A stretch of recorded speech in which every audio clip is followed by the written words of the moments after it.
Listen up, warriors! The Frozen Sea Showdown is here. 8 Francos, 2 sides. Ready your hooks. Well, the rules? Real simple. Hook 'em over, then bash 'em. Or hook 'em back and stash 'em. Remember, kills will make you stronger. More kills, bigger targets, so swing those hooks. More kills, better hook, so wipe off their looks.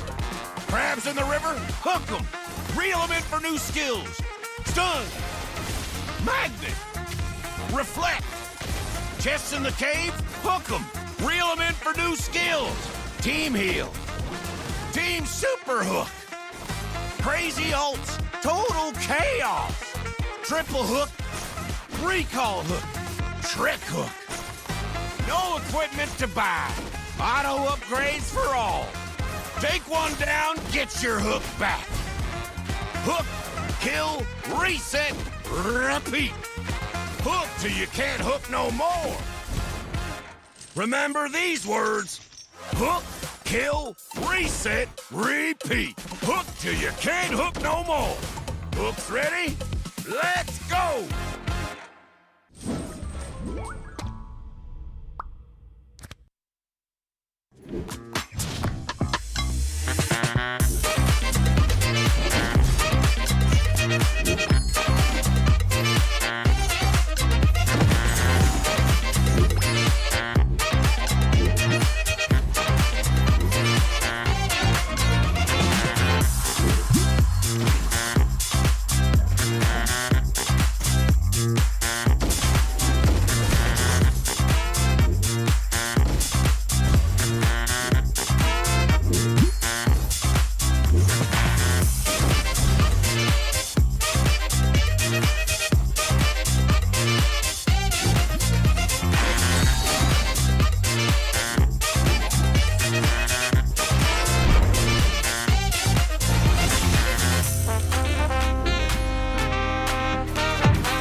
Listen up, warriors! The Frozen Sea Showdown is here.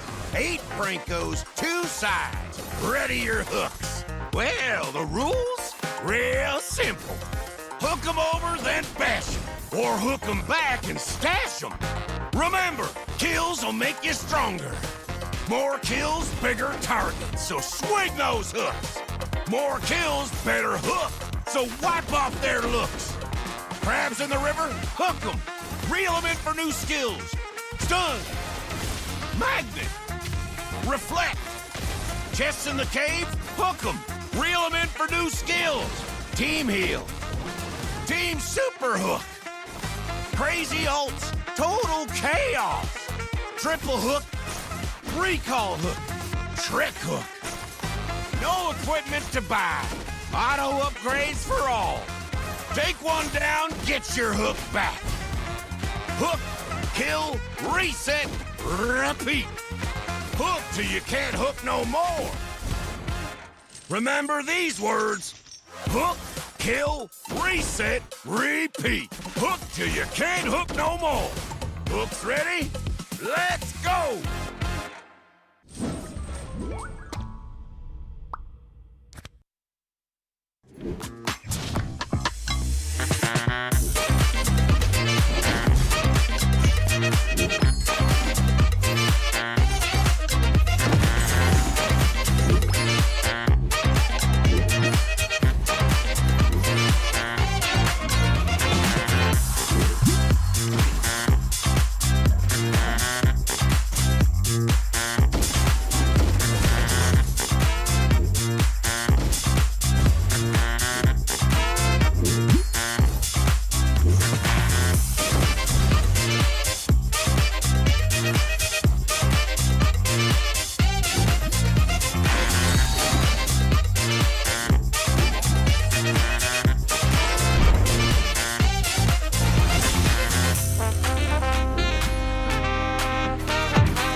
Listen up, warriors! The Frozen Sea Showdown is here. 8 Brancos, 2 sides. Ready your hooks. Well, the rules? Real simple. Hook 'em over, then bash 'em. Or hook 'em back and stash 'em. Remember, kills will make you stronger.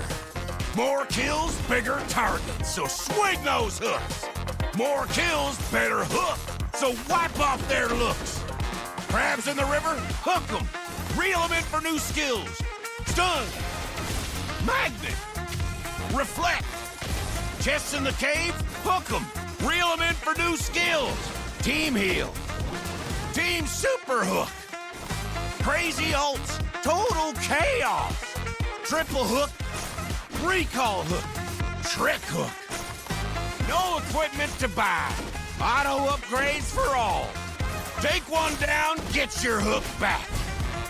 Hook, kill, reset, repeat. Hook till you can't hook no more. Remember these words. Hook, kill, reset, repeat. Hook till you can't hook no more. Hooks ready? Let's go!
Listen up, warriors! The Frozen Sea Showdown is here.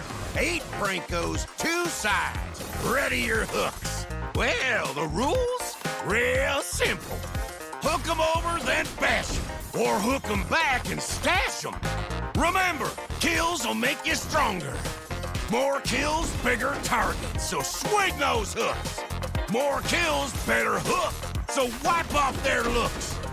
Crabs in the river? Hook 'em. Reel 'em in for new skills. Stun. Magnet. Reflect. Chests in the cave? Hook 'em. Reel 'em in for new skills. Team heal. Team super hook. Crazy ults. Total chaos. Triple hook.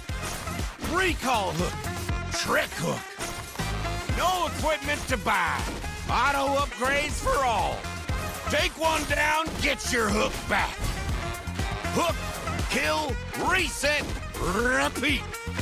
Hook till you can't hook no more. Remember these words. Hook, kill, reset, repeat. Hook till you can't hook no more. Hooks ready? Let's go!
Welcome everyone, and this is it, the final game of the Swiss stage. Everything has led up to this moment.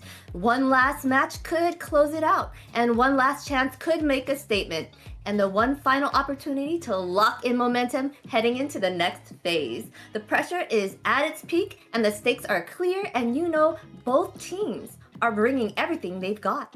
It all comes down to this. Let's get into the final game of the Swiss stage. This is AMER South, MCT AMER South. We've got our boisterous casters, Private Dancer, and Rico to liven it up. How are you guys doing today? I'm doing great here. I know we only have one series of best of 5, but it promises to be a banger as both of these teams fighting to kind of make that final statement before we edge our way into the playoffs.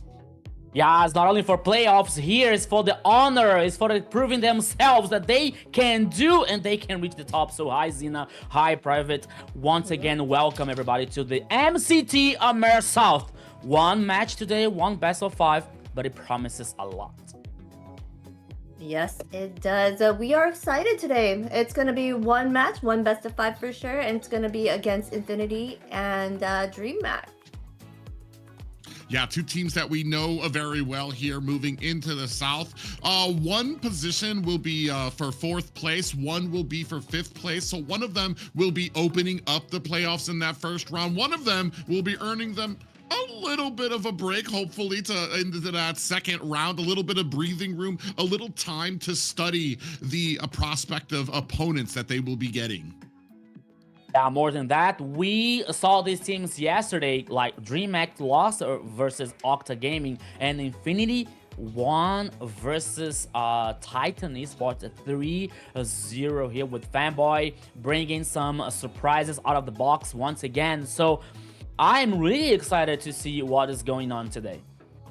Yes, and if you're just joining us, the Swiss stage is all about progression. Teams climb the standings with every win, and every match shapes the road ahead. So we're going to take a quick look again at what the Swiss stage format is. Welcome to AMER 2026, the official league for Mobile Legends Bang Bang in the Americas. In this video, we'll walk you through the format of the competition. The league is divided into 2 regions, North America and South America. Each region features 8 teams, for a total of 16 teams competing in the ecosystem. The regions compete separately during the season before meeting in the Americas finals. Each region begins with the Swiss stage.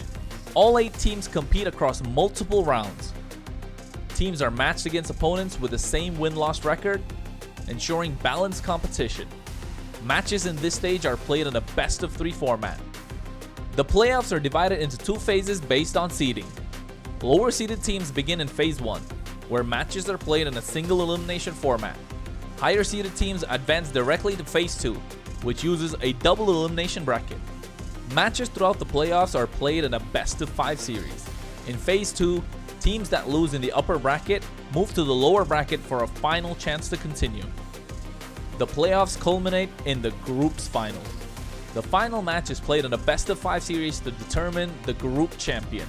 The champions from North America and South America advance to the Americas finals. Here, they compete to determine the best team in the Americas in a best-of-7. Everything leads here. AMER 2026 starts now.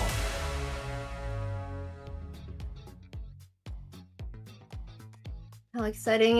This is the final day of that format. We have been able to see a whole bunch of strategies being shown here. It was awesome to see the different global bans as well. And speaking of global bans, we are going to jump right into that. Let's take a look at what global bans are all about. We'll have the global ban in MCT Americas to bring more dynamism and special strategies. Under global ban rules, each hero can only be selected once by each team. After every match, the 5 heroes used are banned for the remainder of the series. The pick ban applies only to the team that used the hero. The opponent may pick it next game. In best-of-7 matches, the global ban resets for both teams if it reaches the final game. Expect new strategies, fresh picks, and much more.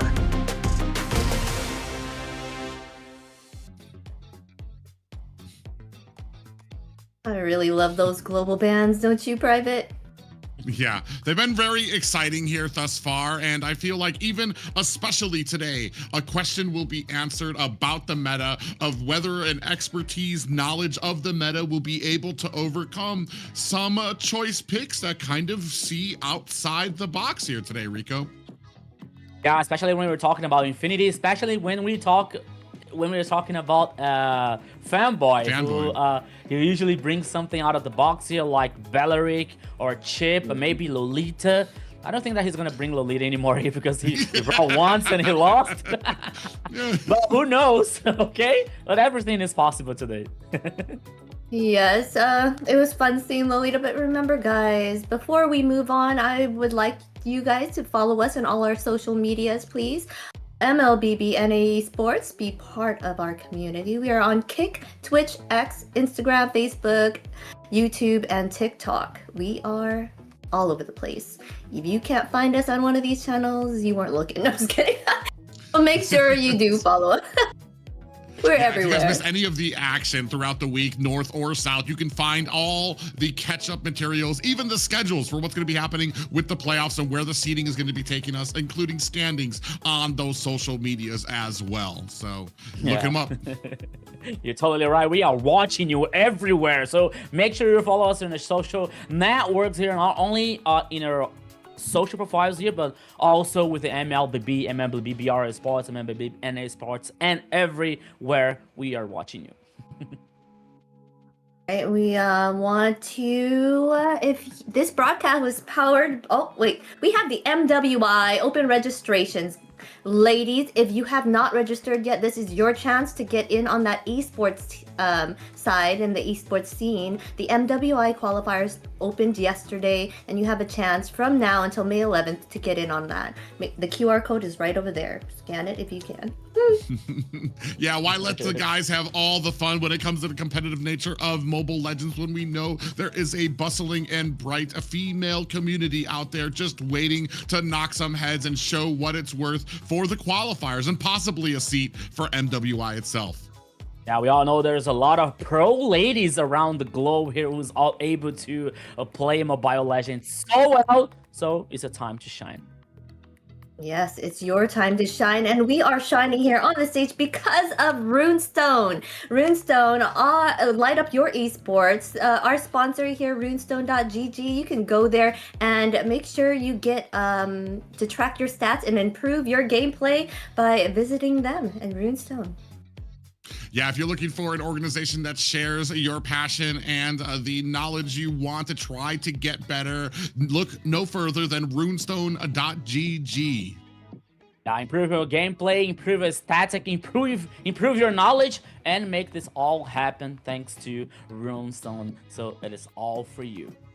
Yes, ladies, remember that you can get in and track your stats right there to improve your MWI, so you can get in on MWI.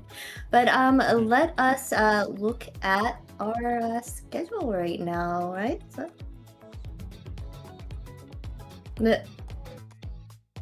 all right. Well, on the Swiss stage here, we get who we're having up next. Right here, we can see the seeded #1 spot is Entity 7.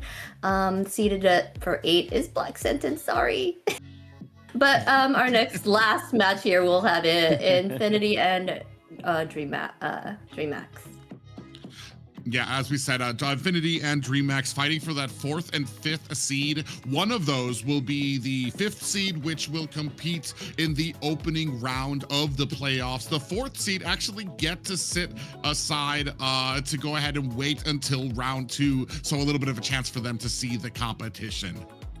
Yeah, and having told, we are about to see today's schedule, Zena. Yeah. And as we kept talking about the long-awaited match that we are trying to get in on, the one today will be against Infinity against DreamHack, a best of 5 between these two teams. Yeah, it's going to be very exciting, especially that this is going to be a best of 5. And we have yet, and I'm kind of excited for different reasons too. DreamHack, we've been talking about Kite and how her domination in that mid lane, especially on the Kimmy. Infinity, I think a lot of people have become fans of the chip gameplay, some of those outside the box picks that come from the Roam fanboy there as well. But with all of that, we're going to see possibly 5 games here where these guys can stretch their hero pools to the limit. Yeah, it's a day of a lot of actions here. It's a day for a lot of challenge, especially for both teams here. We are seeing a challenge for a King, for example, who role swapped from a jungler to XP lane, and now we got jump style, and now Chimera in the gold lane. We're seeing Infinity with a fanboy, usually bringing some picks out of the box, but not only about fanboy. We're seeing a Zizis with a high performance, bringing Nolan, bringing some other heroes in the jungler that he can have a high performance on Infinity. So it's gonna be a very wild match of best of 5 here. We expected 5 games, please guys, 5 games at least here in the best of 5 for Infinity versus DreamHack. Yes, for sure. I do want to see a good match here. I am excited to watch Infinity again for the fact that I enjoy fanboys' oddball picks there with the Roam and bringing in those ones that are not meta, right? So, let us go into see all the teams about. Let's see Infinity's roster here. All right, Infinity's roster. We have Rusi, ZZ, Lionel, Zablax, and Fanboy. Yeah, like we were talking about yesterday, and as Rico just said a little bit earlier, it's not just about some of those ones that have been getting a lot of the credit there, especially with Fanboy. Zablax has been making a big impact in that gold lane, and a lot of these teams, they just all come together very well, especially when we're at a point where like teams are banning almost all of ZZ's heroes. All right, for DreamHack here, we have King, Jumpstyle, Shy Kite, Chimera, and Blink. I knew you were saying Shy Kite was pretty fun to watch, right? She's been very doing well in her lane here. So her bringing out that Kimmy was a really good job. Yeah.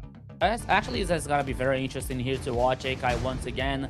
But more than that, we're seeing like King getting adapted to the new role here as XP lane. You know, guys, I was talking to some content creators yesterday, and we were talking about like this a role swap is something that happens sometimes with some players, and most of them said that there is some changes that is getting easier than the other ones. For example, when you move from a side to another side, theoretically it's easier when you move for example for a roaming to a side, for a jungler to a side, for example, because the jungler have to worry about like all the clear path. You have to think about the ganks, you have to think about like the game and the high tempo and the low tempo here, and the sides like okay, you have to worry about your side, you have to have a strong landing phase, you know, you have to know the time exactly to roaming to guarantee this these resources and this advantage for your team, you know. So maybe like we are talking about King's example here. From jungler to XP, maybe he needs a little more time to grow more and get more knowledge about like this role swap thing. I feel like moving from jungles and roams in general, they have to pay attention to a lot that's going on in the map. They need to understand what lanes are being pushed, where they have weaknesses, when the turtle's going to be up, who needs support and stuff like that. And there's so much for them to keep track of that I feel like on some ways it can be a little easier moving to that side lane from there. But also, when you're especially XP lane, it's one of those roles where you have to take that ego, you have to set it down, you have to be very patient.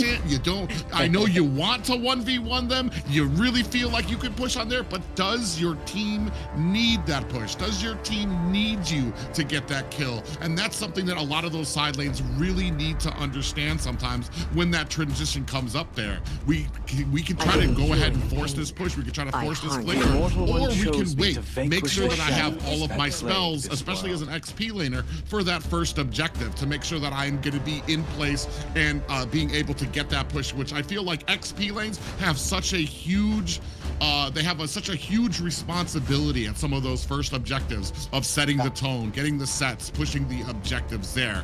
A very standard start for both of these teams, whether it comes to bans or the picks out there as well, with the exception of one ban on the side of DreamMax. I want to say a little bit of a respect ban there for Fanboy. Yes, they are banning out that chip. They knew in the hands of Fanboy, it is a hard thing for them to go against, for sure. The fact that he can get his whole team around just as quickly and get everyone out of there. They're picking up the Kufra here. No, go ahead.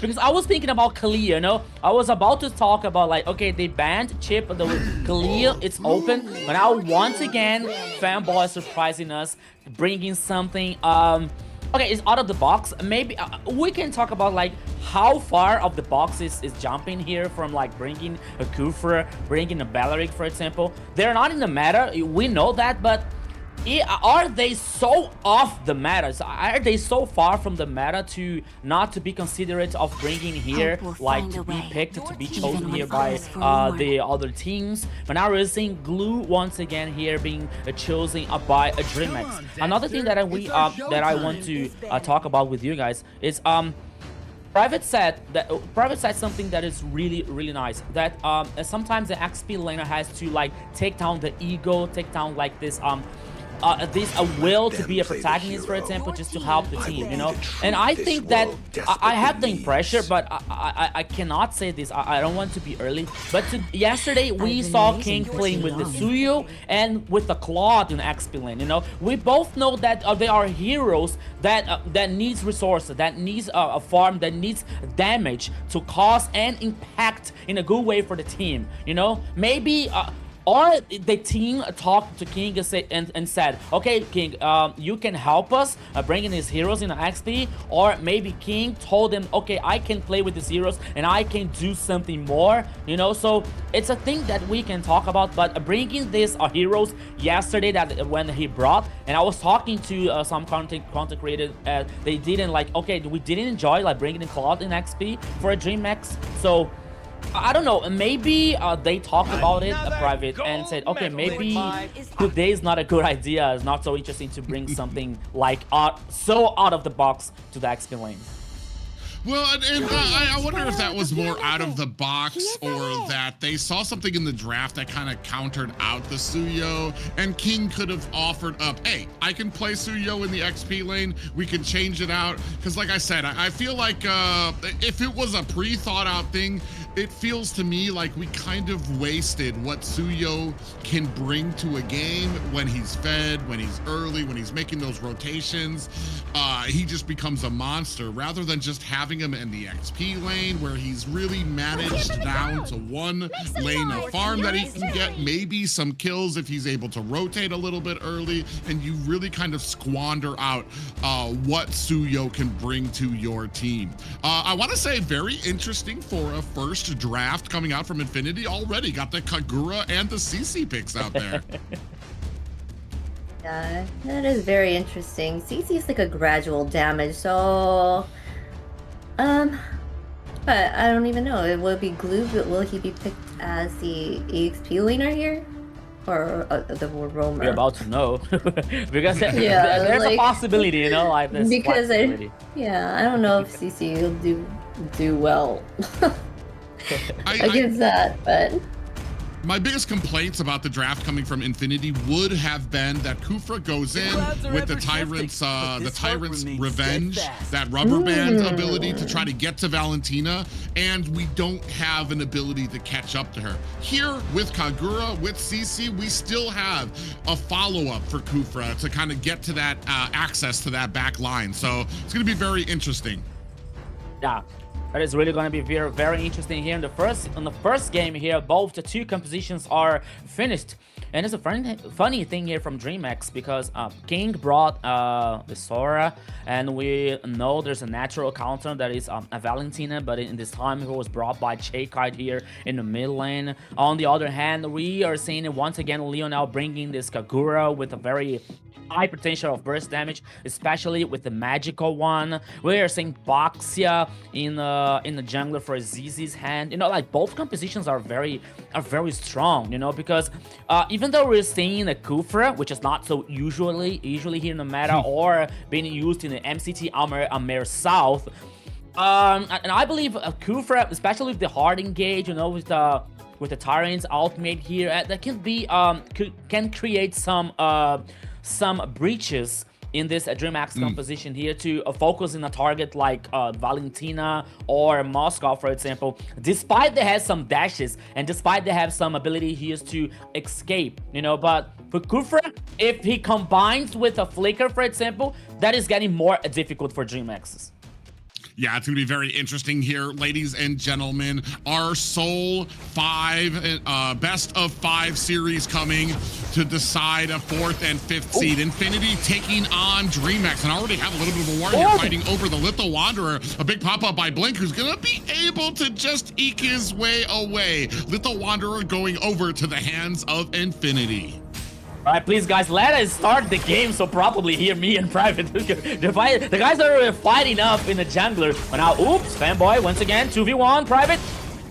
Yeah, Chick had a little bit of trouble, but I mean, if one person I can trust on a team to understand their power scaling and what they need to do to get out of harm's way, it's Kite, who has done a phenomenal job in the mid lane, even when DreamX is kind of on the ropes and not having the most favorable games. It always seems like Kite is playing almost on a separate game where she's not taking a lot of deaths. She's constantly doing the best that she can to kite. We did see her have a little bit of trouble yesterday, though, when it came going up against Boxia. I think in their first game, she got caught a couple of times. That actually took her down. So we're gonna see if she has any new moves in there, especially because once you get caught by Fanboy, it's gonna be very rough for you to try to escape. You do see that we have 2 Purifies on both of our squishier heroes on the DreamX side, as Infinity gonna go ahead, clean up this turtle without contention. Yeah, we can talk about like this powerful trinity here coming from Infinity with Kagura, Boxer, and Kufra. You know, the first, oops, Zablax. All right, okay. Yeah, it was able to took a little bit of damage there. Okay, so because in the first minute we saw like they fighting, playing aggressive, and then we saw like they are forcing Blink to use the Flicker. And then it became a breach, an opportunity for Infinity to guarantee a turtle. And now on the top side, the 2v1 versus King. Once again, King being trouble, but he's able to survive. You know, so the turtle guaranteed by Infinity, especially for this powerful trinity coming from Infinity Esports. Yeah, see, King actually takes a decent amount of damage. Rusi's doing a great job of swallowing up all of these minions and refusing their farm. Speaking of which, Kite in trouble. ZZ misses the jump, but Fanboy is right there to collect. And unfortunate for DreamX, unable to reply. So that's going to be a first blood going over to Infinity. And you know what? Could be worse for DreamX because the kill went for Fanboy. It didn't go to Lionel, for example, or ZZ. That could be better. But now here we're seeing a dive. No, a fanboy here decided to move away. But now here's the first 1-0 so far for Infinity. We're seeing in the top side, as you said, King has some struggling with Rusi, with CC. But now we have this Infinity so far, once again, playing aggressive for Infinity to trying to neutralize, especially Takeite that we were talking about here in the first minute, that she is able to read the map, to read the situation, to get this outscape.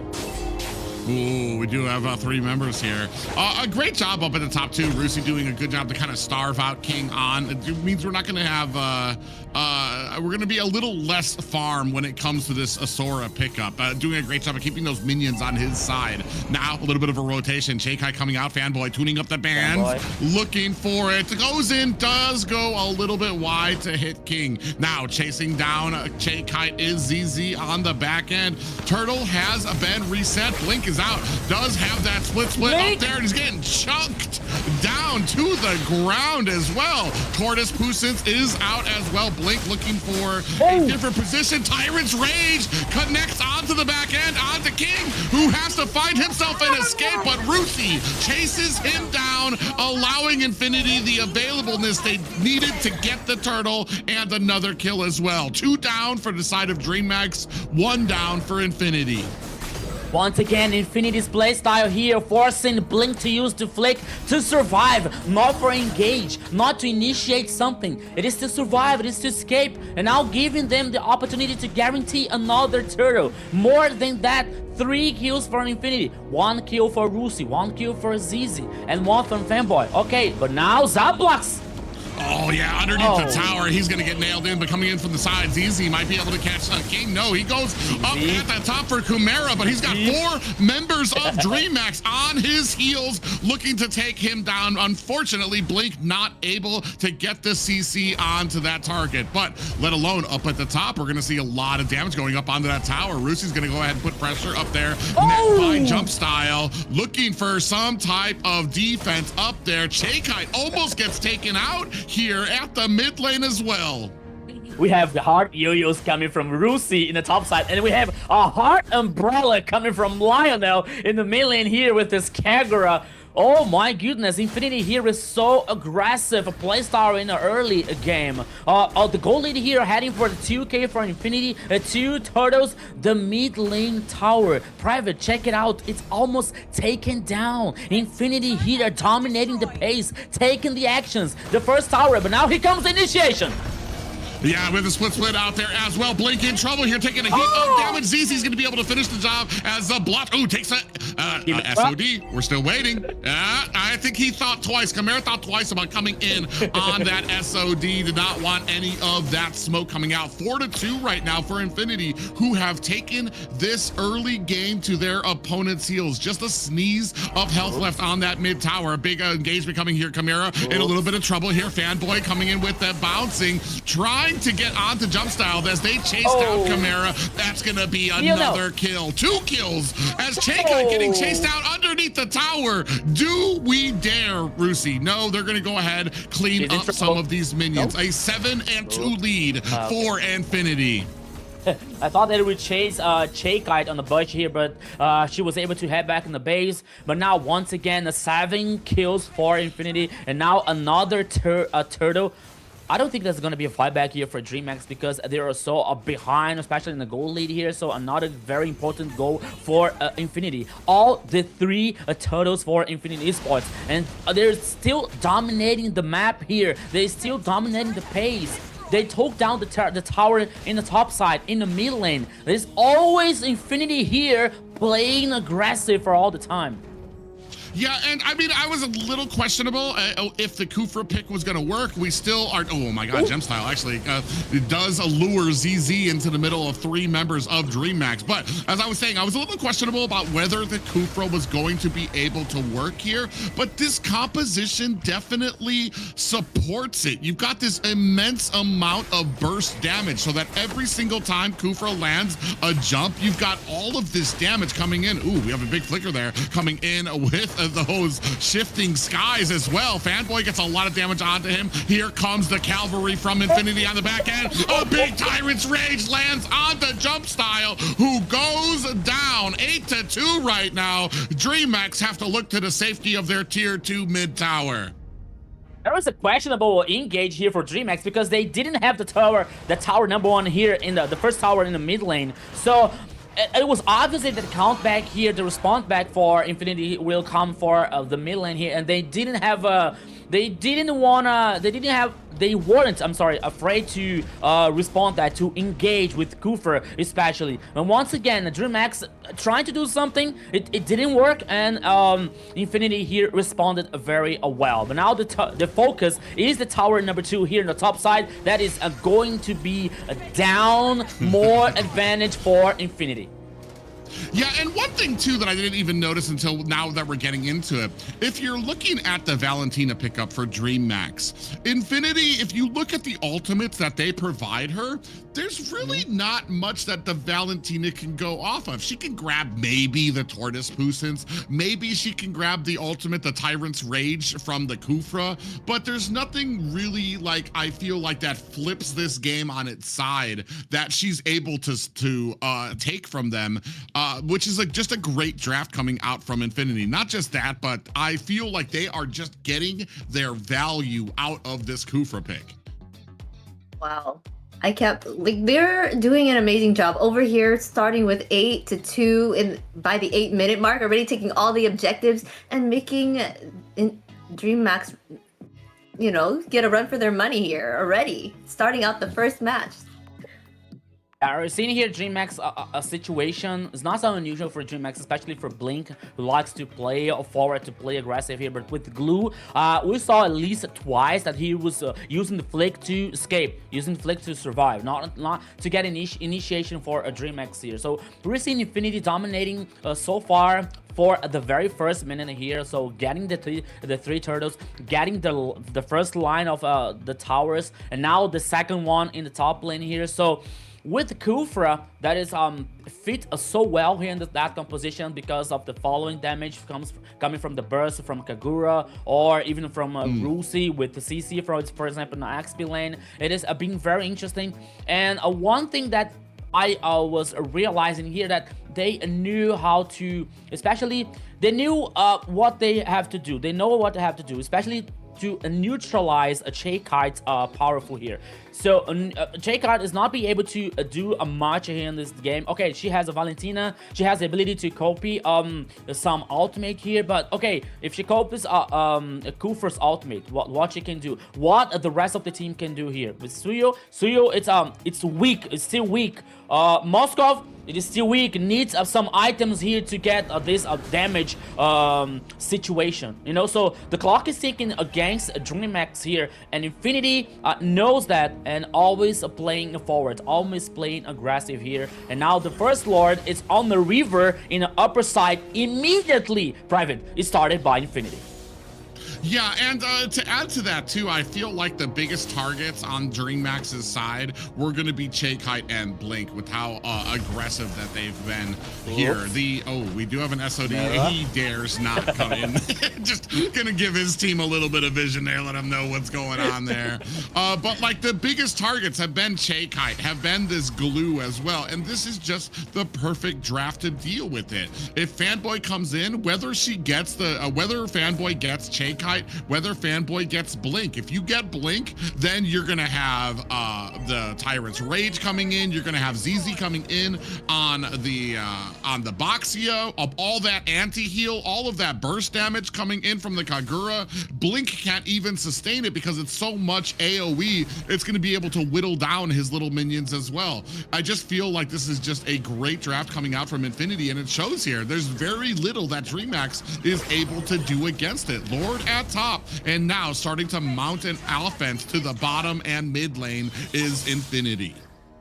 They're only now the second tower here in the mid lane, standing for DreamHack. Oops, Zablocks You have to take care. Initiations over Zoblox here. No, Oh yeah, they actually went deep into on the Zomblocks, who went a little too far forward. Fanboy on the side there. We do see that glue kind of latching on to ZZ, but he activates that Tortoise Pusens immediately. Zobloch is going to be taken down a bit here. I feel like this gives DreamX a little bit of breathing room to come and so you don't lose any more towers, possibly this mid one, but a decent defense put up by DreamX. Yeah, it gives a hope for DreamX here, but I don't think that that will be a big hope. Okay, let's see. In the mid lane here, that's a possible situation. Oh yeah, they came from all different directions, but Fanboy is a thick and tanky boy, so he was able to withstand it. And I agree with you. I as much as it's not going to turn the tables in the favor of DreamX just yet, but it gives them at least a little bit of breathing room for this first defense on their side, where they don't have to worry about the Lord crashing in. They don't have to worry about possibly losing some high ground towers and the threat of those overpowered minions coming through those lanes. Yeah, I agree with you here. So even though that DreamX got that kill, so there was no Lord, there was no some opportunity for them. Even the minion waves were so hard for Infinity Demon, but now here comes. Ooh, yeah, big engagement coming in here. Fanboy getting stuck on by all members as King gets blown up. Jump style able to return the favor to Fanboy. Blink in trouble. Zobloch is throwing meteors at a DreamX right now. I can't even remember if we were able to see, did he have the Trinity build already? Ooh, ZZ coming in from the backside. He's going to zone out the rest of a DreamX as we are left to only the high ground tower. ZZ sees a little bit up at the top, but he is not going to be able to catch jump style. Yeah. He didn't went to the bush to trying to find jump style heading back in the base, so it was okay for a jump style, but it is not okay for a DreamX so far here, Private, because only the high ground now for a DreamX. You know, after 13 minutes here in the game, the goal lead here heading for a 6k, basically another Lord, but now we're seeing a jump style over Rusi. Oh my goodness, Rusi was able to survive, and it was enough to Infinity guarantee another Lord. Yeah, and a little bit of a push down at the bottom. So DreamX is trying to kind of create pressure around here. They know that these objectives are not going to be able to go into their hands. They're too far behind. I think we're looking at about a 4-5k gold lead for the side of Infinity. So at least Chimera is doing his job. He's trying to get those split pushes in, especially as a Moskov. That is where you shine, which is trying to create this pressure up at those side lanes. Hopefully, if your team is able to come up and get a good fight in their hands, or maybe create some type of pressure, you can come in with that spear of destruction, but no need for it just yet. Another Lord looming up at the top lane for Infinity. ZZ, okay, he was in the front line here, just getting some info. Now here comes Fanboy. Oh no, just a bait here, but now here comes. Ooh, Chaikai takes 50% damage just from one hit coming out there.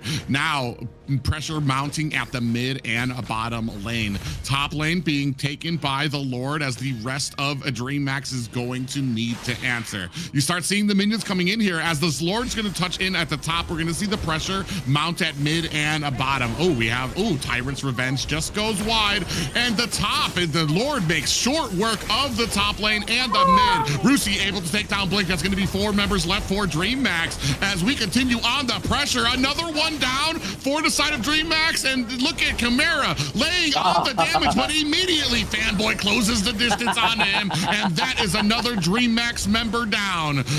Infinity looking to close this game up, but they have no minions. Mid lane's about to come in here. It's up to Jump Style and Chaikai alone to try to fend off this. You see the auto attacks going on to it, ladies and gentlemen. Game 1 going to Infinity. Infinity Esports here goes for the first victory, and my question is, guys, is Fanboy roaming or AD carry? Fanboy is killing it on that roam. He is doing an amazing job with all the roams that he has chosen. I love watching him there on the stage. They did an amazing job here. They were showing their power and how strong Baxia could be, right? I am wrong about the CC. CC did come in clutch, and she was helping them a lot, so... Well, she was one of those other ones that added on to the Kagura pickup that helped out with the Kufra. Kufra goes in, gets the initiation, and you have two targets, the CC and the Kagura, who have access to the back line, who can chase with Kufra, so Kufra's not there by himself. So they're able to bring on that damage. And this brings up an interesting concept for me because I talked a little bit about it yesterday. The meta. You have a reason to respect the meta, to understand the meta, and I feel like sometimes teams, they go outside the box just for the thrill of saying, we're not using the meta, we're going outside the box. And I feel like sometimes that doesn't pay enough respect as to why certain heroes are strong, why certain heroes do well here.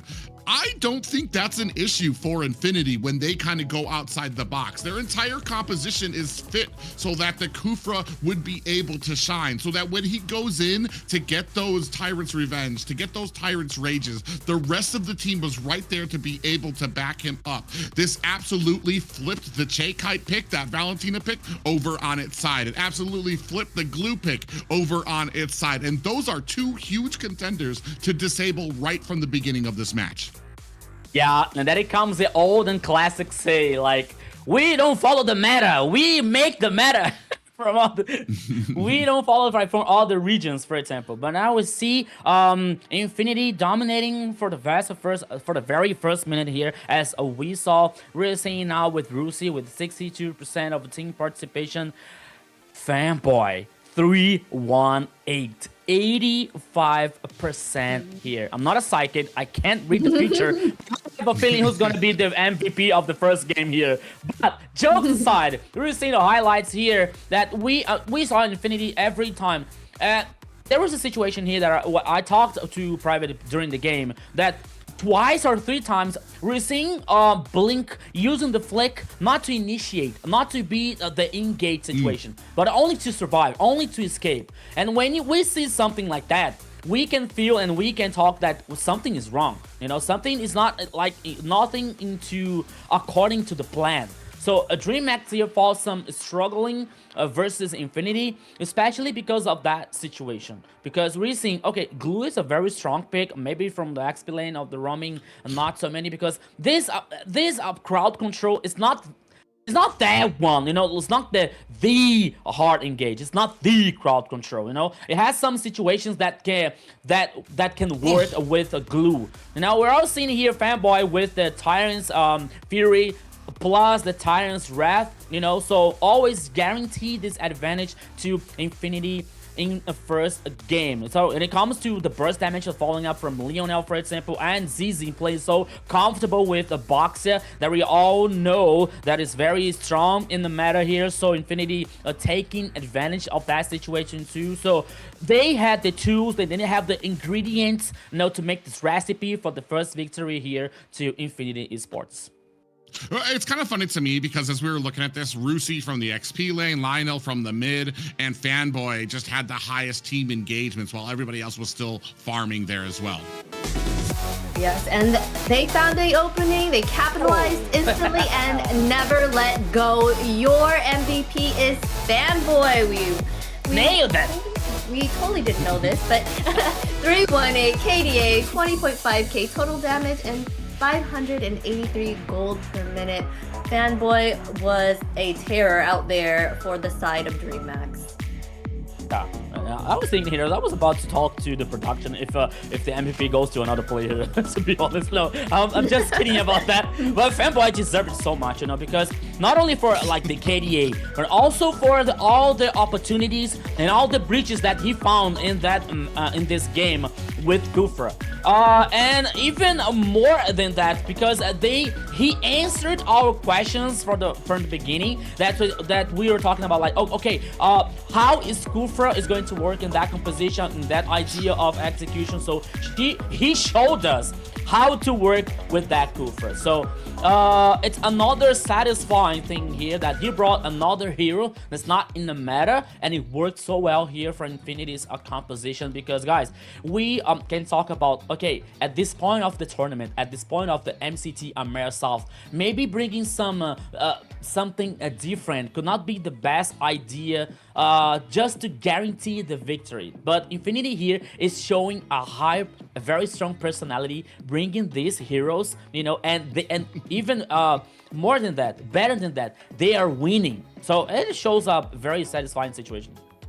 It's just funny to me to as I look back over the draft of how it happened, where we had DreamMax ban out the chip, and then you just have Fanboy just moo ha ha ha, you fools, you banned my chip, that was the only thing saving you from my Kufra pick, and he goes in there and the entire team just dominates with it. Like I said, this is not as much as credits as I want to give to Fanboy.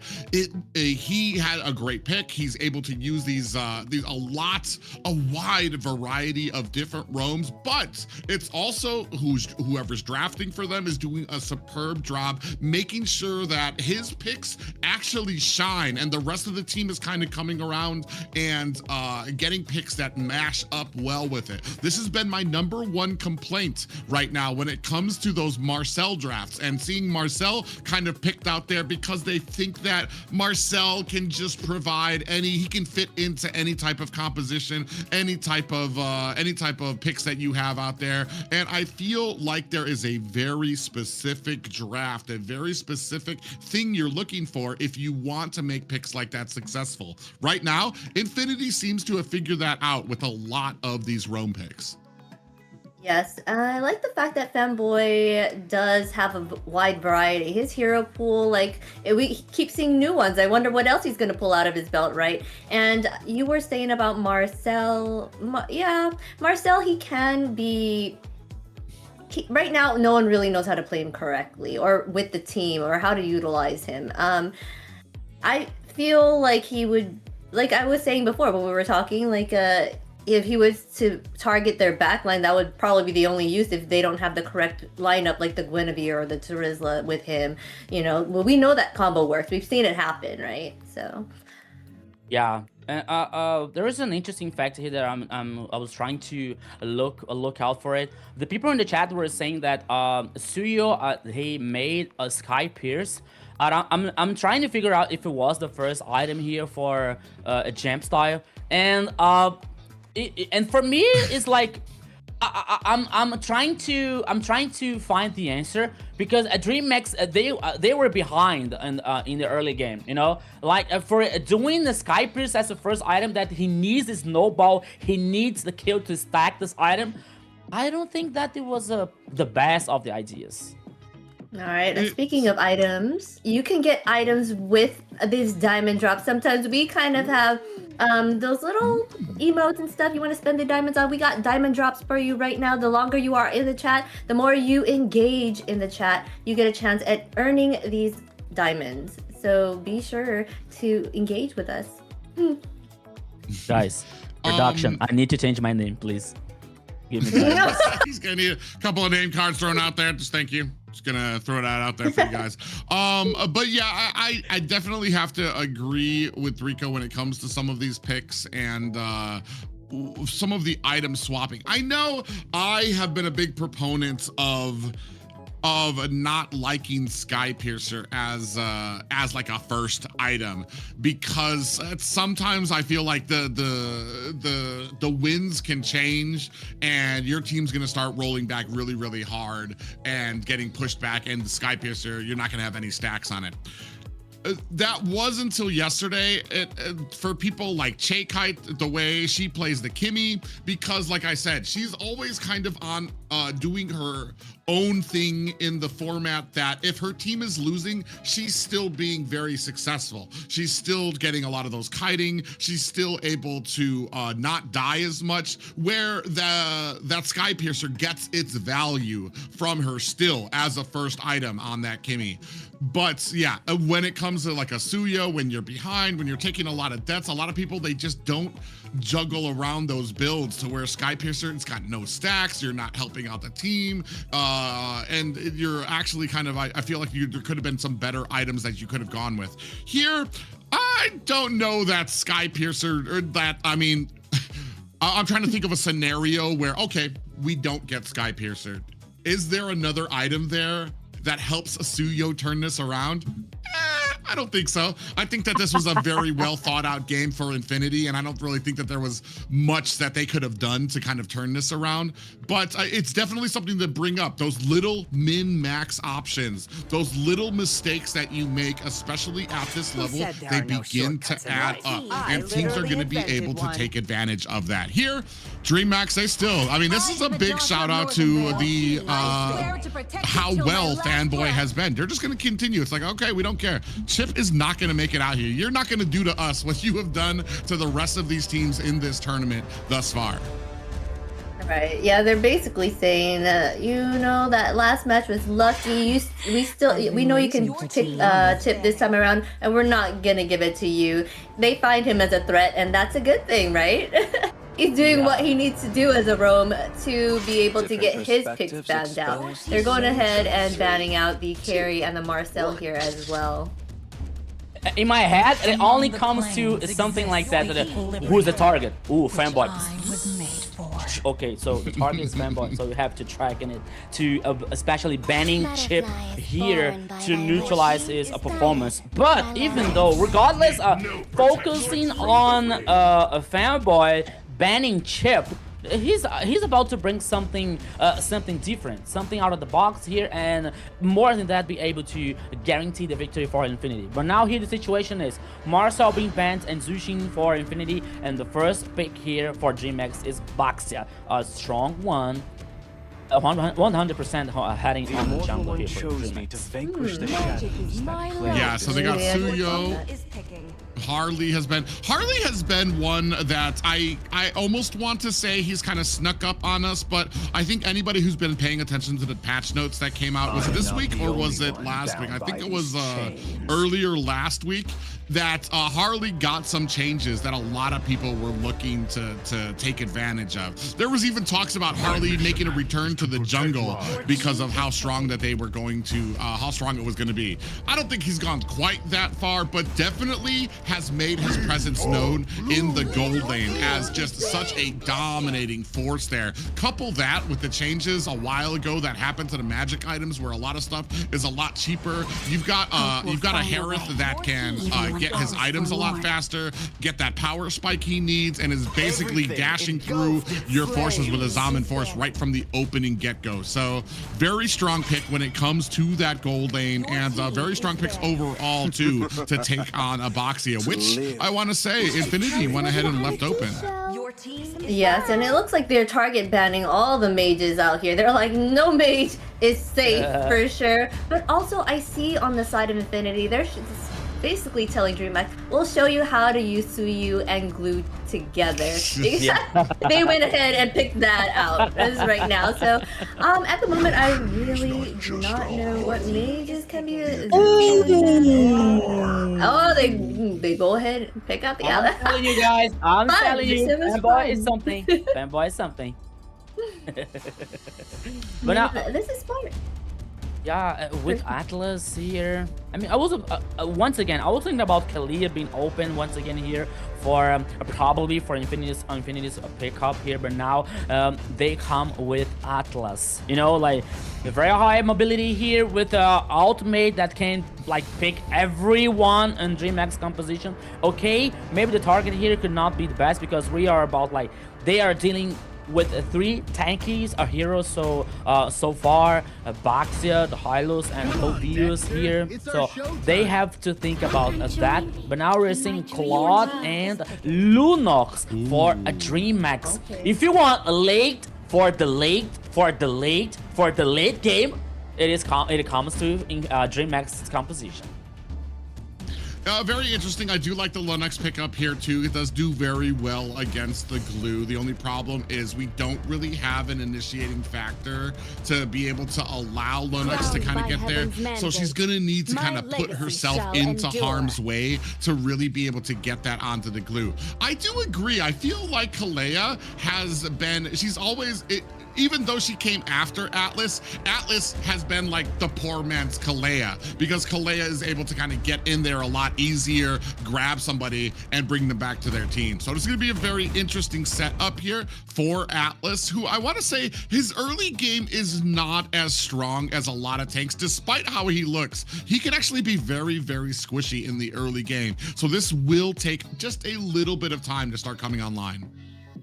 Yeah, so it all comes to the early game here, Private, because on one side you have DreamX is focusing on this hard transition from mid to late game here, especially with Claude and Lunox, for example.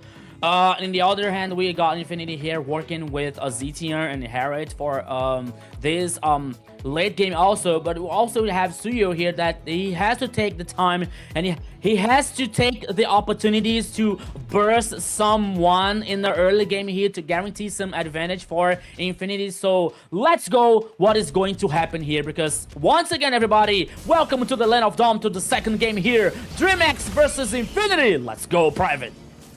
Yeah, Infinity already have one victory under their belts here, and DreamX looking to even the odds, especially since this is a best of 5. So they still have some wiggle room. It's not going to be game point for either one of these guys just yet.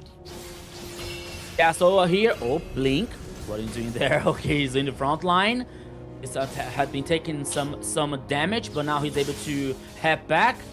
Okay, so both teams now are concerning only to reach level 4 as faster as they can. But now we're seeing Suyo here stealing the lizard from DreamX's jungle. Oh, in the mid lane!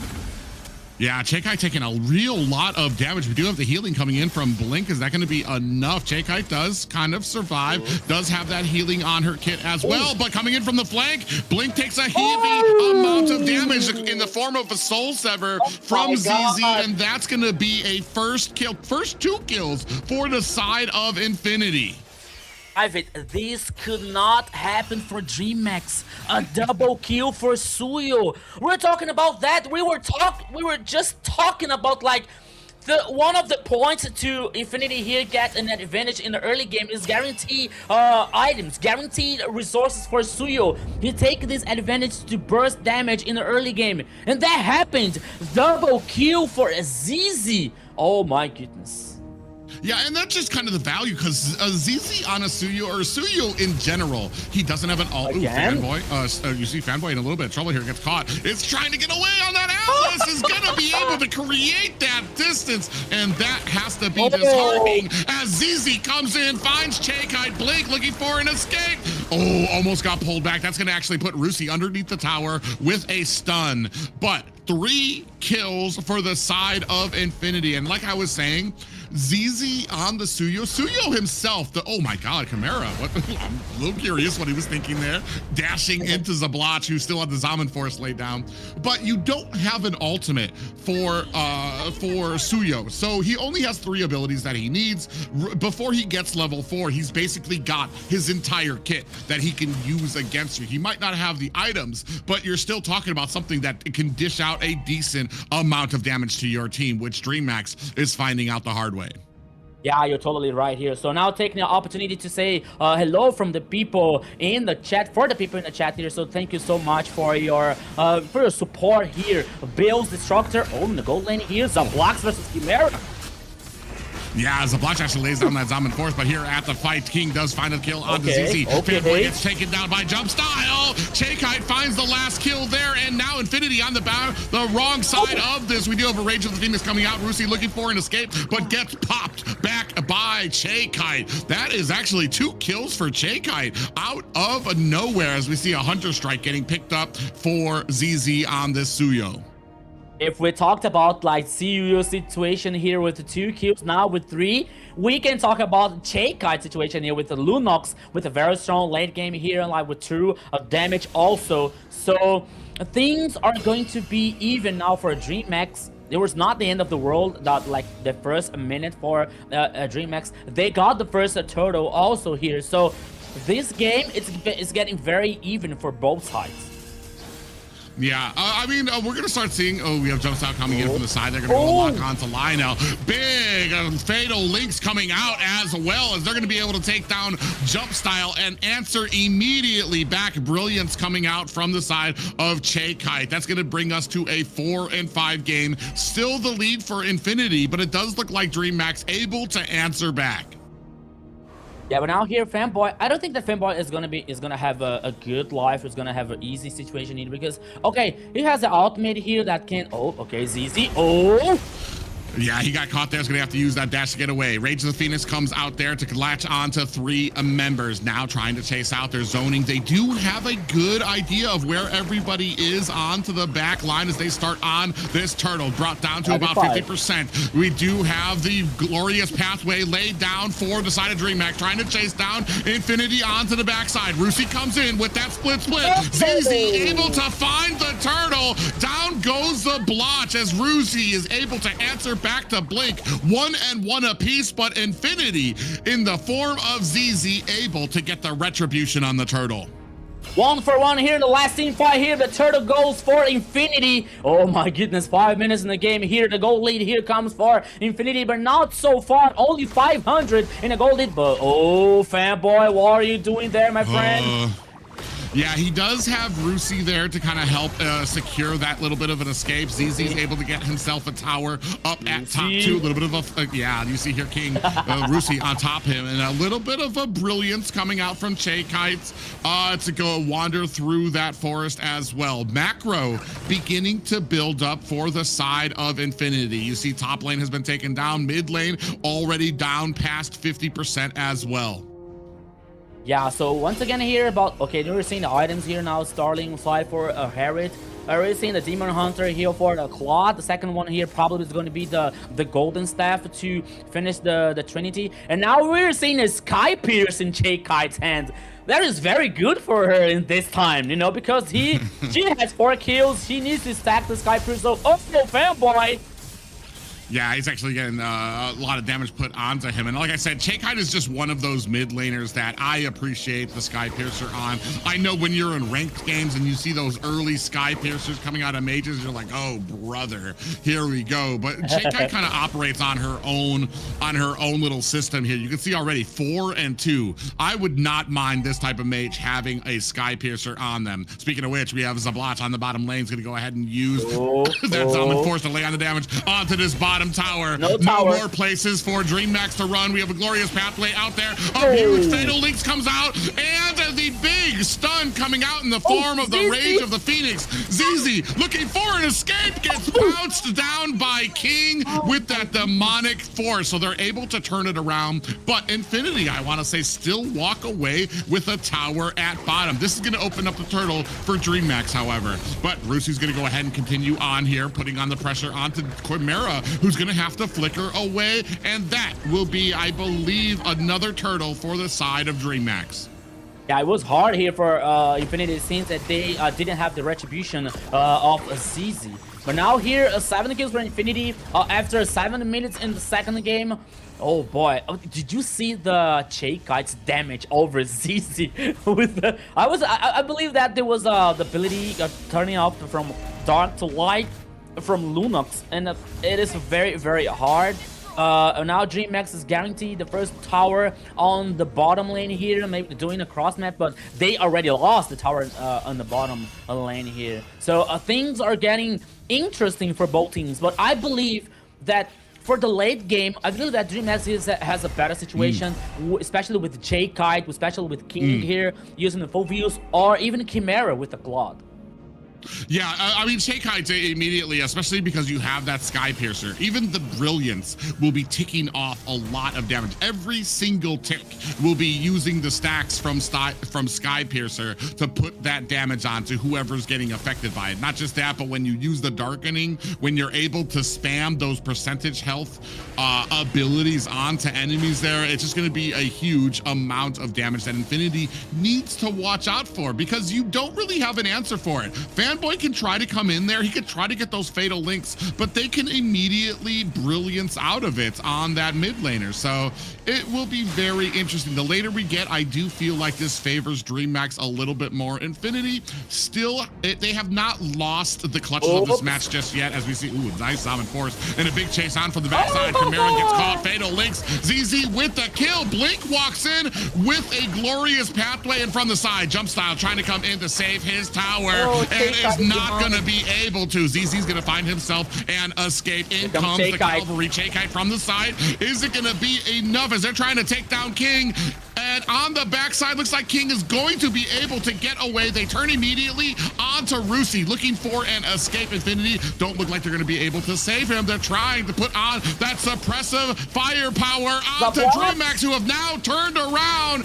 In comes Fanboy Lionel, able to find the kill onto Blink, and even Infinity taking out the purple buff on their way out. Oh my goodness, what a chaotic situation on the top side here from both teams. I think that the tempo for DreamHack were not in favor because Chakite were heading back in the base, and she didn't join the team fight time enough to respond the initiation for Infinity. But now the Lord here, it's in the half HP here we go. Yeah, Jump Style on the side does activate that Tortoise Puissance. In comes the rest of Infinity to dive onto the back line, but here comes the cavalry from the side of DreamHack. Brilliance is out as the fatal links come out. Jump Style's able to find the kill onto Fanboy. Now trying to turn this around is Infinity. Chakite finds another kill. No more retribution for Infinity as down goes ZZ. On the backside, Rusi getting leaped on with that demonic force in the form of King, and DreamHack able to clutch themselves alone. Lord. Here it comes for DreamHack here, the Lord, after losing 2 players. Infinity is forced to head back. No retribution, no initiation from Fanboy here with Atlas. And this is another situation here, because I believe that this Fanboy is not going to be easy anymore, because, okay, he has the ultimate, but Lunox has the ultimate to escape. Claude has the Daxter hologram to escape as well, you know, so I believe that is not going to be very easy for Infinity to find these opportunities, to find these breaches, to take these specific or punctual pickoffs here. So DreamHack has to take this opportunity. Yeah, and it's very interesting here too. I mean, Fanboy is doing the best he can, but this is, like I said, I feel like Atlas can sometimes, for the way his kit is shaped, that he has to get right in between the enemy. He has to drag them all the way back to your line as well. I feel like Atlas is pretty squishy for what his kit delegates is a good game for him. And you're gonna start finding that out more and more as Chakite starts getting more of these items, is gonna be able to just ult and burst down Fanboy every single time he tries to go in and get those fatal links. You see him here looking for an opportunity. Glorious pathway on the backside, followed up by the stun coming out with the rage of the Phoenix from Lionel. ZZ gets taken out by Chimera on the backside. Blink in a little bit of trouble, getting chased away by Infinity, but they came in, they saw, and they were able to take down the jungler, so they don't need to prove anything else here. As you see, Chimera is going to go ahead and make short work of this mid tower. I was about to say that good thing here for Infinity that they still have the... Oh! Oh, yeah, coming in with the flank and immediate stuns. They're already 2 down for the side of Infinity, zoning out the rest, and that's going to be a clean pickup of the tier 2 tower at mid. And that started with Jump Style, able to get a flank onto the team immediately into their back line. That was an astonishing initiation here coming from DreamHack once again, taking down the tower number 2 in the mid lane. But now here, the goalie heads for the DreamHack, almost 4K. Yeah, I don't think that... Okay, Infinity has some tools to reverse that situation, but I don't believe that, because DreamHack still have the Favios situation, Lunox situation here with the Chakite, with the so solid performance. We're seeing here the items so far: Infinity Glaive, a glowing wand, and Sky Priest in the Chakite's hand here. Going Meteor now for Claude. Regardless, we have Harriet here with the Magic Crystal once again, probably heading for the Infinity Glaive now. But I think that for Infinity, not only for the heroes, not only for the items, but the situations and opportunities here to find a pick off or getting a hard engage over Fanboy. Yeah, and the big issue for me is Zablotch. He only has the Holy Crystal, hasn't been able to build any penetration yet. And when you looked at the items for the side of DreamHack, you saw nothing but Radiant Armors. Even Chimera already had the rose gold meteor there, so he's already got himself some magic defense as well. Glorious Pathway comes out, splits Infinity in two, and ZZ in a little bit of trouble there. Oh, he's still trying to stick into this fight, has an Evil Queller out there as well. The rest of Infinity trying to turn this around onto DreamMax. J-Kite able to find a kill onto Fanboy. Blazing Duet into the back line, finds 2 more kills for DreamMax. J-Kite here is the name. She is the hero for DreamHack, getting a triple kill. They ignored the Lord. They knew now that they have the minion waves heading on the top side and they have the chance to finish the game. Oh, ZZ might be in a little bit of trouble here. It's just him to try to protect this tower. He's gonna try to take out this minion. If he can, he does. So they don't have any more minions. ZZ even able to find himself a kill. And now trying to get chased out of the base as well. So a decent defense for ZZ, focused on exactly, there comes the Fury of the Phoenix to stop them when they were trying to teleport back. But a great little defense there for ZZ, focuses on the minion to make sure that once the minion is gone, they're not going to be able to close out this game. Could be possible here to Infinity guaranteeing this Lord while DreamHack has 1 player last. Let's go! Yeah, jump style on the backside. They're trying to zone him out. He comes back in. He's going to be able to get the retribution. And ZZ goes down again. J-Kite on the backside, able to facilitate that kill for her team. Sitting at 9, 2, and 5. Somebody stop her. Somebody stop J-Kite here. She is on fire for a DreamHack. But now the Lord heading on the top side with the super minions. 1 more advantage to DreamHack. DreamHack has the tools here to finish the second game. Here we go. Yeah, they're going to go ahead and try to keep on here. They do see jump style. Ooh, gets fatal linked underneath the tower. Out comes the Rage of the Phoenix. Big stuns coming out as the demonic force slamming down onto Fanboy King. Immortality has been procced as J-Kite finds another kill in the form of Rusi. Fanboy taking a lot of damage. He's going to be able to go back to the base to refill his health. Lionel, Zablotch, and ZZ doing the best they can to finish off these minions at their base, but have found themselves on the back foot. Just a close-up of a dead Patrick laying on the battlefield. Come on, guys. I can't take it. I can't stand this. Patrick is lying on the floor on that wave. Come on, guys. But here, once again, Infinity was able to defend the base. That's okay, but look at J-Kite. Look where she is. She's trying to find someone lost. Okay, Infinity is aware about that situation, maybe, you know, but I hear, like, for me here, it's very difficult for Infinity to find a way to reverse that situation so far. Yeah, I mean, dude, right now, J-Kite is carrying, like I said, with that Sky Piercer. Even when she goes into that Brilliance, she is ticking away huge amounts of damage that the enemy cannot do anything about. Yeah. You're seeing out here, Infinity once again trying to farm somehow, because we are getting the point of the game that it's not about the items anymore, because everyone here is getting almost a full build. It's gonna be the macro situation. It's gonna be the team's mentality here for both sides. So it comes to a point of the game that the micro is gonna work. The micro is gonna be the best point for both teams. Well, and I feel like here's the game plan, and here's where it kind of upset Infinity. You've got 4 magic damage dealers on the team, and the only source of your physical damage is ZZ.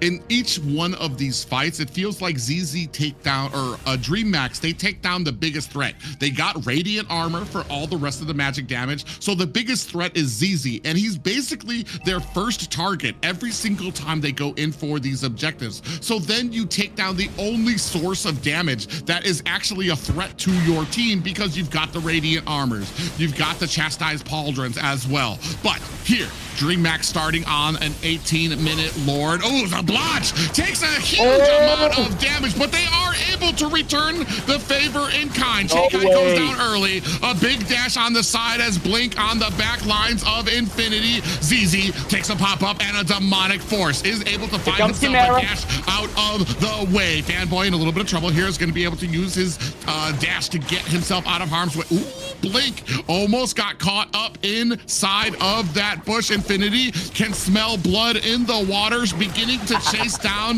the rest of a DreamMax. You see Blink looking for a teleport home, but nobody in a position yet to be able to take down this Lord. Yeah, Infinity here found a Chikai here, lost in the jungle. There was a very good pick off here, but not enough to get this Lord easier. But now both teams are dancing around this objective. Almost 20 minutes in the second game. Let's go once again, Private. But Blink!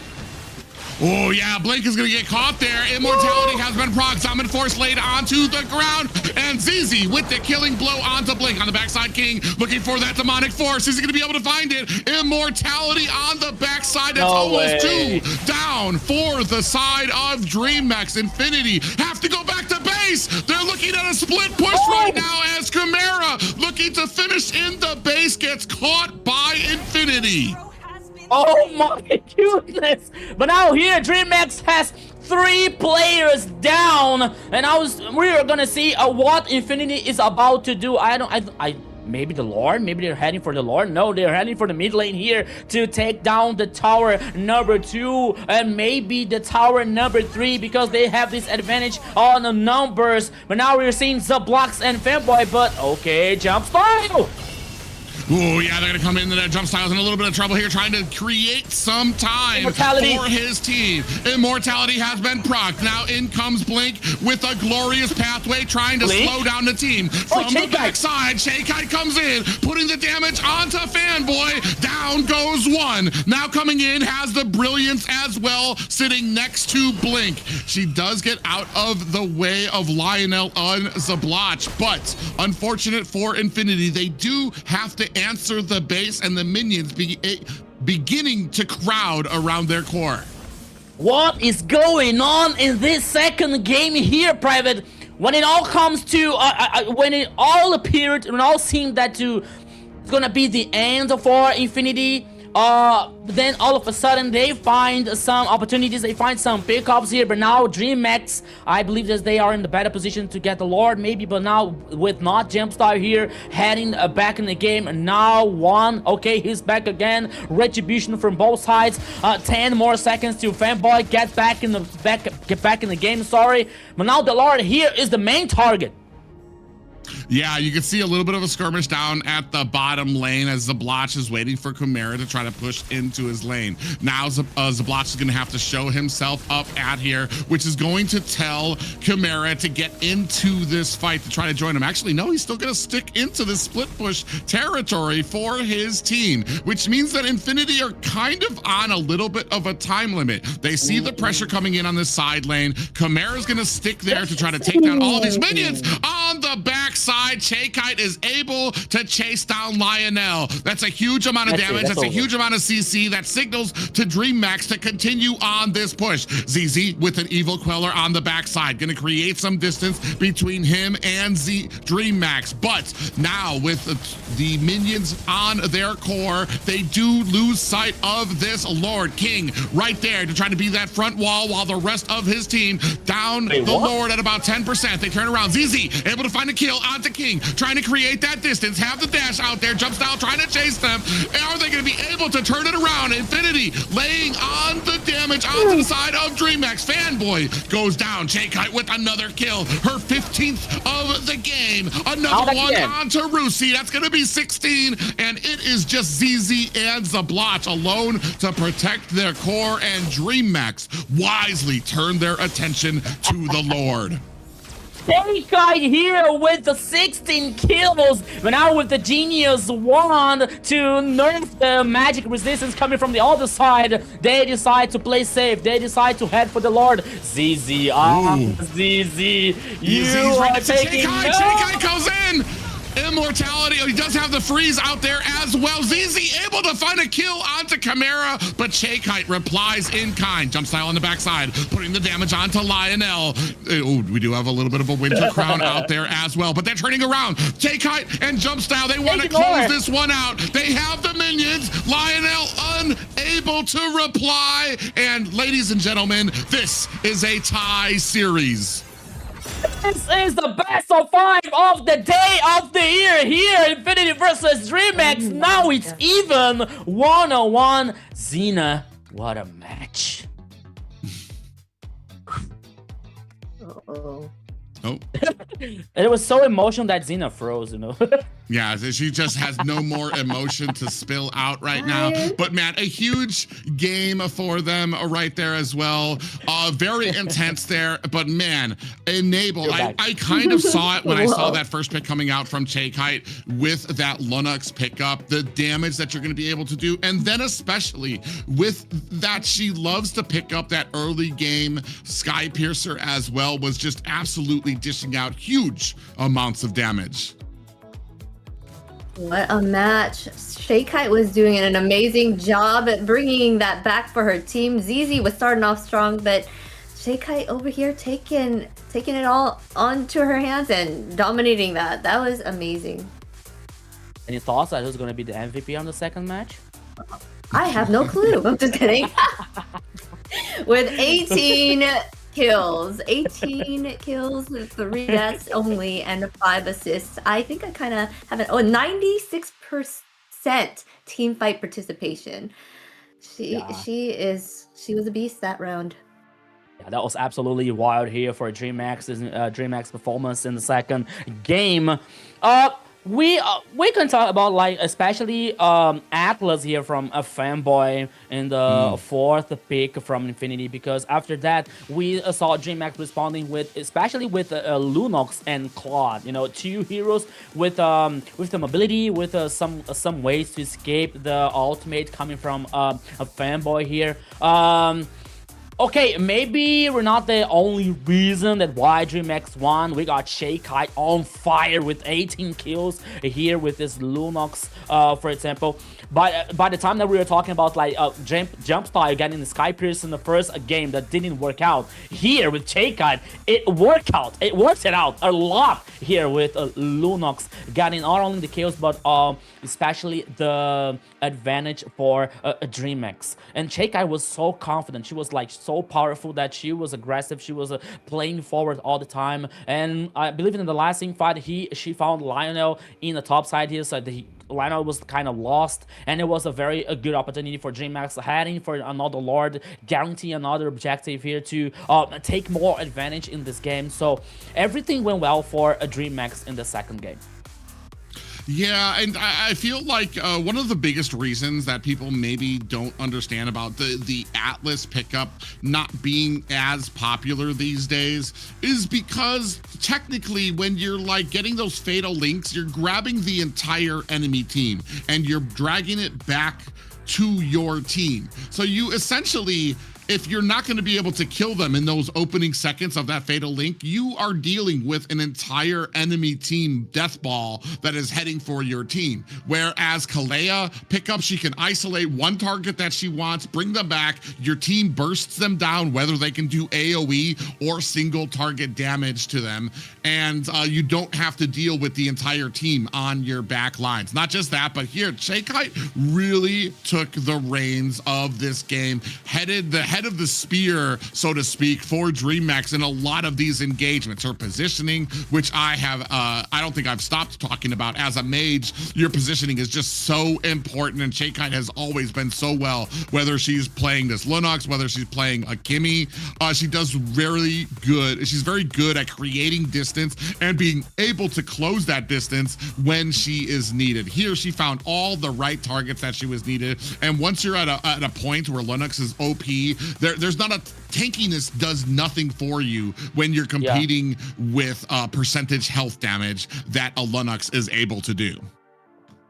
Yeah, so it comes to a very hard situation for Infinity. We're seeing the very ending a game here that was like all for DreamHack's performance, especially with the Chaykai getting triple kills and double kills here. It was a very long game, but once again, the idea for Infinity that might be on the paper that could work well, but in the real life here that we saw, there was Chaykai dominating from the first minute here for DreamHack. So there was no chance actually, especially with this composition getting an outscale.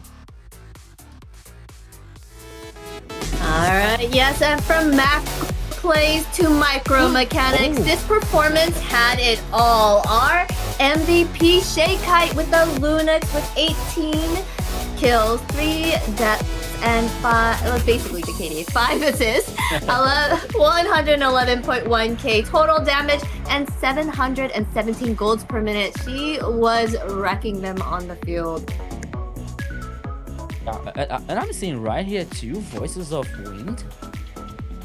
Yeah, when I was actually very curious about that as well when we were looking up those items for each of the players there to see that she went ahead and snatched herself up the Wind Talker. 2 of them? I'm trying to look up the stats. I mean, you get 35% attack speed, 20 movement speed, but you're not going to get the passive stacked up twice. So, I mean, I guess the attack speed and the movement speed were more than enough for her, especially when you go into that darkening alt mode where you're able to spam your ability, the percentage health there. So a huge move for her there. Yes, she was wonderful, and Lunox is one of those picks that are not like the top choices, right? And for her to be able to come out and show and dish that damage, now a lot of people are probably most likely going to start choosing Lunox because of the fact that when she does build up, she can really shred down the enemies really quickly.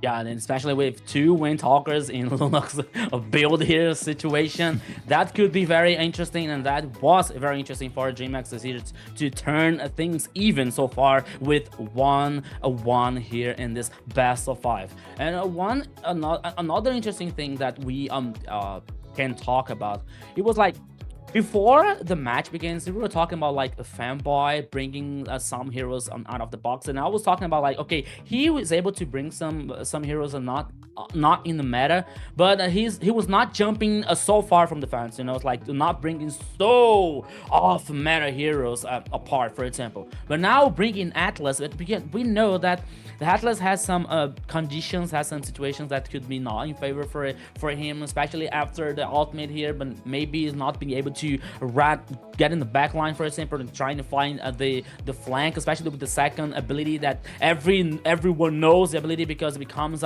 it takes a time for the animation and execution, like the body split, you know. So maybe for now, maybe a fanboy can think about, okay, the second game, maybe the surprise was too much even for us, so now maybe they can think of something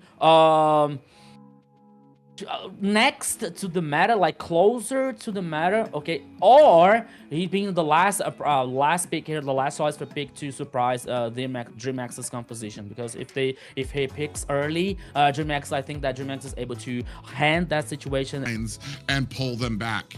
So there's that, and then there was the read that I want to say that Infinity kind of half predicted. You saw a lot of those bans coming out, the Faramis, the Vexana. That was because they were worried about the glue, about the Atlas being able to come in there to be able to burst them down with a lot of AoE damage. But when you let the Lunox through, and then you're dealing with the brilliance, when you're dealing with the darkening abilities there, plus the blazing duet coming out from the side of the Claude there, that's just a lot of AoE damage, and you kind of lose the advantage you have with a glue pick like that. Yes, glue was not the right choice there, but you know what's a good choice? Sticking around in the chat right now, because we have our diamond drops, guys. Make sure you stick around, engage, chat with us because we have diamonds that we want to give you. So make sure the more you are on the chats, the more chances you have at getting these diamonds. Yeah, not only the chance to watch this video from Best of 5 here, but you got the chance to get diamonds for your MLBB account. So stay tuned, keep tracking us here for getting all this info and have the chance to get more diamonds. It is all for you guys. You, the main star of the show. Yeah, especially there's only one series here today, but we're gonna go ahead and try to make it worth it for you, especially here with this back and forth from both of these teams here. Neither one of these guys, I know it's the game before playoffs start, but both of these teams here fighting like it's for their survival or they'll get kicked out of the playoffs. So just a great effort being put in by both DreamMax and Infinity here. Yes, they are making sure you guys are getting a show today. Hopefully this does take it and we can see the whole full best of 5. I do like to see this, you know. We come here to kind of see these matches and their what these teams have, and they are showing it to us today. Yeah, so we're seeing here this best of 5 here, DreamMax versus Infinity. It is good for the higher seed you get, the more benefits you get here in this tournament. So we'll wait to see what is going to happen in the playoff stage, which is going to happen maybe I think there's going to be probably in the next weekend. So everything that we are seeing so far in the Swiss stage is going to be better in the playoffs.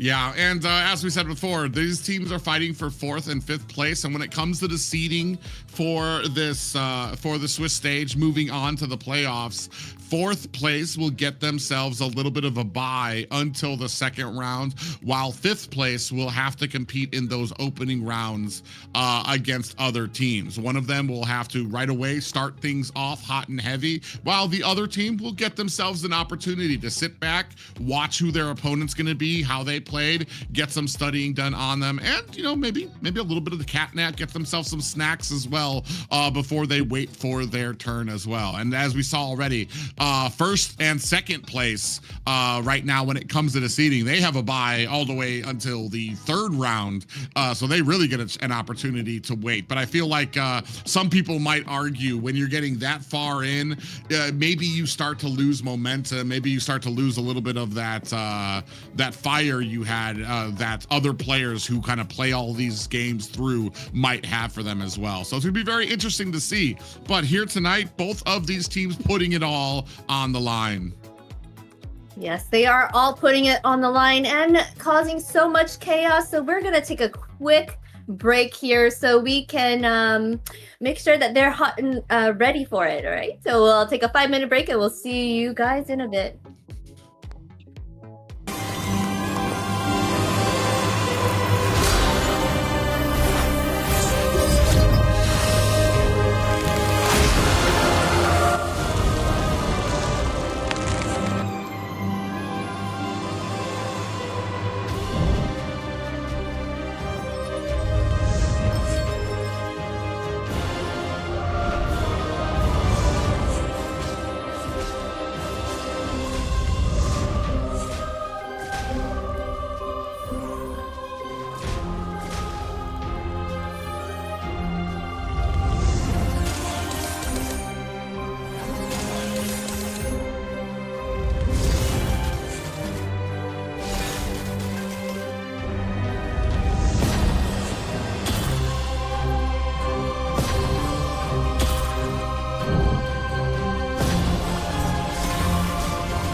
Listen up, warriors! The Frozen Sea Showdown is here.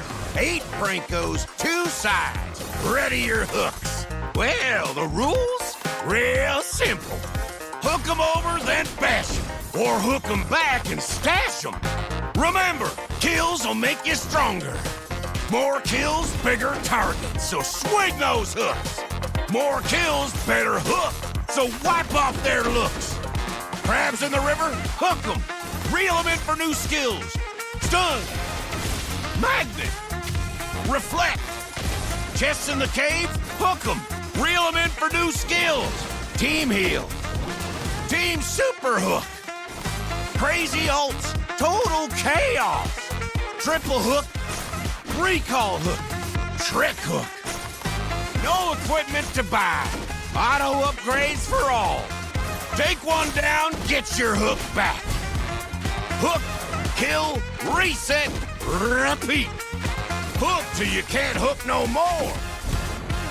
Remember these words. Hook, kill, reset, repeat. Hook till you can't hook no more. Hooks ready? Let's go!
And we are back with the intensity of these matches, guys. I am super excited to see what else they're going to bring to the table. Yeah, amazing matches coming up. So amazing, so profound, so much energy. It sent a shockwave through the stream. But ladies and gentlemen, we are ready to jump right into the banning phase of this Game 3. Yeah, so we're starting here with the banning for Game 3, with a special one here, getting Guinevere being banned by Infinity in the first place, but now we're having Freya once again and Inherit for Infinity. Oh, it's a ban here. Besides Freya and Zushi now, Guinevere is a kind of a surprise so far. Yeah, it doesn't look like they're banning out Chip right away here with the DreamHack usually has that as one of their prio bans, but they went ahead and just banned Zushin. Oh, never mind. I spoke too soon. I spoke too soon. They heard me. They're like, oh, wait. The Chip.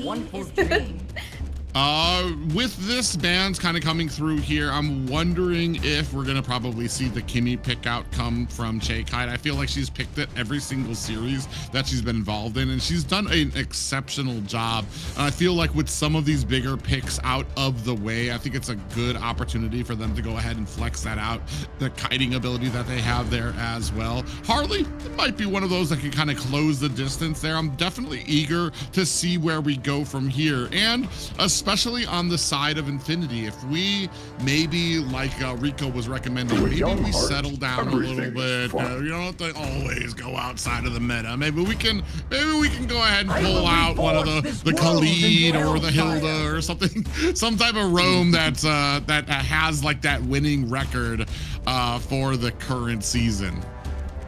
Yeah, makes total sense here, especially for Infinity and especially for this best of 5. But okay, but as we were talking here, this best of 5 means from the seed, you know, it's important for getting the seed, the high seed, or the downward seed here, the lower seed. You know, like it's not the end of the world for both teams. So maybe for Infinity, like okay, we are non-stop. We're going to get these off-meta heroes here to bring the personality, and I think I'm just a little bit right because you're seeing once again Thanos in Infinity's hand, plus with carry. Yes, I approve of the choice of this carry. Right now they're picking a lot of tankier heroes on the side of DreamHack's Leo and Uranus here. They picked Farsa for her mobility, I'm sure. I like the Farja coming out here too, especially because it's something that you can kind of set down when after the Thamus goes in to try to take out your Leomord and your Uranus. Farja can kind of be at the edge of that range without being in harm's way, especially because Thamus doesn't really have an ability to really get to that back lane. I'm a little, I feel like Thamus was a little bit of an early pickup here, a little curious, especially because right now the Harleys are only real answer to kind of punish Farja for that feathered airstrike ultimate, where she has to stand still to rain down damage on you. So the potential for her to get caught here is pretty minimized with the composition that we have out here right now. And then we got a clever ban here coming from DreamHack with this Eldora, because if you combine Eldora with Harley here with this follow-up, especially to burst the damage and the magical one, could be a trouble for DreamHack. But now once again, there is so much respect over Fanboy here coming from DreamHack, because now the last ban comes in the Minotaur, so 2 heroes only for Fanboy. He is a kind of popular on DreamHack's mentality here so far, but now Infinity comes with the banning from Khalid and Kalia, both K heroes, Khalid and Kalia, not going so far in this third game. But now let's see what is DreamHack, come about. Yeah, I kind of want to see what Fanboy will be choosing here. I think, well, he's played Belric. He showed the Atlas, but yeah, that one didn't do very well. But right now, we've seen that Belric, he's chosen Belric to play, and he did a wonderful job, and even got MVP last time with it. So maybe that might be the choice here for him. There it is. This is super interesting, only for the pure fact that I feel like we have the same problem that I was talking about earlier. We don't really have any backline access. Granger's going to be able to kind of dash his way back to safety while providing a decent amount of suppressive fire with an escape. Same thing for Farja. We don't really have anything that can close the distance unless Beleric can like catch them with his taunt. But that's a huge thing, because you see this huge tree running for you, you're going to know, all right, something here is up. I'm gonna go ahead and try to get out of here, either with those wings by wings or the dash that Granger can do out there as well. The only real hope that we have, I feel like, is if we can get into that, once we get that actuation from Beleric, from Thamus going in onto those pits, that we can immediately blow them up. Leomord and Uranus, can we get them bursted down to where the feathered airstrike doesn't do as much damage to our people? Yeah, so both teams here with the final composition, with especially with carry, and now Hilda comes from DreamMax is here to finish that composition. Once again, we're talking about this roaming here. One, it causes pressure in the jungle with the situation from domination, causing slower. Okay, but another one, we got crowd control. We got this engage situation coming out from Infinity here. Now, in other hand, we're seeing the Thanos here that has a high potential of damage versus Irenos. Okay, Irenos, he has a high sustainability here to get a 1v1 XP lane, but over Thanos, I think that is gonna struggle, gonna have some struggling here so far. ZZ is gonna to work here very in a completely synergy with Leonel, especially to burst that damage to get this early game in favor for Infinity, especially coming from Harley and Leonel. But ladies and gentlemen, guys, welcome once again to the Land of Dawn. This is the third game. Infinity Esports versus DreamX. It's the MCT AMER South. Let's go, my friend Private. Yeah, both of these teams are sitting at 1 game apiece here. So we are basically guaranteed a game 4 right now, which will start testing the limits of a lot of some of these hero pools coming out from them. With the pick of the Hilda, we've got a little bit of harassment, especially in the early game that can really go on to ZZ and Lionel. I'm trying to remember the last time we saw Rusi on the Stammus was yesterday. And I think I had some of the same complaints when they drafted it, is I feel like Damus is very immobile, not able to really do a lot of protection when it comes into that turtle pit. He's one of those that once he has a fight, he's in that fight until his ultimate is gone. But I feel like what we saw from Rusi yesterday was he didn't just jump in the middle of the turtle pit. He went to zone out the enemy. And that is going to be super dependent on if Infinity can get to that turtle right away before DreamMax can. And then you use Thamus. Then you use Rusi to start zoning out the rest of the enemy. Yeah, that formation for coming from Infinity, especially with Lilia, Thamus, Bellaric, and the jungler Harley, they could be very strong, especially for guarantee these objectives.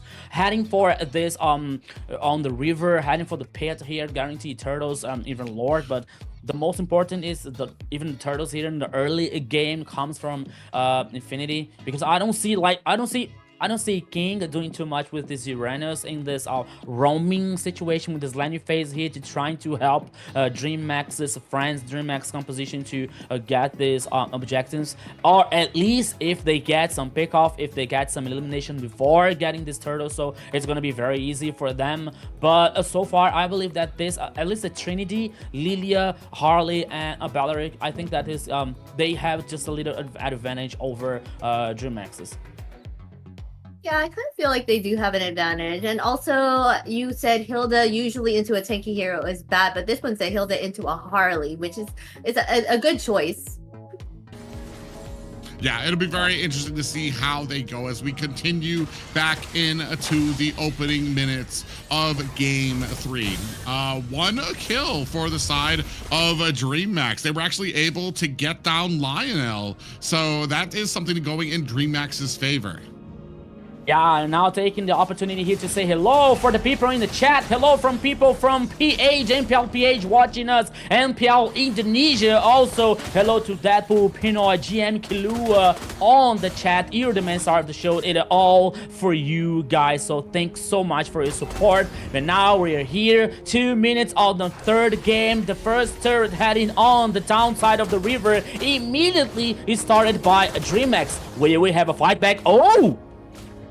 Yeah, you can see down comes the Feathered Airstrike. Rusi actually very, very low. Has that Cauterize Inferno activated, Cauterant Inferno activated, but he gets taken down immediately. That's going to be 2 kills for the side of DreamMax and a turtle in their pocket.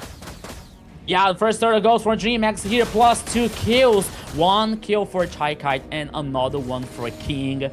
Once again here, Private, it's a very good early game coming from DreamX, especially with the kills here over the carry ones.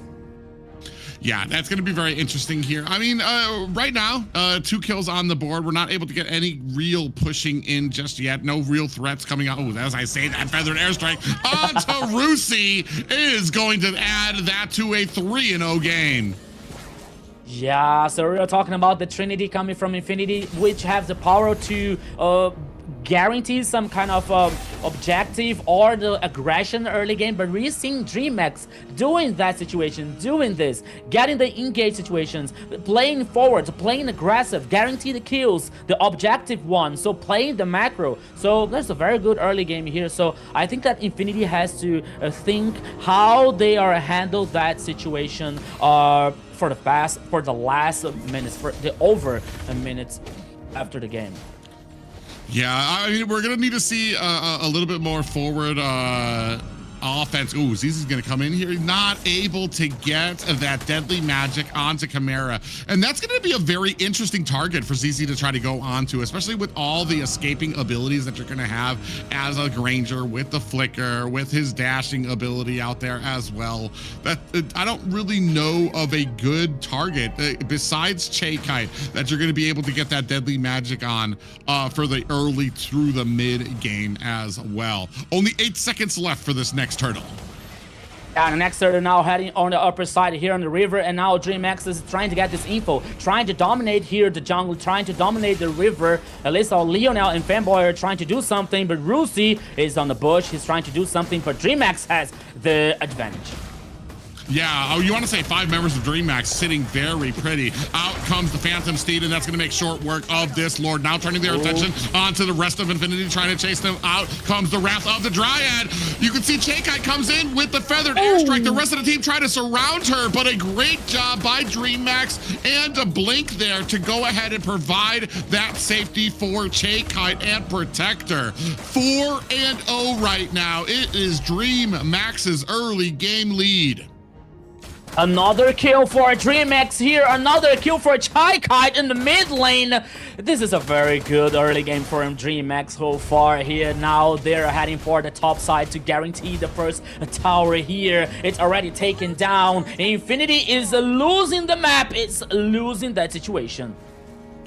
Yeah, King takes a little bit of damage from Lionel. ZZ comes in, but just is not able to make a lot of those teleportations work. You've got a lot of escaping abilities, I want to say, coming out from the big targets of DreamHack. So we're really leaning on Zablotch to kind of get online for Lionel to be able to do a lot of damage. But even Lionel's going to have the same trouble trying to get that damage onto this team that is just so maneuverable.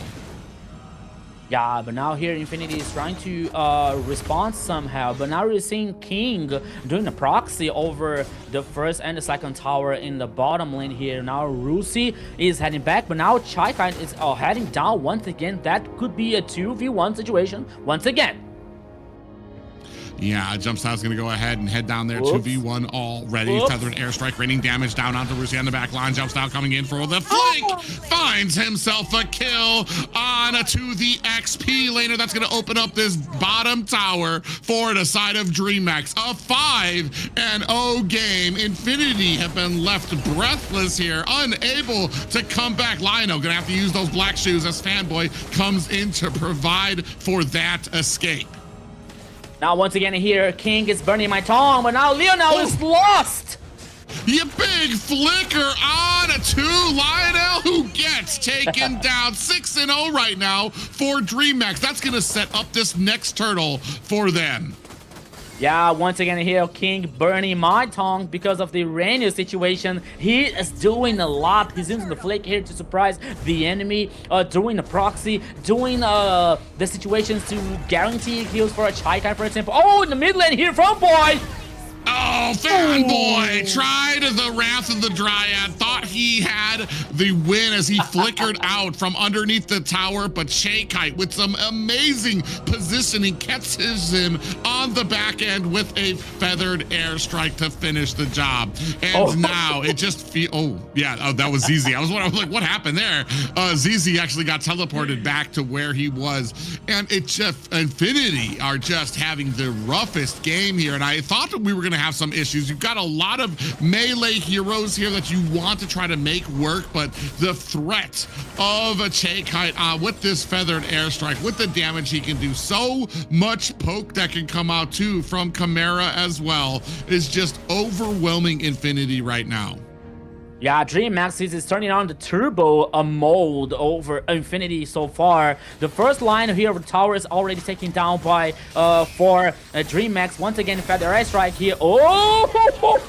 Wow, ZZ comes in and gets exploded. This is a completely different team. I feel like DreamHack understood the draft on a different level here, baited out some of these picks that Infinity was known for. And this is what I talk about sometimes when it comes to the draft being the draft for a reason. Certain heroes not shining, like especially Rusi on the Stamus. I mean, you need to get so close and remain so close. Now a little bit of trouble here as we have the feather airstrike in the middle of 2 lanes as well. That's going to go ahead, zone out the rest of Infinity for their high ground tower pressure. Yeah, DreamHack here realizing especially the composition situation over Kite here with Farsa, over Blink with the Serranos. You know, they know that they cannot let this game to be so long because of the carry on the late game here coming from Infinity. So they know that they had the tools, now they have the tools to finish the game as soon as they can. But we are talking about Infinity on the other side, which is a very good team. So both teams here, like not in the coin flip, but now in the mid lane here, Blinking taking so much damage, and even though King is still able to survive, Feather Airstrike coming again. Yeah, still raining on that damage. We're already going to have to use the black shoes defensively to get away from the damage coming on from the feathered airstrike. Good pressure mounting from Infinity. They're able to go ahead and push that bottom tower. They got themselves a free tower, so now have the top and a bottom as Lord making its way through mid. Yeah, so I was talking about like DreamHack not having this hard engage situation, or like comparing to Balearic, for example, but they have this following up a very interesting one with the Phantom's team from Jump Style, with the Feather Strike here coming from Kite, for example, and Chimera with the skill shot. Oh! Yeah, we have the Phantom Steed coming out through mid. Big pressure mounting on the high ground up at mid. Chimera is able to find a kill onto Fanboy. The rest of Infinity trying to find an escape, trying to find a defense here as King underneath the tower, taking a lot of damage on the backside. Blink latches onto Rusi, who's going to activate that vengeance and actually turn this around for Infinity. They find themselves the kill, and DreamHack are still able to find that mid tower. Feathered airstrike down to zone out the rest of Infinity. Top high ground tower is down. It is just the 2 towers at bottom lane, but that means we're gonna have a big boy minions coming from the mid and top lane. As they say, the greed took down the golem here. Blink was too greedy trying to get the kill. He was taken down, but who cares? Because now this is the high ground no more for Infinity. Only the last one in the bottom lane here. Super minions in the mid lane for DreamHack. Super minions in the top lane for the Dragon Boys. Oh my goodness. This game here, it is so good for DreamHack to finish so far. Yeah, I mean, this is a pretty dominant game. We're only, I mean, there's about an 8K gold lead here at the 11-minute mark here. So they just need to sync up lanes, continue on with putting on this pressure, or they can just do it safe, continue pushing the lanes, and then just wait for the next Lord. Right now, you're at a point where Infinity cannot win a fight unless they get lucky. You see that little bit of a teleport coming out from ZZ, but he does not find the target he wants. Kite, Chimera doing a great job with their spacing, with their positioning, making sure that they're not in harm's way, except when it is to rain down some damage with that feathered airstrike. You see them already chunked down to 50% immediately. Damage coming out on the King. Wrath of Dryad coming out, as you see from the flank. ZZ gonna have to find a disengage, but this already setting it up for a clean Lord pickup by DreamHack. 5 seconds left for that Lord. Yeah, King here being the king of XP lane so far in this game for DreamHack with his Uranus. Once again with a fat airstrike here from Chaikite just to zoom out the players and let the DreamHack guarantee another Lord for the Dragon Boys. But now, okay, only Blink and King here with the playing forward, playing aggressive to try to get this info for a DreamHack. The Lord is guaranteed by DreamHack, immediately heading down in the mid lane for the Dragon Boys. Yeah, Chaikite on the back end is going to be looking for that good positioning to lay out a feathered airstrike. Zablochin fanboy lying in wait, seeing if they can kind of bait out some of those abilities. Rusi at the bottom.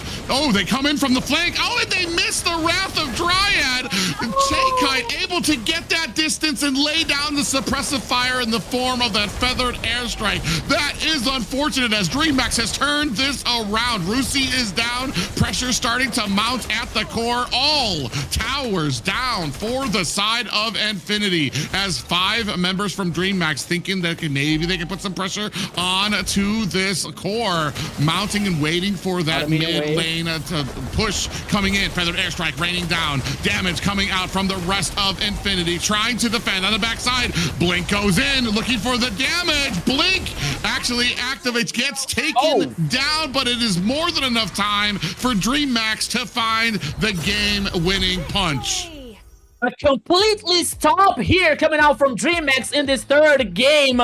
My goodness, DreamHack didn't recognize here Infinity and guarantee the second win.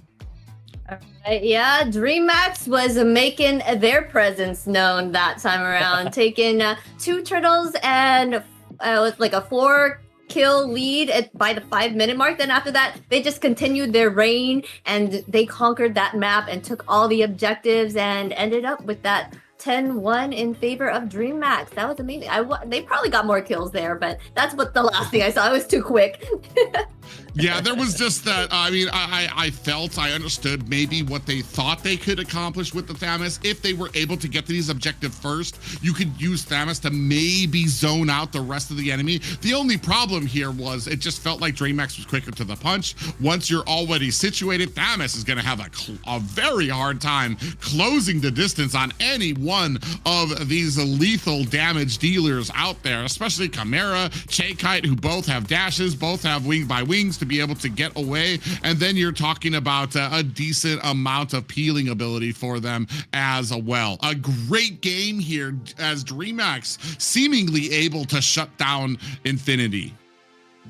Yeah, especially here neutralizing Rusi's performance, even in the very first minute here in the game, as Private was saying, like especially with this wall, the resistant wall coming from King, a Gemstar, for example, and also a Blink. You know, despite that they didn't have some kind of engage here in that DreamHack composition, but they still dominated the map, dominated this pressure here to guarantee the turtles, and it was becoming hard and harder for Infinity to do something over the past minutes here, because they are Rusi. I think that after the first turtle, Rusi got like a very hard life situation here with this Thanos, because he was not able to do much after that. He was neutralizing every time. We were able to see many times like King doing a proxy, walking through the jungle, you know, using the flick to surprise the enemy in the top side here. So he was really solid with this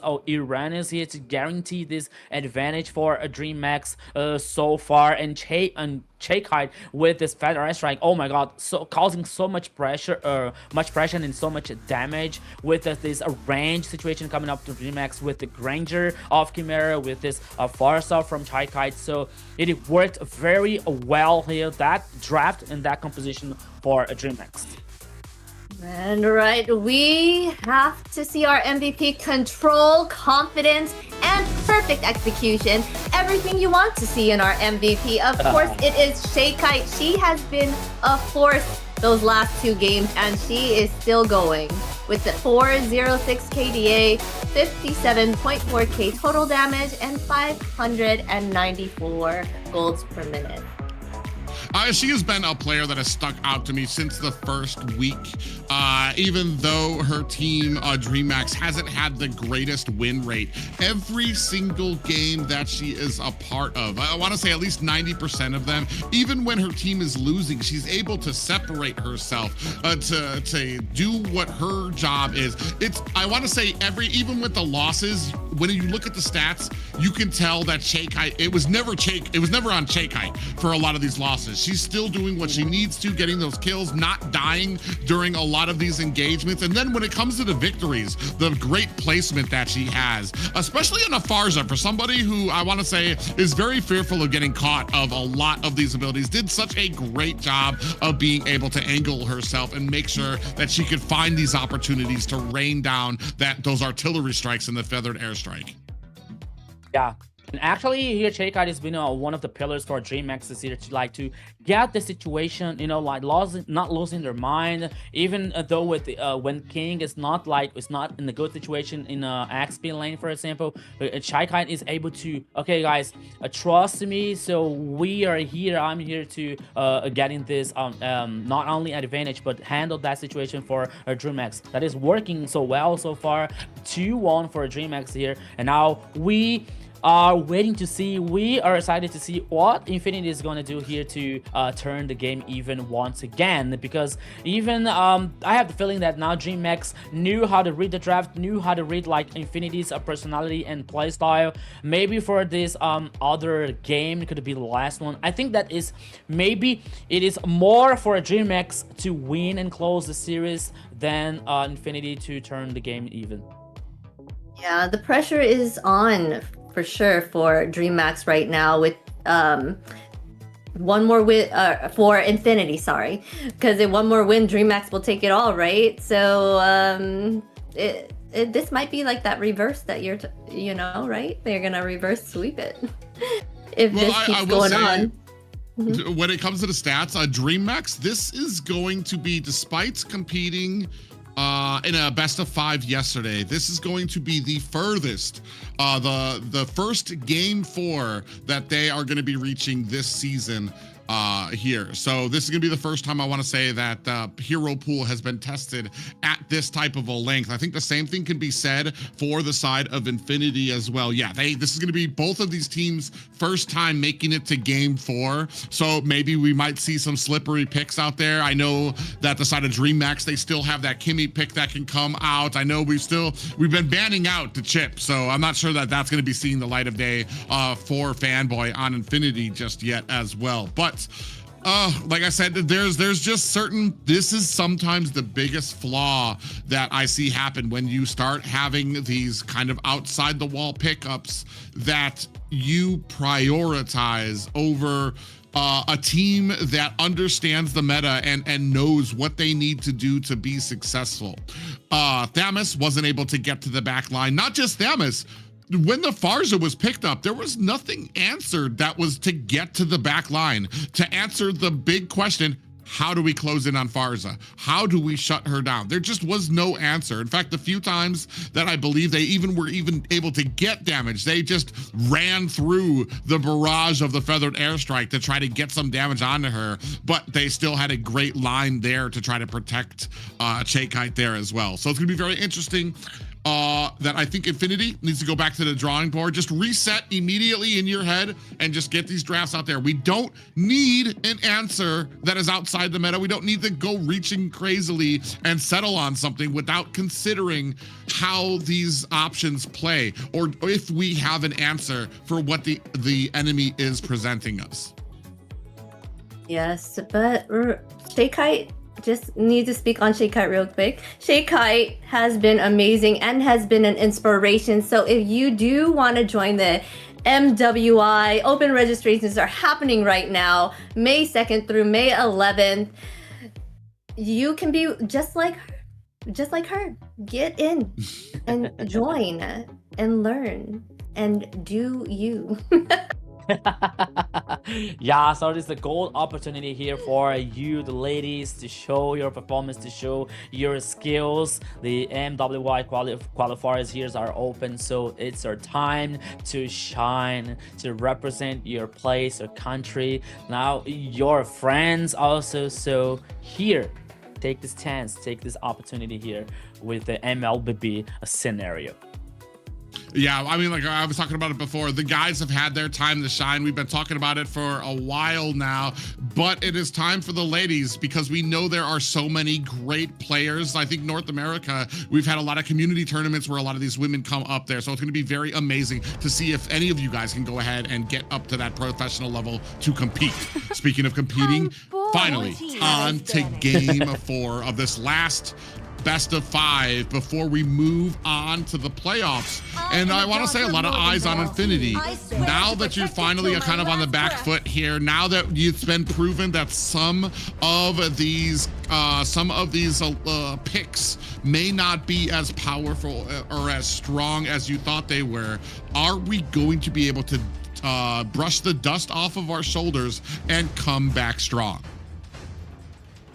Yeah, so we were thinking, we were talking about like one of the ways to get over Farsa in the last game here that were not for Infinity, that they didn't find the answer because one of the answers were banned by DreamX, that it was Chip, for example, that he has the potential to using the portals to get into the back line, trying to flank over Farsa, but he was banned. But now we're seeing what is about to happen in this 4th game ever. But now we're seeing Harriet being banned once again by Infinity, and we are waiting for Chip. DreamX, where's the Chip? You were banning him since the first game. Zushin, okay, there's still one slot open for banning Chip. Yes, that's for sure going to be a prio ban for them. If it's not, I'll be surprised. Yeah, I was actually kind of wondering if they were going to go ahead and take out the Zushin, because I was feeling like Infinity, they kind of had one of those drafts where they were going to let the Zushin slide out there too, hopefully to see if it would make them, force them into the decision of having either a Zushin or a Chip out on the team here. I believe we're going to be able to answer back. Okay. Oh, we're going to go with the Marcel. So this is where the entire caster table takes a deep breath. What are we going to see with the Marcel? Is this going to be good? Is this going to be bad? I think we went over the stats here before the cast started to go ahead and take a look at the stats for Marcel. I think he's got somewhat of a 90% pick ban, upwards of a 90%. I think it's like 97, something like that.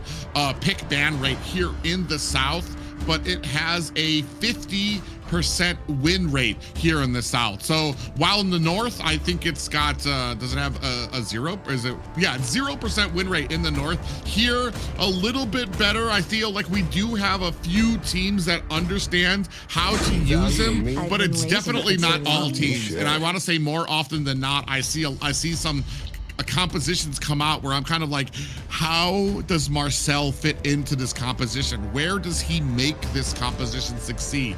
I'm hoping to see those questions answered with this upcoming draft from Infinity.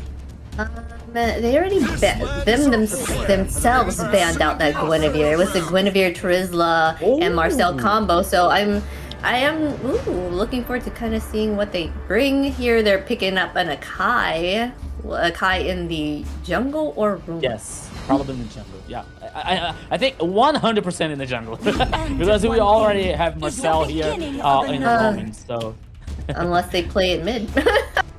Kidding. Who knows nowadays? Like you don't know.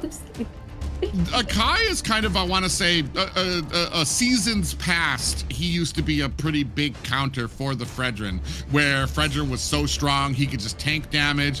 Then when the turtle or the objective got low, he could Appraiser's Wrath and Retribution.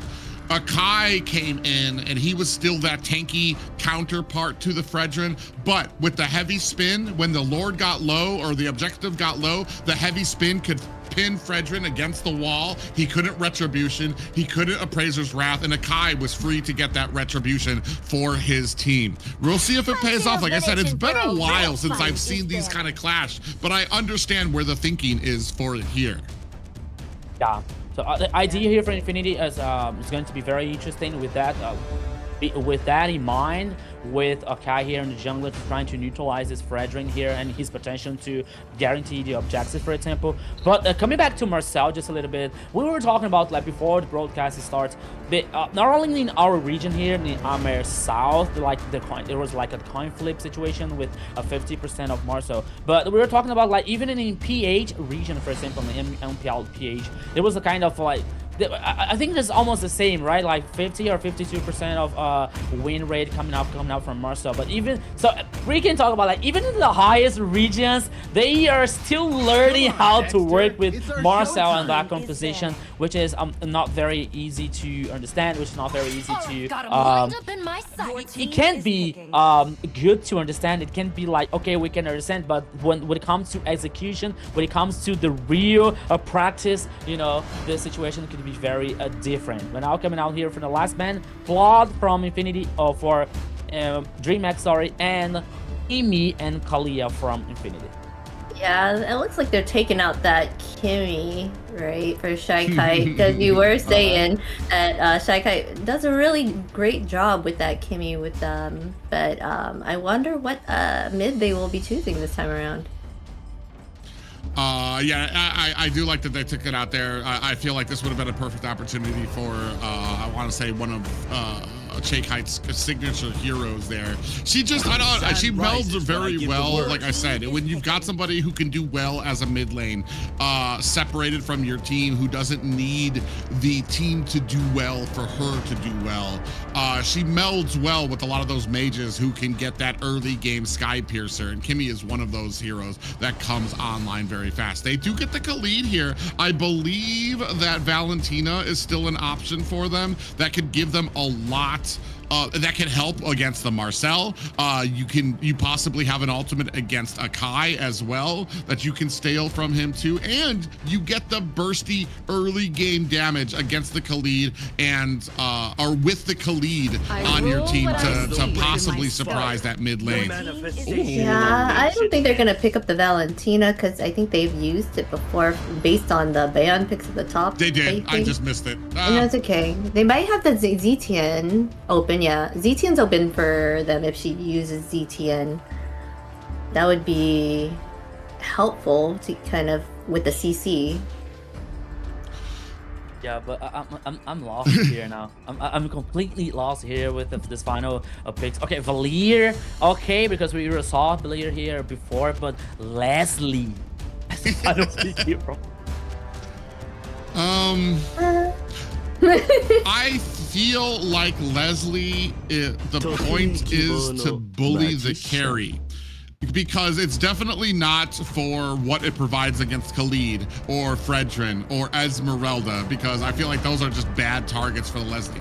It's here to dominate that gold lane, and hopefully we have a combination here that will work as we move into the final mix-ups here for this combination. And I mean, I still got the same question. How does Marcel fit into this? Does he kind of sway with any of these heroes in a way that will just become this game-winning strategy for them? Yeah, not only over Marcel here, but that implies another question. How are they going to work versus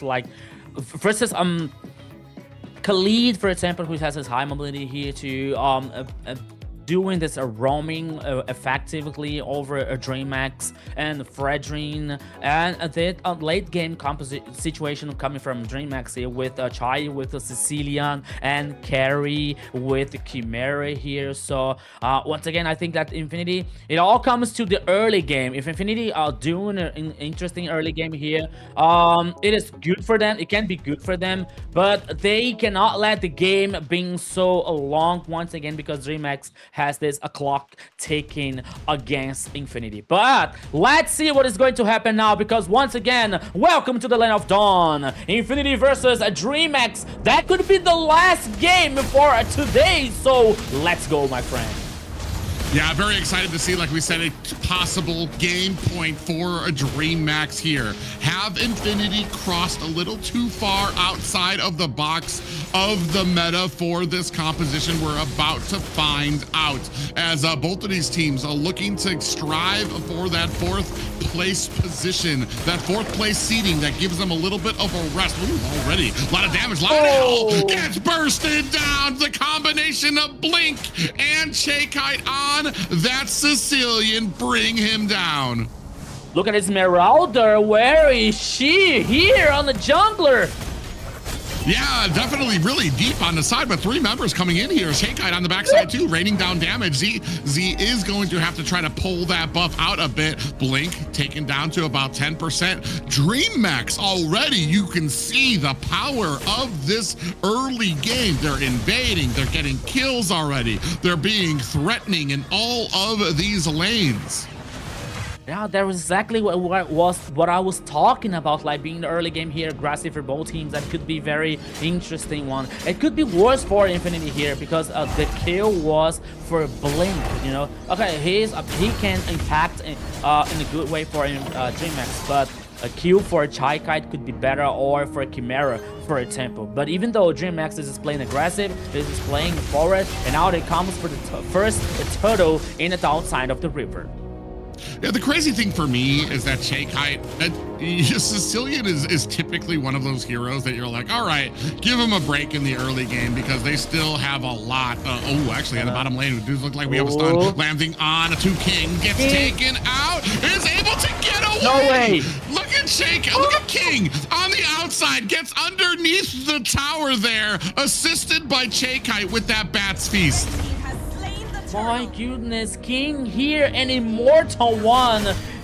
He bought so much time for a Dream Max here. He was able to survive, but not only that, sorry, it was able to guarantee the first turtle for a Dream Max. So he bought this time for Dream Max here because Infinity trying to buy this pick off here, which didn't happen. And it gave the Dream Max the opportunity to respond back to this situation and guarantee the first goal, guarantee the first objective. And we're seeing Blink once again with the lead, with this high speed, with this mobility here, which benefits a Dream Max so far. But yeah, a big stun lands on the line. I was gonna have to use that flicker to get out of harm's way. Blink taking a heap of damage, uses the flicker of his own. All of this before this turtle and a big heavy spin. ZZ putting King onto the wrong side of a tower. Lord now at 65 seconds as Chimera comes in from the top lane. Big stun lands onto 2 members of Dream Max. Fanboy takes a little bit of damage for his actions. Yeah, but now this time here, King wasn't so lucky. For the next time here, after the heavy spin coming up from ZZ, he was taken down. 1-1 here so far. The goal lead, there is no such a goal lead here for both teams. Only Dream Max is still just a little bit ahead. But now here, once again, Blink trying to get this info, trying to cause this pressure every time with this lead. But now we're heading for the next turtle, which is going to appear also in the downside of the river once again. But now we're here, we're seeing the 2v2 situation because Fanboy here is helping the Zapblocks to farm. Now Leo now comes in the upper side here.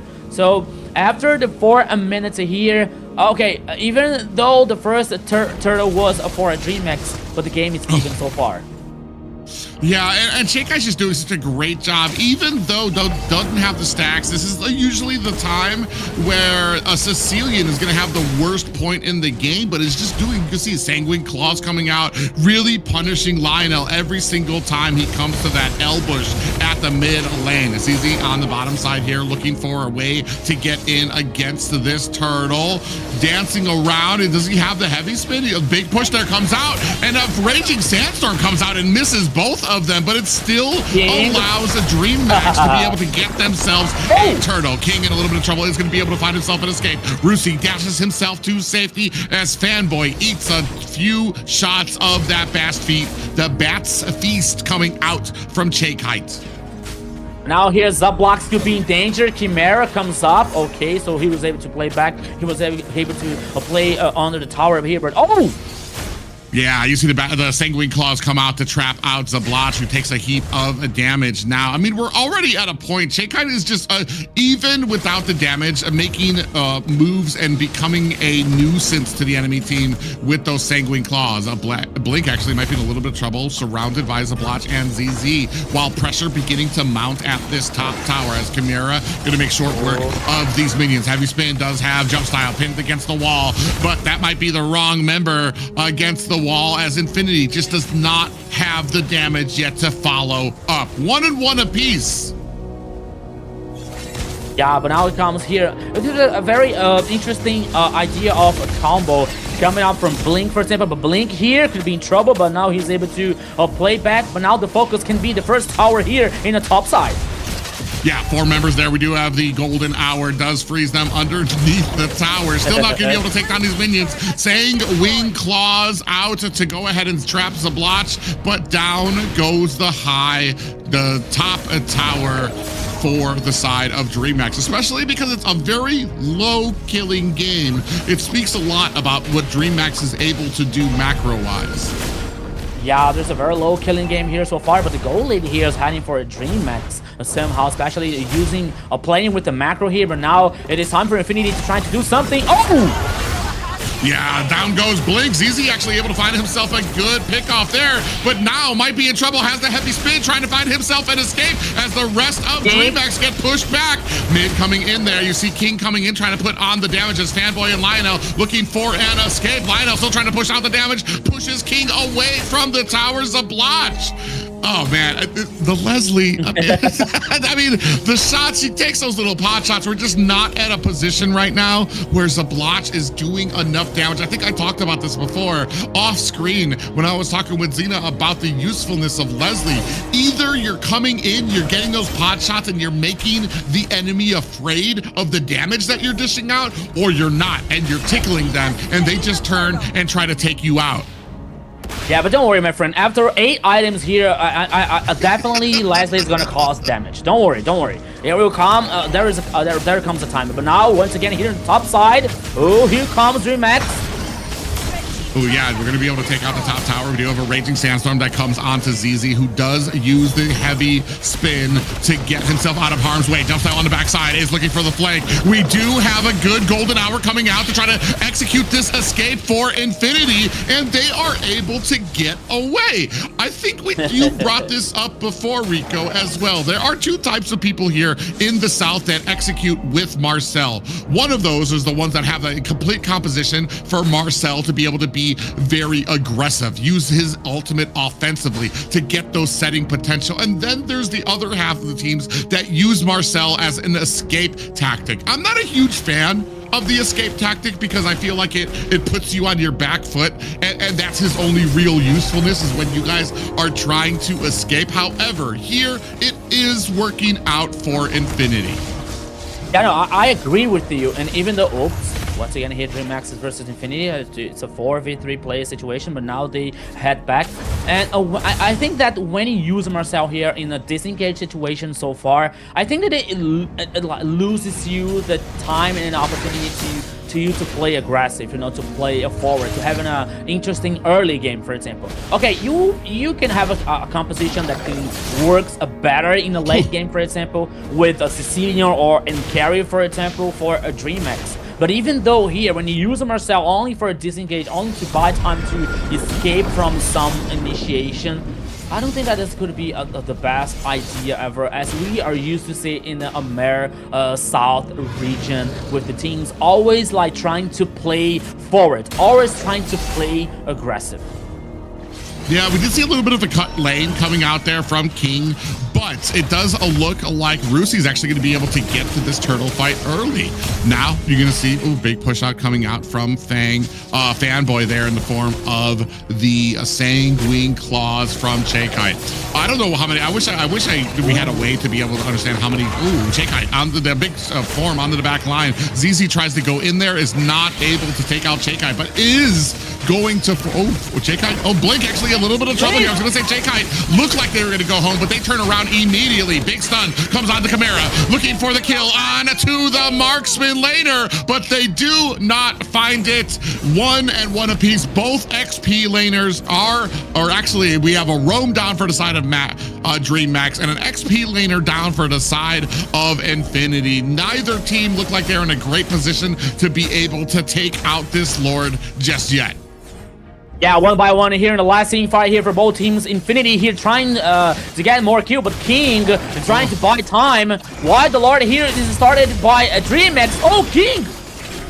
Oh, yeah, look at the damage coming out from the Valier. Lionel doing a good job of trying to follow up on a 2 King there. Lord has been taken down to about 1/3 of health. Jump Styles trying to keep in there. Does reset the Lord. You can tell DreamMax are very thirsty for a fight here against Infinity, who now have to turn their attention to try to clear out these lanes. You immediately see from DreamMax, Blink immediately going up to the top to try to clear out those minions so that there's something for the side of Infinity to have to answer. Minions now still coming as, oh, in comes King trying to put the damage onto Lionel, who does get the push and a little bit of CC for his team. The rest of DreamX gonna go ahead, start up on this Lord, about 1/4 of health taken down. King roaming around through the minion path here, looking for an angle to get access to the back line. Taken down to about 25%, now down to 10%. We do have a sniper coming out and Jump Style able to find himself a Lord, but immediately taken down by Rusi. With that, Kite able to answer back with a kill of their own, and down goes Chimera. Blink in trouble here as Lionel trying to put on the damage and is able to find a kill, but immediately after answered back by King. 2 left for Infinity, 2 left for Dream, but a Lord coming in on the side of DreamMax. Yeah, oh, once again here, Kite. Oh, but the kill was for King over Marcel here. Yeah, Kite sitting at 2-0 and 4. And I said already from the beginning of this game, making huge use out of this Sicilian pickup. And now we're starting to get to a point, I want to say around like 150 high to or 200s. You're going to start actually really feeling the effect you're having on these games. You're going to be able to spam out those abilities here. And I feel like at the 12-minute mark, Kite should definitely be there. Definitely able to rain down this damage. Definitely able to use those Sanguine Claws as well. Lord pressuring up at top as ZZ and Zablotch doing the best they can to take it down. Meanwhile, the rest of DreamMax very wisely clearing a path through Infinity Jungle. Yeah, just one more situation here for Infinity that they have to pay attention, but oh, once again here in the orange buff, King doing the front line. Yeah, King actually in a little bit of trouble here. Gets taken down by Zablotch. Finally, must have that the 5th or 7 items on the Leslie to be able to chunk down King. Is going to be able to start doing some damage. Only 2K, a little under 2K behind is Infinity. It is a lead of 6 to 7 right now for the side of Infinity, but I do feel like Infinity's still on their back foot. Yeah, even though here another thing that we can talk about here is for DreamX is another point in favor for DreamX here, because we're talking about like a late game situation for Carry, for example, and Cecilia. Okay, Carry has a late game in before because of the true damage, because of his her buff for a melting tankies, for example. Or another situation here is Sicilian, not only for the items that he got the late game, but also with the stacks with the bad impact here. So the more stacks that he can he gets, the more damage he causes. So the clock is ticking against Infinity here because of the 2 situation heroes, Carry and Sicilian, to get a very strong late game. Yeah, it's really going to come down to some of that late game scaling. I feel like Lionel can start falling off. Zablotch is going to scale, I guess, pretty well into the late game, but is it going to be able to scale as much as the Chimera, as much as Kite? Oh, and speaking of which, Zablotch gets smushed underneath the damage coming out from Kite. That's going to go ahead and start this Lord. Pop-up comes on to 3 members of DreamMax. Are the rest of Infinity in a position to contest this? 10% left up on the Turtle. Are they going to be able to come in jump style, able to get the retribution? Now the rest of DreamHack trying to put the boots on to the rest of Infinity. Lionel coming in from the side, looking for the damage. Lionel might actually be caught here. Is going to be able to find himself a teleport to get himself out of harm's way. And now another Lord coming up at the top lane of Infinity. I didn't understand here why ZZ took so long to use the heavy spin, and not only to fight back for a Lord, for example, maybe because they were with one player last. I think I can think about that. But once again here, DreamHack, oh! Yeah, big sandstorm, a raging sandstorm comes in with the flicker, lands on the 3 members, but Zablach immediately able to take them down with this help of the firepower coming up from the turret, the tower. She finds 2 deaths now on the side of DreamHack. Is going to have to go back to base as the Lord making mincemeat of this high ground tower from Infinity. Ooh, he actually takes a lot of CC. Is he going to be able to get away? You have the deadly sniper coming out from Zablach, but it is not able to finish the job. Yeah, the goal here was reached by taking down the last tower in the top side, guaranteed super minions for DreamHack, but now they decide to head back because they were with 2 players less, so they have to pay attention, especially with Zablach here with this carry who has the Berserker Fury, the Malefic gun, the Blade of Despair, the Endless Battle. Yeah, this Leslie now is able to cause the damage, so the mission here for Infinity now is protect the carry, and the carry in that situation, sorry, is the Leslie.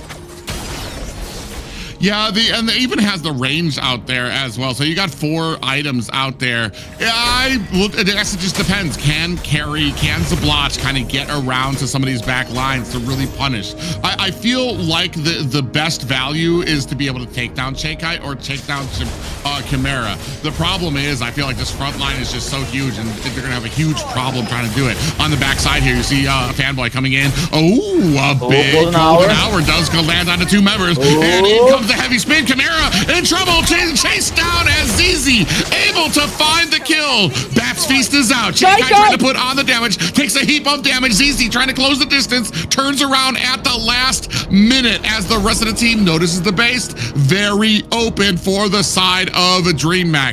Shades of the last game as well. Holy here! Shakeite being responsible for putting 2 players for running away for Infinity. When it comes to, okay, Infinity had the opportunity, Infinity had the team fight so in favor, but the last time, the last breath, Shakeite causing so much damage, I'm sorry, with a bad impact here, was able to get this time for a DreamHack. But now the Lord is at the downside here, both teams with the 5 players, but Infinity has a better situation here, has a better place over the map. But here comes King with the face jack, but now the Lord is in the pit. He wasn't started by any teams, but now just because I said, oh, Blink. Yeah, Blink's gonna take a lot of damage coming out from Fanboy, who's still looking for an angle to try to get in here. Both DreamHack and Infinity want to win this. Ooh, you see already 50% coming down. And that's a Wishing Lantern being activated from Shakeite as well to try to put a little bit more damage onto ZZ. Now a little bit of a fight there as the rest of the team going deep into Infinity territory. From the backside, trying to chase down Shakeite, are not able to close the distance just yet. All this to say that the longer this fight goes on, the worse it gets for Infinity. They don't have any high ground towers. The longer this fight goes on, the more you can see minions beginning to build up at the top lane as well. A free line into Infinity's base right now as minions just spawn. Infinity know they have a limited time limit to actually make something happen here. We do have the sniper coming out from the Leslie, from Zablach, who is looking for Lionel takes a lot of damage, has to flicker himself to safety. Heavy spin comes out, putting Blink on the wrong side of enemy territory. Shakeite still trying to zone out the rest of Infinity, but now Infinity and Rusi have to answer the minions knocking on their core, which means Infinity does not have the numbers to try to contest this Lord. Yeah, so that situation get even worse for Infinity now, once again with the Lord coming up from DreamHack. favor probably in the top side once again with where has a no last tower here. Yeah, so at 20 minutes of the game, even though Infinity here is ahead of kills, but the map domination, the rhythm, the goal lead here, it all comes for a DreamHack so far, and they have two strong keys here. They have two strong weapons. They have Chai-Kite with Sicilian and Chimera with Carry, which finished in loud. Oh, they go back, they find Chai-Kite. King didn't check that bush. That's what I said ooh for. They just missed that bush, and this might be the opportunity they're looking for. Golden Hour does miss on the Zablotch, who's running for the hills. Lord at the base right now, looking to start swinging away. Another kill for Zablotch, as the rest of Infinity looking to put the boots onto this Lord for a successful defense. On the back line, Rusi able to hold back the line of DreamHack long enough for a successful defense from Infinity.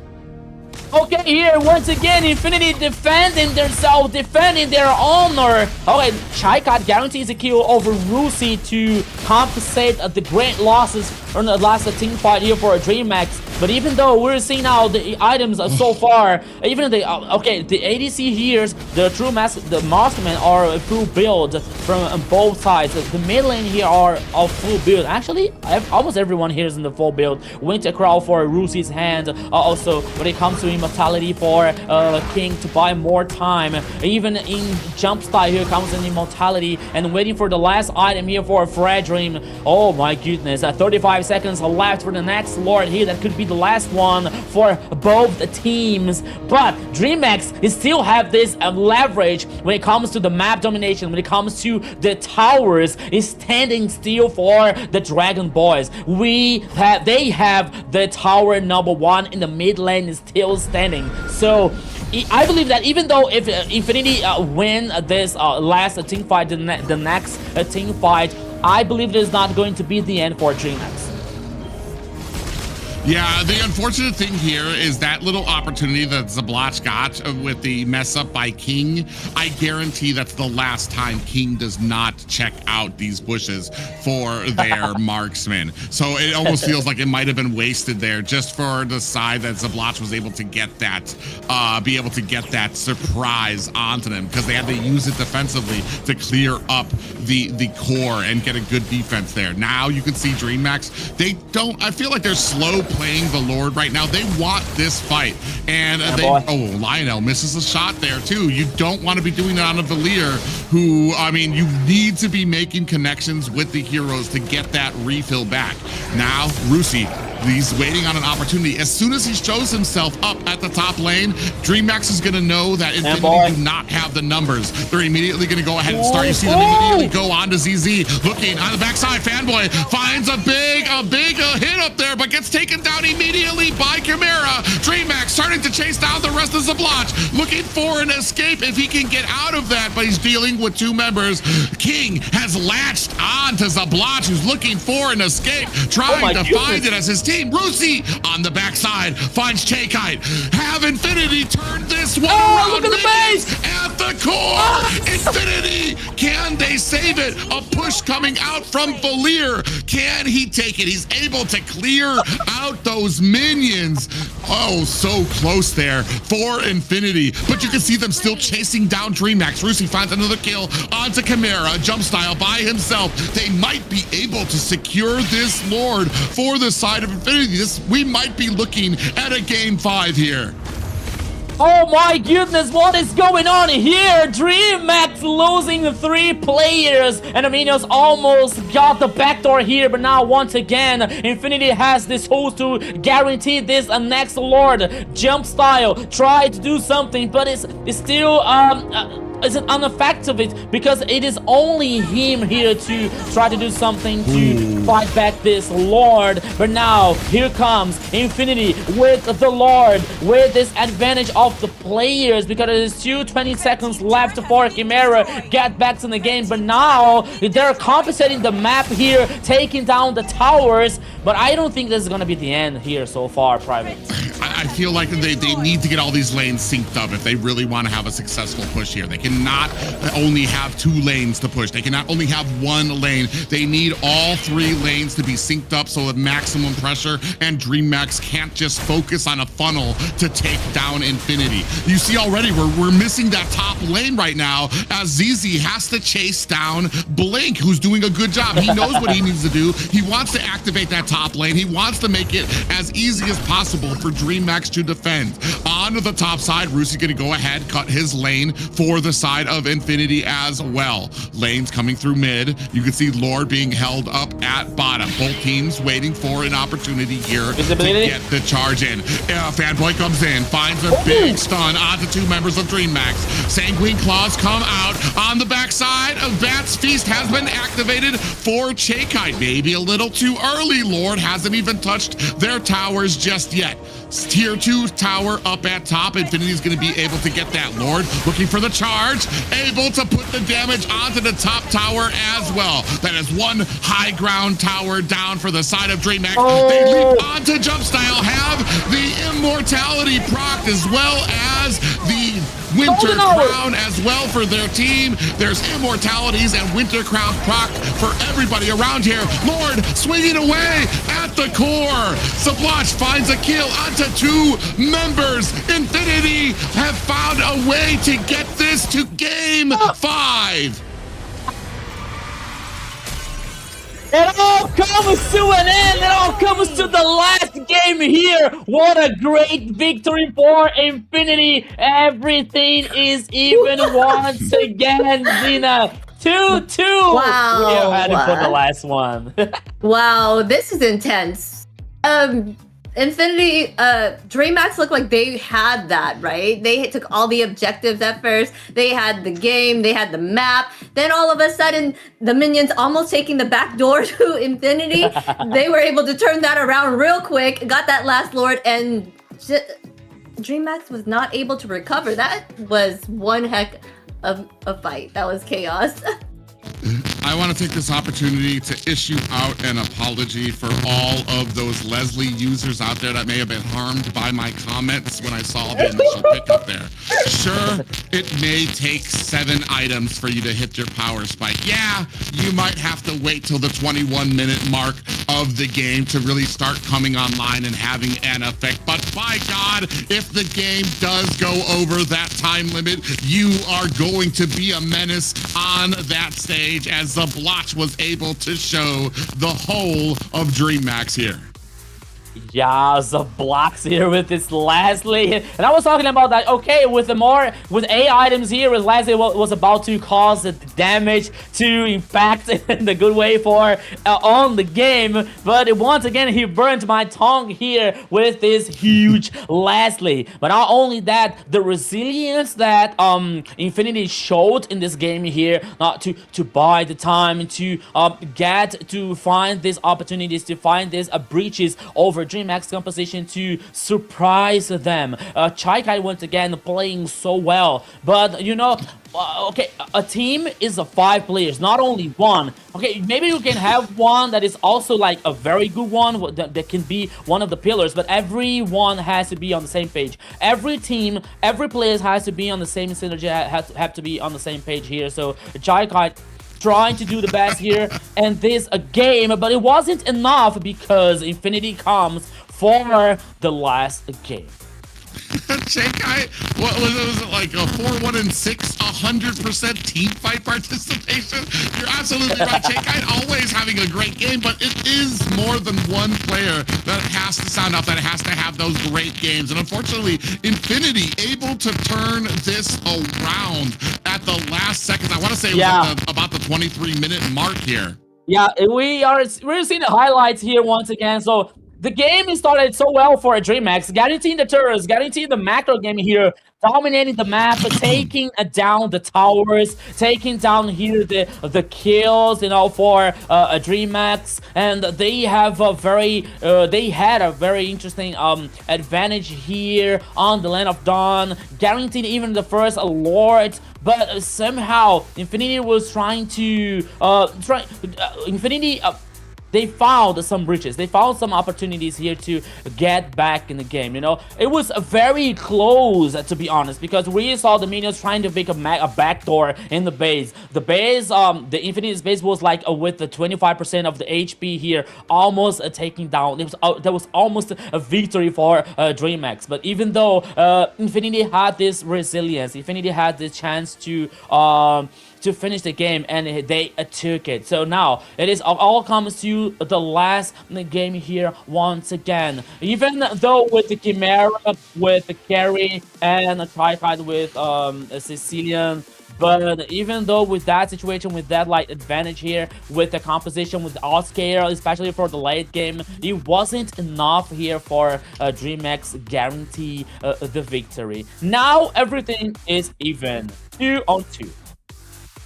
Yes, and let us get to the MVP. They turned pressure into opportunity and came out on top here. Who's gonna be? Who will be our MVP?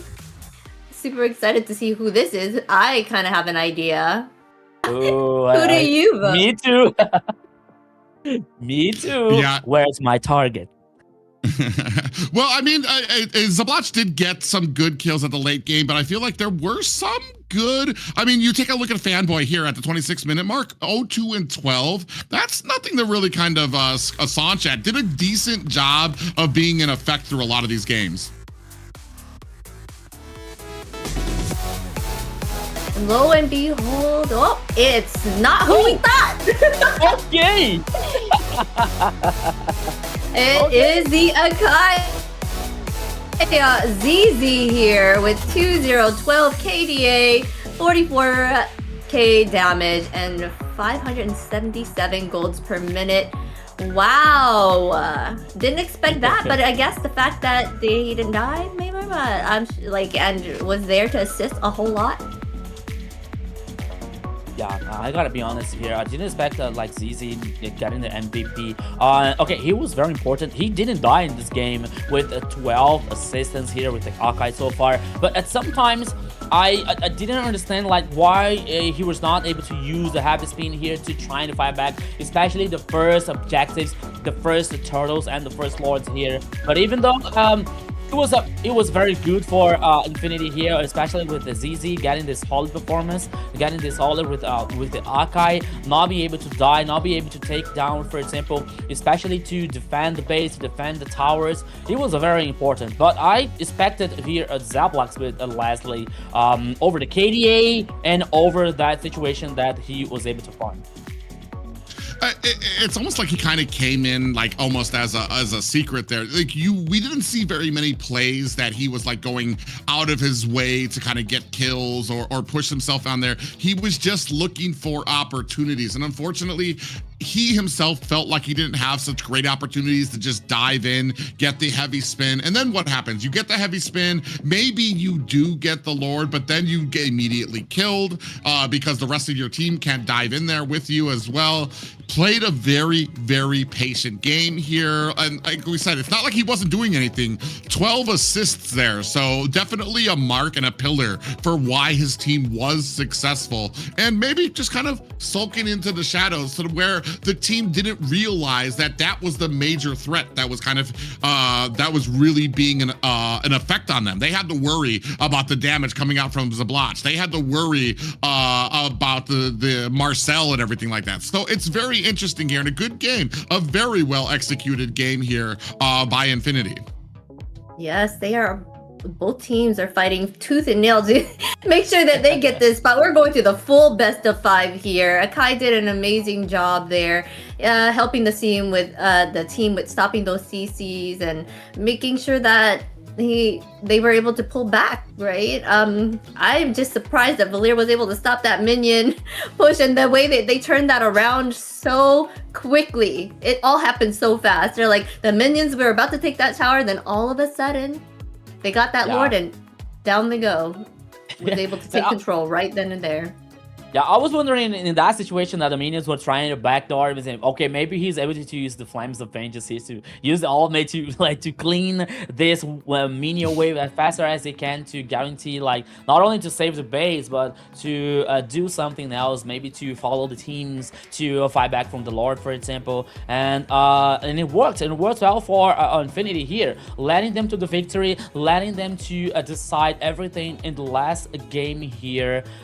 The best of 5. So we expected 5 games. We prayed for the 5 games. So here we are, and on the 5th game here in this best of 5. Yeah, it's going to be very interesting here. I wonder if I believe this is probably our first best of 5 for these for the South. I'm actually quite curious to see that, and I don't even know if we've actually seen a game 5 in the North either here. So we're kind of whittling down to a lot of hero pools here that a lot of these teams are going to need to be prepared for. I want to say if I am on either one of these teams, I'm looking for the chip ban. Oh yeah, this is the first time we've seen complete rows of all of these guys of heroes they cannot use any longer. I'm assuming chip is still going to be up there for the bans, and possibly the Kimmy for the side of Infinity as well to take that away from Chaikai. Who said there are no Yeah, it's gonna be shortcuts in exciting to life? see I what they pull out of their belts now with all of these bans on the board here. They got rid of that Uranus, the tanky side there, and the of course the chip. They didn't want to see that lurking around in the bushes. And the Freya and the Marcel. Yeah, here now waiting for the last ban here in the first phase for DreamHack and Infinity here. Now DreamHack in the blue side and being able to get the first pick. I'm looking for a Boxia. Yeah, they already used Boxia here in this best of 5, so they're not allowed to use that. Maybe a Harley, for example, for Jumpslide, but I'm not seeing Jumpslide playing with Harley, to be honest here.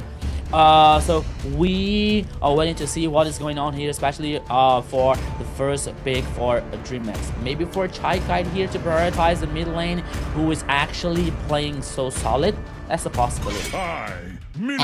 One thing I want to say is you either ban the Kimmy or you ban the Zushin. So that's going to go ahead and allow the Kimmy out for the side of a Dream Max here, so we're going to be able to give that to Chaikai. I was about to say too, Zushin, I was like, oh, we're kind of edging. Are we going to let that thing through there? We're kind of down. I feel like the later we're getting into some of these matches, the more it favors the side of Infinity because of some of those off picks that they have. I mean, they still have Valentina available on their side. They still have a lot of the roams available on their side. So, I mean, this almost, if they can play some of the meta just successfully as they have some of those outside the box picks, I think that DreamHack might be in for a bit of a rude awakening.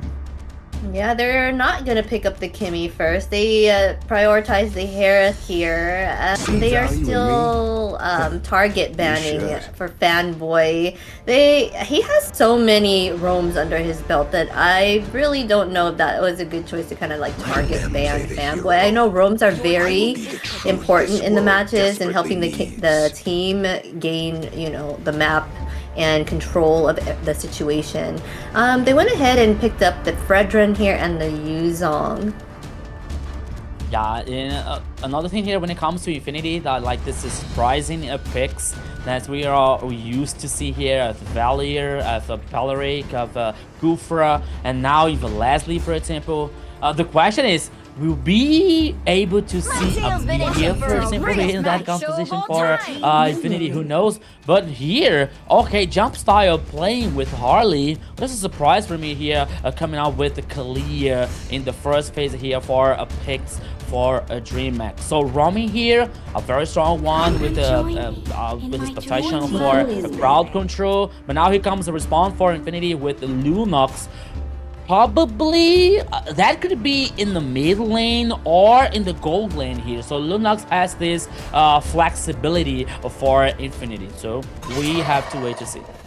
Yeah, that's really interesting. I feel like that's going to go ahead. Oh no, they don't. They aren't going to be able to pick the glue pick anyway. So I mean, that's going to probably be able to try to take down some of these tankier ones that will stop Kalia from being able to get the tsunami slam onto the Linux. I feel like the main difference that I've seen here when I watch other regions like PH, Indonesia, and when it comes to AMER is that I feel like Kalia in AMER has kind of slipped down tiers a little bit here in AMER, where I feel like a lot of our teams aren't as comfortable picking up the Kali, where heck, they'll even go for other ones like Atlas. They'll prioritize over picking up a Kalea, which is really interesting to me here, especially with how prioritized it can be in other regions as a setter for their team to be able to get that one of their enemies all the way back onto the line, to be able to burst them down as well.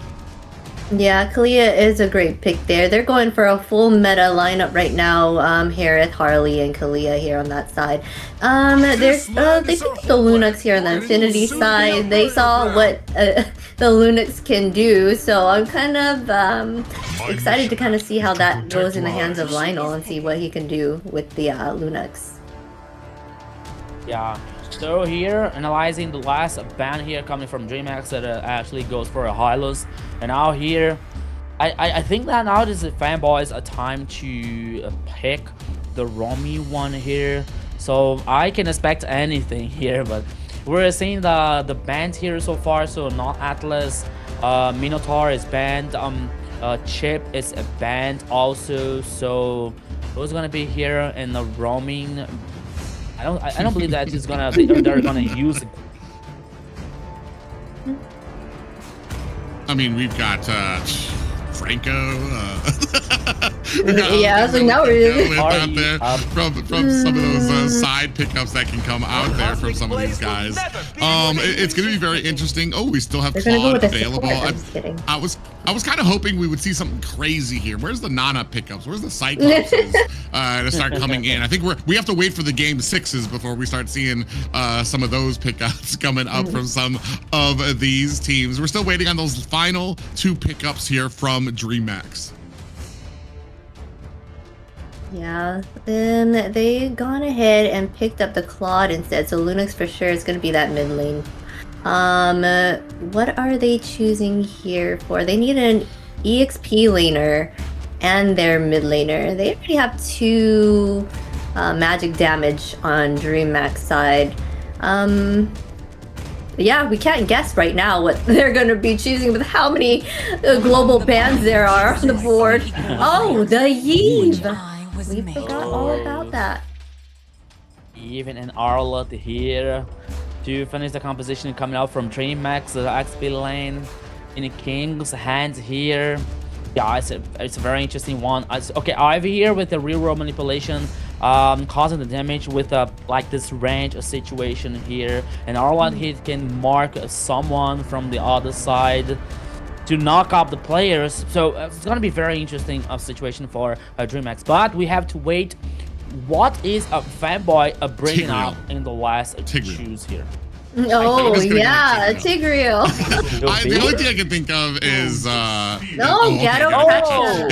is something that can be a setting potential, because he seems to really like those tanks that go with setting, the Atlas, the Minotaur, things that can help your teammate get that early access to them. Gatakacha is good, but he is not the initial setting factor. If his ability is too predictable and it allows people to get out, so it's gonna need to be actuated probably by the Black Dragon or by ZZ going in on the Fredrin before he can use that Avatar the Guardian to come in. When it comes to initiation here coming from Infinity, we have a fanboy here with the Gato Chacha, but it's a delicate initiation here because, as you said, they all know when he's coming with AO of the Guardian here, coming up from Gato Chacha. So that could be very interesting, especially to get a possible backline here coming up from Ivy on Chai Kai, for example, or Chimera. You know, there are so many options for DreamHack to avoid that initiation coming from Gato Chacha. So everything can happen. everything is possible, because here now, ladies and gentlemen, once again, welcome to the Land of Dawn for the last time of today. DreamHack versus Infinity when it comes to the victory, and we have a pause. And no better way to start out the game 5. I want to say the South's first game 5 of the season as we get ready to start off this final game. Like we said, final game of the Swiss stage, final game before we go into playoffs next week. Both of these teams, I mean, they're putting in the hours, they're putting in the time, they're putting in the intensity for these matches. They're fighting for this like this is the grand finals. Neither team want to be the one that has to fight first, or that they want to be able to get that little bit of a rest, get to round 2 where they can just relax a little bit, let the other teams duke it out, the 4 through 8, I believe. The pressure is on for these two teams. That's why they might, need a little bit more time to kind of analyze their strategy. So they're probably taking that right now. And they, like Private said, they do kind of not want to be the first team to go up and fight in this initial start of the playoffs, because they want to be sure that they can see what the other teams are made of, what they have to bring before they have to go in and do that and, climb up the ladder. Yeah. Now, once again, in talking about like that two compositions here, we have to talk about Lunox in the mid lane here. That could be that he could have one of the ways to escape from initiation from Kalia from DreamHack. Even though we also have Claude with the Daxa hologram here, who can also have this ability to escape also. So maybe Kalia has to think about like a very to get a specific target here coming from this initiation. Who will be? Maybe a Fredrin, for example, maybe Yuzong, or any other target which is also working on the cooldown of this ability, or Lunox or a Claude, for example. So it's gonna be a game for who can use better the cooldowns for abilities from the other team. So it's gonna be very interesting. Yeah, I feel that Lunox was a good choice there, because she can escape Harley's ultimate fairly quickly and easily, so that's not a target for him at all. That's one less person that he can find and burst down real quick, right? My only kind of question is who is Lunox kind of shining against? I know that she's going to be able to get out of the Tsunami Slam. She's going to be able to negate the deadly magic coming out from Harley. But who is the big chunky target that she's going to be able to burst down? It's going to be there's a lot of people who have an ability to get away from her as well. The Tsunami Slam, for me, I'm trying to think as well, situations. If you grab the Fredrin, I feel like Fredrin, that's probably the absolute worst target you're looking for, because then he's going to be able to get the, I believe it's the crystal energy, where he's going to get the taunt on everybody. He's going to get defense. You guys are going to try to burst him down, and then he's going to be able to get down a great Appraiser's Wrath onto your teammates. So that could quickly turn against you. The other two targets, like we mentioned, they've got dashing abilities. They've got a way to escape from that as well. So I feel like, yeah, this is game 5. We've got a lot of people that they maybe don't have the best in slot answers for a lot of these people on the opposite side here. Gotta catch. I feel like the setting, I'm very interested to see how these settings are going to go for both of these teams as well. Yes, speaking of setting potential, you can get set in getting these diamonds. With these diamond drops, make sure you stick around in the chat and engage and have a better chance at getting these diamonds, so you can get a chance at getting those skins. Yeah, regardless, we're waiting to see. Yeah, regardless, we're waiting to see who's gonna win this last game here. You are the real winner here, because you are getting the diamonds here in our broadcast, in our game. So you have the chance to get diamonds here for free if you stay tuned, if you send a like, if you share the live, if you call your friends here to watch the MCTAMER South. So it all thanks to you, it all for you guys. So don't miss the chance to get diamonds.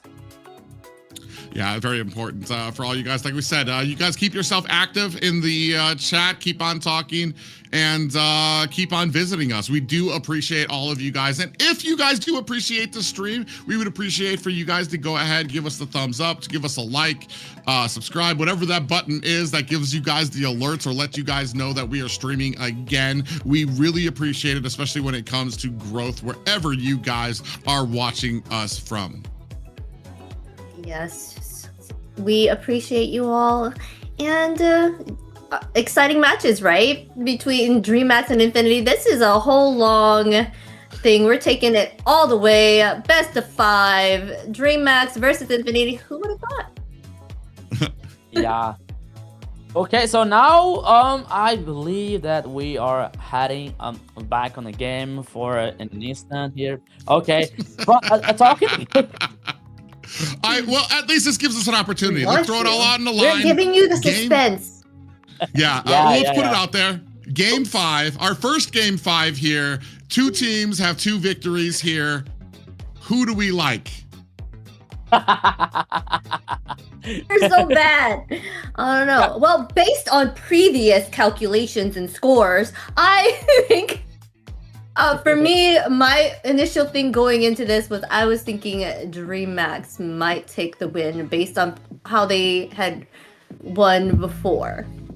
Yeah, but the funny thing here is, while we were talking about who's gonna win here, like I knew and I've heard that our friends from the Spanish broadcast, like they were analyzing the draft situation, they were analyzing both teams, and they were like asking who's gonna win, you know, like according to the composition. And we have some tradition here, like the Casus curse, and in Spanish they call La Mufa. When you say something like, okay, this team is gonna win, but the team actually lose, you know. And I've heard like with our Spanish casters in the Spanish broadcast, they were like tossing a coin to decide who's gonna win. And then, we don't know who's gonna win. It was an interesting idea, right? That is an interesting idea. Yeah, because we're gonna do rock paper scissors. I'm just kidding. Oh yeah, so that could be one. That could be an interesting. So here. All right, private. Rico, okay. Go. Rock paper scissors. Yeah, Wait, let's go. Decide. What does that mean? Whoever, yeah. I don't forget. 1, 2, 3. Okay. All right. If private wins, it'll be if private wins, it'll be Infinity, and if Rico wins, it'll be DreamHack. Go. Okay, rock paper scissors. Okay. Okay. Rock paper scissors. Oh my. Okay. Once again. Again. Go. Okay. All right. Ready. 1, 2, 3. Go. Oh, well, there you go, DreamHack. Oh. DreamHack, it is all to you now, guys. It is all to you now, guys. Based on the rock, you have to win. And in this situation here, but analyzing once again here, we're seeing a Lunox in Leonel's hands this time. We saw in Chai Kai's hand, and it was really like she destroyed the game with Lunox. So we are expecting to see the same thing with Lionel. We hope to see that, but there are 2 different players with 2 different personalities and play style here. So it depends very much on which Lionel is gonna, how Lionel is gonna play with this Lunox and Claude here to get a safe early game here to get to this transition from mid to late game in a safer way to get this condition for Infinity to guarantee this a win so far. So we are going to see what is going to happen.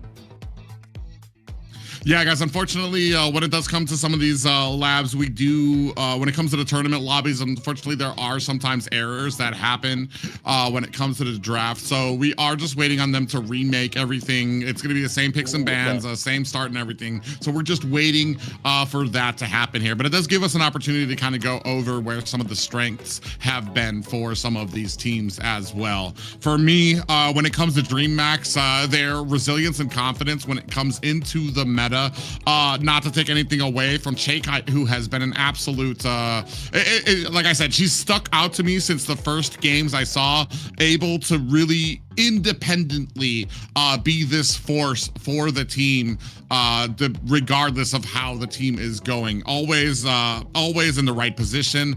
Always, even that last match, I think where we saw them starting to turn it around. Chaikai, I think only had like one death or 0. I can't remember how it went, but just still doing an excellent job on the Sicilian as well. So she's been one of those outliers for the team, for them as well. When it comes to Infinity, I think for them, it has been their flexibility, their ability to kind of go with the motion of the ocean, when it, so to speak, when it comes to be able to get outside the box of picks, or even when it comes to some of the patience and not giving up. Yeah, he was an amazing room and a great support. And speaking of supports, guys, we want to give a shout out to our sponsor, runestone.gg. Light up your esports with Runestone. They give great analytical data and you can improve your gameplay. Yeah, it actually improved like fanboys gameplay here using the Ruslan, because we've seen Chip here. I was about to say, there's a main hero here, so yeah. So it is the time to improve your gameplay level with the Runestone, checking out the stats, checking out the abilities that you can grow up with a Runestone here. So thank you so much, Runestone, for improve the community level and to make this happen here, to make MCT AMER North, AMER South possible for everyone, even for us. So thank you, Runestone, to be one of the partners here for the tournament. And once again, oh my goodness, so we were heading for a remake here in the last game. So everything that you were hoping it and we were expecting it is happening. Night of 5 games, so much action, so much emotion here, and even a remake here for this last game that we are handling. So yeah, it's our only a best of 5 today, but it is everything that's happening so far. Yeah, I'm about to say, go ahead. Go ahead. Oh no, we were just getting back to like the strengths of these teams. And for me, like you were saying, Infinity's strength is their roamers' ability to adapt and change and be non-meta and just be there and support their team and give them that CC. Whereas on the side of DreamMax, Shy her mid game and the way that she's able to play solely by herself and just still be a driving force for the team is amazing to see out there. This could be anyone's game this time around. There were so many global bans and it's hard to kind of draft correctly to answer to each side.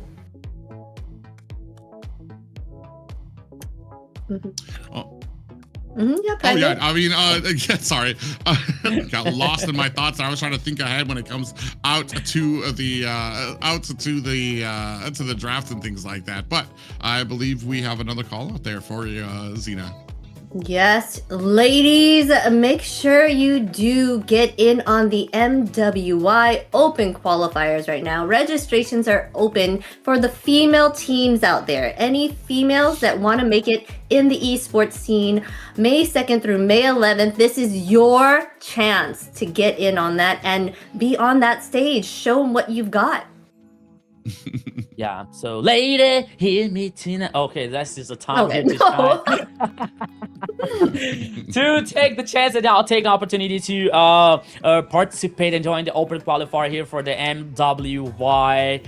Here is your chance for the lady to shine. And we all know there is a lot of lady who's a pro in Mobile Legends, a bang. So now take this chance to take this opportunity here. Yeah, take it from Shy Kite. I was going to say, if this series has proved anything, it's that there are females in a lot of these regions that do have the skill level to compete at a professional level. I know in North America, we are intimately aware of a lot of the female players. I think right now they have Vendetta. Ashley is a sub for that team. Ashley also part of the team Gaming Gladiators, who was able to get second place last year during MWI. MWI as well. And I want to say in North America, a lot of those females had competed in the North America regionals and things like that until they did create this grand qualifiers for the MWI and then the MWI itself. So there's just a huge bustling community, a lot of great players waiting to get recognized. And here's the opportunity for a lot of those women to get recognized as well. Yeah. Extremely exciting to see. But also make sure you go ahead and visit us on our social media channels. MLBB Esports. We are everywhere. Kick, Twitch, X, Instagram, Facebook, YouTube, and TikTok. MLBB Esports. Make sure you check us out. You'll see tips, memes, and even like what's going on right now in these stages. If you've missed what's happened, you can see there who's won, right? Or like what's going on at this moment. Yeah. Make sure you follow our social networks here to get to know more about the tournament, to know more about what is happening, even to stay tuned and attract the highlights with that beautiful voice from Private Caster and my not so beautiful voice over doing the highlights so far that you are able to track and in our social networks here. Also, follow us in our profile networks also. To if you want, you can screenshot of here the picture and tag us in our social media. We'll be happy to repost you, retag you, and talk to you guys. So we are in the social medias also, so ready to talk to you, ready to interact with you here and make our community greater in Mobile Legends Bang Bang.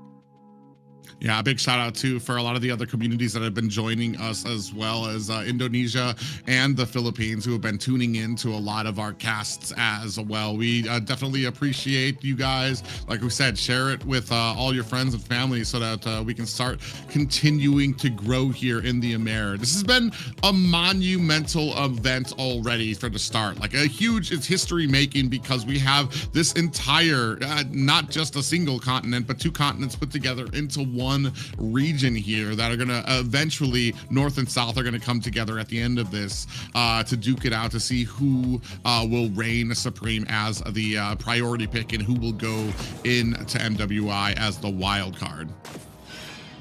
Yeah, so here once again, my friend Private, we are back in the game. The last one here, DreamHack versus Infinity. Oh, in the middle lane here we go.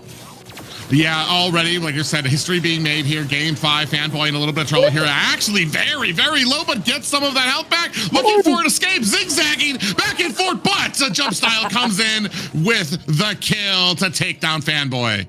Yeah, first blood here for Shy Kite. Oh, that could be not even better for DreamHack, but now Lionel here could be in trouble. 1v2, Lionel. Take care, my friend. Okay, he was able to survive.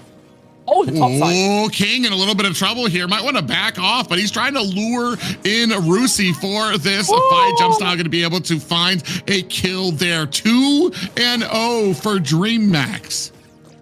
Oh my goodness, 2-0 for DreamHack, but now Chimera. What is going on here? It is the game came back so frenetic, so chaotic. But once again here, Chimera, okay, he is a low HP here, but now he still stands in the gold lane. He still stands in the lane. My goodness, he's so confident, but now he's heading to the base to regen HP. No, just because I said it, he decided to stay. Oh yeah, he decided to stay because he sees jump style and he wants to try to lure Zabloch out into like a bait here. But Zabloch very wisely kind of reads the situation well. Is going to go ahead and be a little bit more passive as we go ahead and start on this turtle. Doesn't really look like Infinity's in a position to be able to contest this. We're still focusing down at the bottom. You can see underneath the tower, jump style.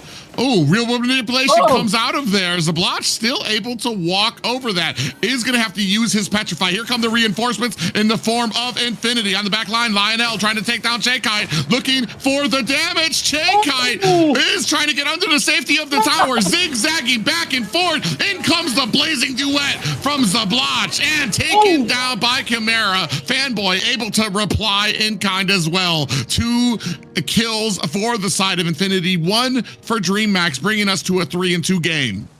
An insane dive here coming out from Infinity in the bottom lane. Guarantee two kills for Infinity. One for Lionel and one for Fanboy. Chaikai trying to buy much time for a DreamX. Meanwhile, Infinity was guaranteed the first turtle here so far in the early game. So everything is almost even. The goal lead here is even for both teams. But I think that maybe for a DreamX here with 1 kill on Chimera's hand, Shy Kai hand, and Jump Style could be better. But now DreamX is playing aggressive and is trying to steal here the orange buff coming out from Infinity. But now here comes the response. Yeah, Black Dragon is out for the side of Infinity. Big flicker coming out there from onto Blink, who gets taken out. Real world manipulation at the mid lane to help clear out some of those minions. Infinity finally managed to tie things up with DreamX. Now Rusi here has an opportunity and comes with a kill. Oh, King could be in trouble. Oh my goodness.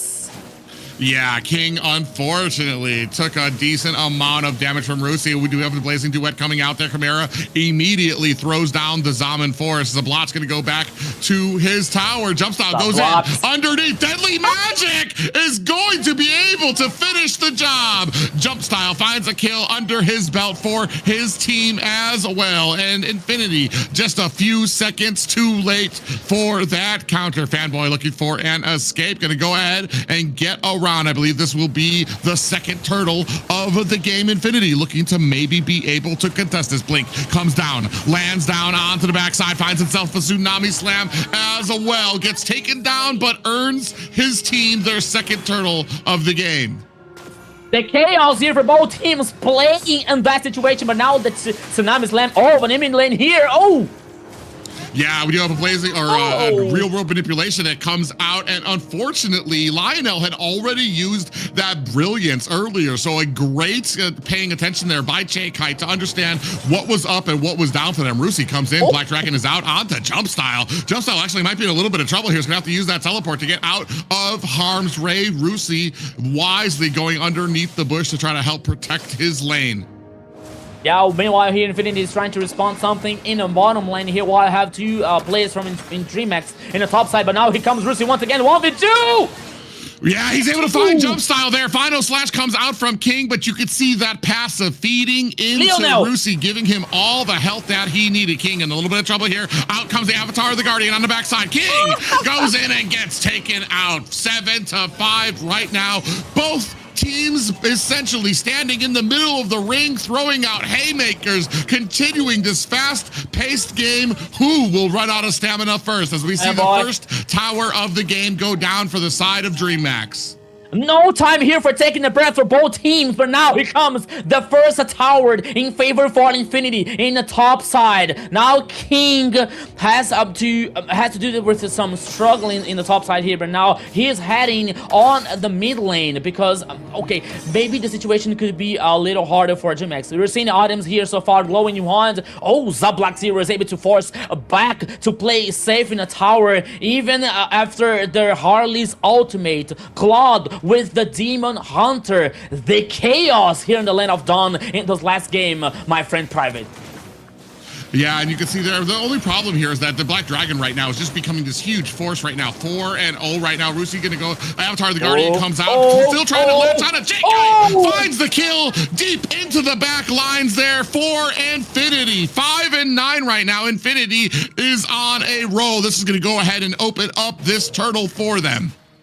A very strong weapon here for Infinity comes from Lionel and the Lunox with 2 kills. Chaikai was taken down once again for, I believe it was Rusi here with the Black Dragon with the Yuzong. 5 kills for Rusi, the XP laner for Infinity, taking down the players. 9 kills. The goal lead now just a little bit ahead for Infinity now, heading for another turtle. 2 turtles versus only 1 for DreamX. The game is still even for both teams, but now Infinity has a strong weapon, which is Zablack with the Claw. Okay, he's struggling with this early game, but now Lionel is responding so well with this Lunox with 2 kills. Yeah, I feel like having this XP laner out here in the late. Ooh, Rusi might be looking at a deadly magic coming out from jump style. No, it's just going to be the cards here to try to force him away. But Rusi is having a heck of a game, and I feel like all of our analyzation of the draft of the composition didn't really include the fact that Rusi might actually be able to get about 5 kills here and become like this huge menace during all of these fights. Now they're going to kind of continue here, fighting at the mid. Jump style comes in, trying to find the deadly magic. Brilliance comes out immediately from Lionel. Yeah, the time here from Lionel using the ultimate wasn't enough. Like, okay, the burst damage here coming from Harley wasn't enough to take Lionel down, but you see that the time was not right, you know, the time was not synchronized here to neutralize the ultimate, the damage that it came from ultimate from Harley. But even though, you know, it is still in a good situation here, it's still comfortable with Lunox. Now they're trying to pull the mid. Oh! Yeah, they tried to come in with a flicker final slash coming out from King, then the real world manipulation, but Lionel, so quick on the dot, immediately used the brilliance to get out of it. And that's just the skill level that they have on this pick. Jump style in trouble on the back line, gets killed by Zablotch, raising this to a 10-5 game. I'm wondering how long does this Lunox ultimate he takes to come back, because it was so fast to come back once again here. Lionel, oh, once again, Tsunami Slam.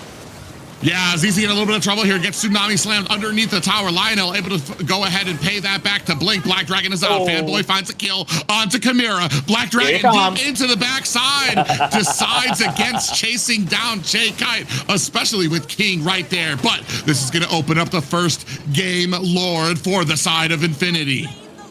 Yeah, the early game here was a chaos for both teams, but now we're seeing Infinity taking the actions, dominating the pace here so far. Now they were able to take down the first turret for first tower here in the mid lane, guaranteeing the Lord. Go lead, heading for almost 5k for Infinity. 12 kills. Only one for Zablotch, but Lionel is still on fire. Rusi is destroying this game so far with this user. But Fanboy, what are you doing there, my friend?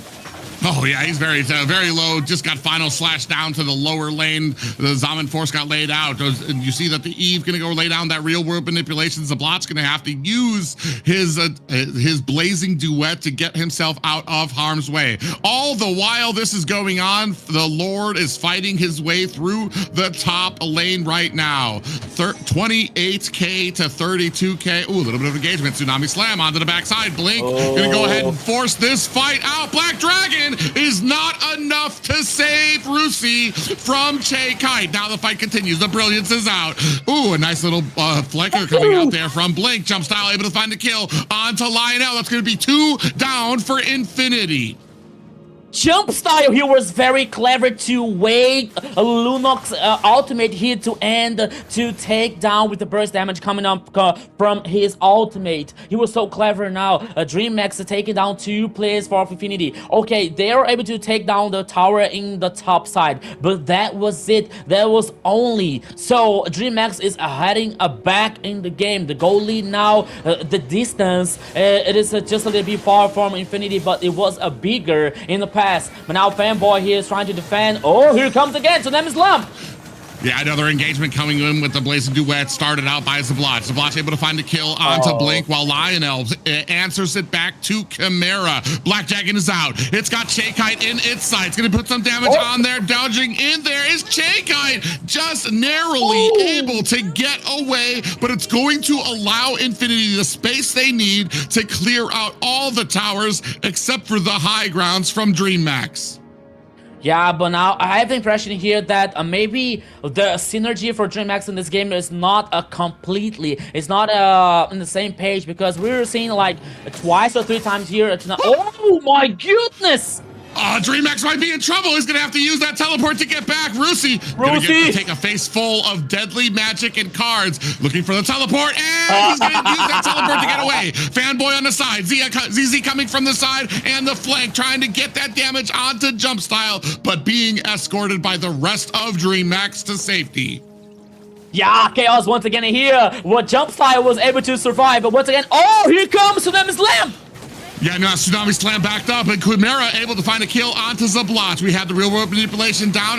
Saw an Appraiser's Wrath slam down onto 2 members. Blink goes down. Black Dragon onto the back lines, looking to take down Chakai. Fanboy finding an answer to Chimera. 2 down for the side of DreamHack. And while I feel like DreamHack is trying to keep up pace, it's just Infinity coming out ahead in a lot of these engagements. Yeah, goal lead once again here, heading for Infinity, almost a 4K back in the days for Infinity. Now they're able to secure the Lord. Jumpstar here is on the game. He is still alive, but it seems that DreamHack won't fight back for this Lord. Once again, the last team fight was 2 players for Infinity, 2 players down for DreamHack. I was about to say like some initiations for Blink was not in the same page with the rest of the teams, with the rest of the teammates from DreamHack, because it comes with the Tsunami Slam, but there wasn't the follow-up for the damage. There wasn't the follow-up for the combo, for the execution for DreamHack. There were like, I saw at least 2 or 3 times this happening here for the DreamHack, and it wasn't working for that composition. So only in the last time here that we saw a Blink with the Tsunami Slam, the guarantee 1 kill for DreamHack. But even though Infinity Esports responded back with 2 kills, but now the situation is, the fact is, the Lord is heading on the top side. No more high ground tower in that lane. Super minions, here comes the pressure, here comes the action, here comes the boom from Infinity.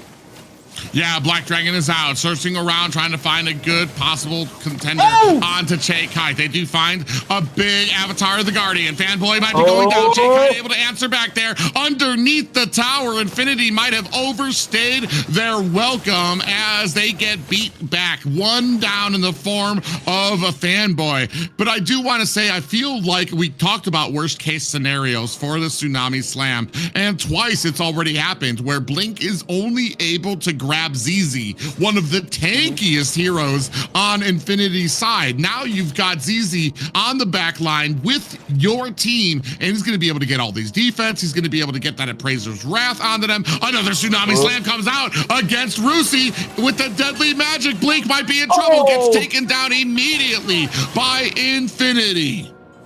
Yeah, DreamHack here lost a Blink. At least they took down the tower in the mid lane here. But I saw a Sky Pierce here on Chimera's hand and Herrick. Now it was not the first item here. I think there was the 4th. Oh, Blaze didn't do it. Yeah, okay. I think that was mostly just to clear out a lot of those minions. Black Dragon is out. He's going to try to zone out the rest of a DreamHack here. King on the backside taking a lot of damage. We do have the real world manipulations down. Infinity able to take down the tower onto the backside. Ooh, they do find a kill. Well, they're not able to find a kill just yet, but they are disengaging. Jump style. Ooh, I wonder if Lionel's going to be trying to go onto the backside. Ooh, Cloud coming in. Blink decides against the engagement onto the team. Yeah, Lionel heals her heart. Oh, here comes once again. Yeah, that's got a Kacha, though. He's going to be able to use that avatar of the Guardian to get himself away. Now that's just going to be a quick trip to the base for him to reset as the turtle counts down from 10 seconds. But once again here, you were talking about like the target from DreamHack, especially with the Tsunami Slam. It was in the Fredrin, and now we saw in Gato Chacha. So okay, there are tankies, there are the resistant ones. Maybe it's not the best idea, but now check it out where Jump Style is. He's trying to find a flank. He's trying to find a chance for DreamHack in the next Lord that could work well. Yeah, but his only target, right? Oh, you can see already he's going to be looking for a quick ride back to the base because he sees how close ZZ is. Oh, actually, now they're going to come in. Blink comes in with a little bit of a pound onto the earth. ZZ from the side, looking for an angle to possibly be able to get this Lord. I feel like Infinity's in a good position here. They can slow play the Lord. They want a fight out with DreamHack because they've been winning some of these later fights as well. If we come in with the Tsunami Slam, I think we've got a great front line that can withstand. Ooh, speaking of which, the Lord catches 4 members with a pop-up, but that is going to be a Lord for Infinity. And the MVP goes for the Lord. Knocking out here 4 players for Infinity. But now the fact is, once again, the 17 minutes on the last game, the 5th game here in the best of 5. Another Lord for Infinity game. Winter Crown for Claude. And now the Malefic gun. A full build marksman coming out from Infinity. The Herald has the same situation. Magic Crystal. Infinity Glaive here as the last item. Sky Pierce as well. Okay, I'm not sure about this Sky Pierce here, but maybe in the next possible team fights here that can stack well. But now here comes again another initiation in the jungle. Yeah, Zabloch takes a huge deadly magic that's going to drop him down to about 1/3 of health. Lord coming down through the mid. Chimera taking a lot of damage as Rusi only down to 10%. Still has that immortality proc. Jump style tries to come in. Is going to have to teleport himself out to safety. Lord now beginning his descent onto the core as the rest of Infinity trying to focus their target onto the bottom high ground tower. In comes the Blazing Duet, followed by the Winter Crown. Able to get away is Zabloch. The full damage coming from that Blazing Duet sprayed on to DreamMax as well. Final Slash comes in, only lands on to Fanboy. Yeah, I have the impression that I saw Lionel losing the immortality coming out from Lunox, so it's an important spell here, an important item situation for Infinity. Once again, the last tower here in the mid lane was the taking down for Infinity. Only the last one in the bottom lane is still standing for DreamMax. Once again, the items. Almost everyone here in the full build. Only Lionel waiting for the last item for Lunox. Even in the Ice Dominance here, Athena for Gato Chacha. The last one probably comes for Immortality for a Fanboy to buy more time. DreamMax now playing aggressive, heading for the jungle, but oh! Yeah, the problem here is when you look at the composition of DreamMax, 4 damage dealers that are magical for DreamMax, or 3 damage dealers are magical. Even Blink is magic. If you look at King's build, he's only got defensive items. There is no physical damage on their team, which has allowed Infinity to pick up the Radiant armor, allowed them to pick up the Athena's shield as well. So DreamMax have to DPS for about 20 minutes to be able to break through Infinity's defensive items that they have right now. And that just might be, like I said, this is the 5th round. This is where drafts start taking a few expenditures. They're not as confident with a lot of these picks, and some of the picks might not be the best in slot for what they are trying to accomplish. Oh, now jump style over Claude here. Almost he got the kill. Oh, the idea was very good here, Private, but it wasn't enough to take down the ADC. But once again, here we go. Yeah, Black Dragon is out onto the backside. I think they've locked on to Che Kite, looking for that kill on there. You see the Black Dragon looking for it. They're going to go ahead and clean out. Blink going to go ahead and use that flicker to get himself out of harm's way. We do have the Brilliance coming out from Lionel as well to dodge out that deadly magic. On the Lord, we have 3 members of DreamMax waiting. Going to go ahead and try to bait out this Lord. Nobody's able to check that bush from Blink. Still looking for the Tsunami Slam. Comes in immediately. Has that immortality proc onto them, and now taken down by Rusi. Meanwhile, we have the real world manipulation spraying down damage. Zabloch gonna have that Blazing Duet on the backside. King able to find himself and escape. Minions on the core that Jump Style's going to have to answer. This possibly might be a free Lord for the side of Infinity. Are they gonna answer this? Is somebody gonna do it? Fighting, Jump Style is fighting for his life at the core, trying to take down those minions. Once again here, the minions trying to backdoor for Infinity, but now the Lord here, I think that's a little easier for DreamMax.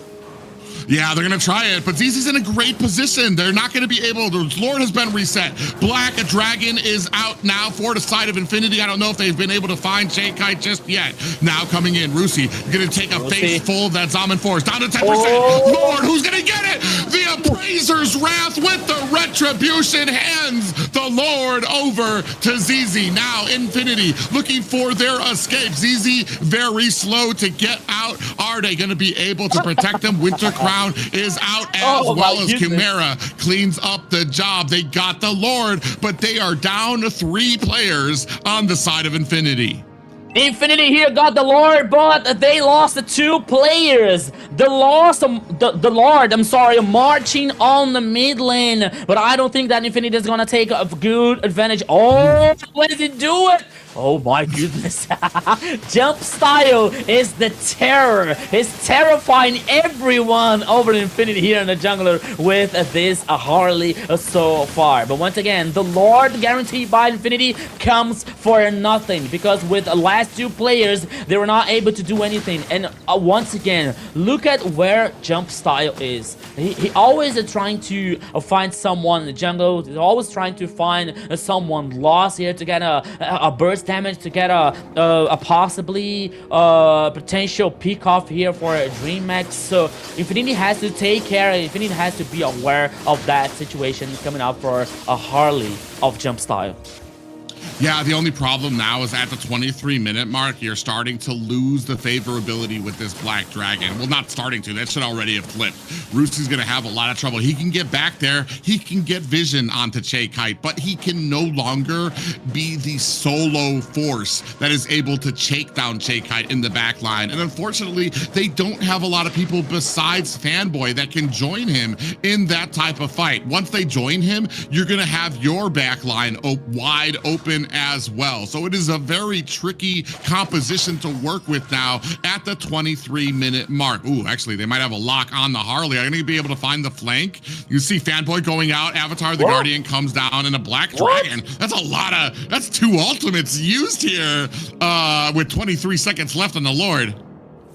Yeah, like 2 ultimates here now. There comes the opportunity for DreamHack. Oh! Yeah, Tsunami Slam comes out. Zaman Force has been laid down, and they make quick work of Azizi. If they were looking for an opportunity, this might be it. With 7 seconds left on the Lord, 4 members on the side of Infinity. You can see here Lionel trying to get the split push out there for her team.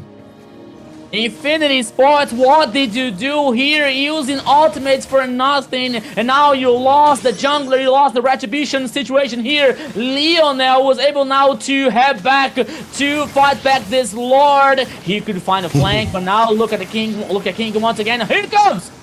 Oh, Lionel comes in from the flank, able to pour on the damage. Rusi able to take down Jump Style. The rest of Infinity looking to take down Chimera. That's 2 down for the side of DreamHack. Are they going to be able to turn this around? Final Slash comes out. Rusi able to find Kite. Blink has to go back to the base. As you can see here, a big fight breaking out. King alone fighting against 3 members of Infinity. He's still going in. Fanboy has to use the Winter Crown. The base has minions pushing on it. Zablotch is fighting to try to get this push onto the base. Are they going to be able to find it? Here come the auto attacks. Fanboy joins in. King trying to hold on to their ankles. But ladies and gentlemen, this is the game. Infinity are your hard-fought Game 5 victors.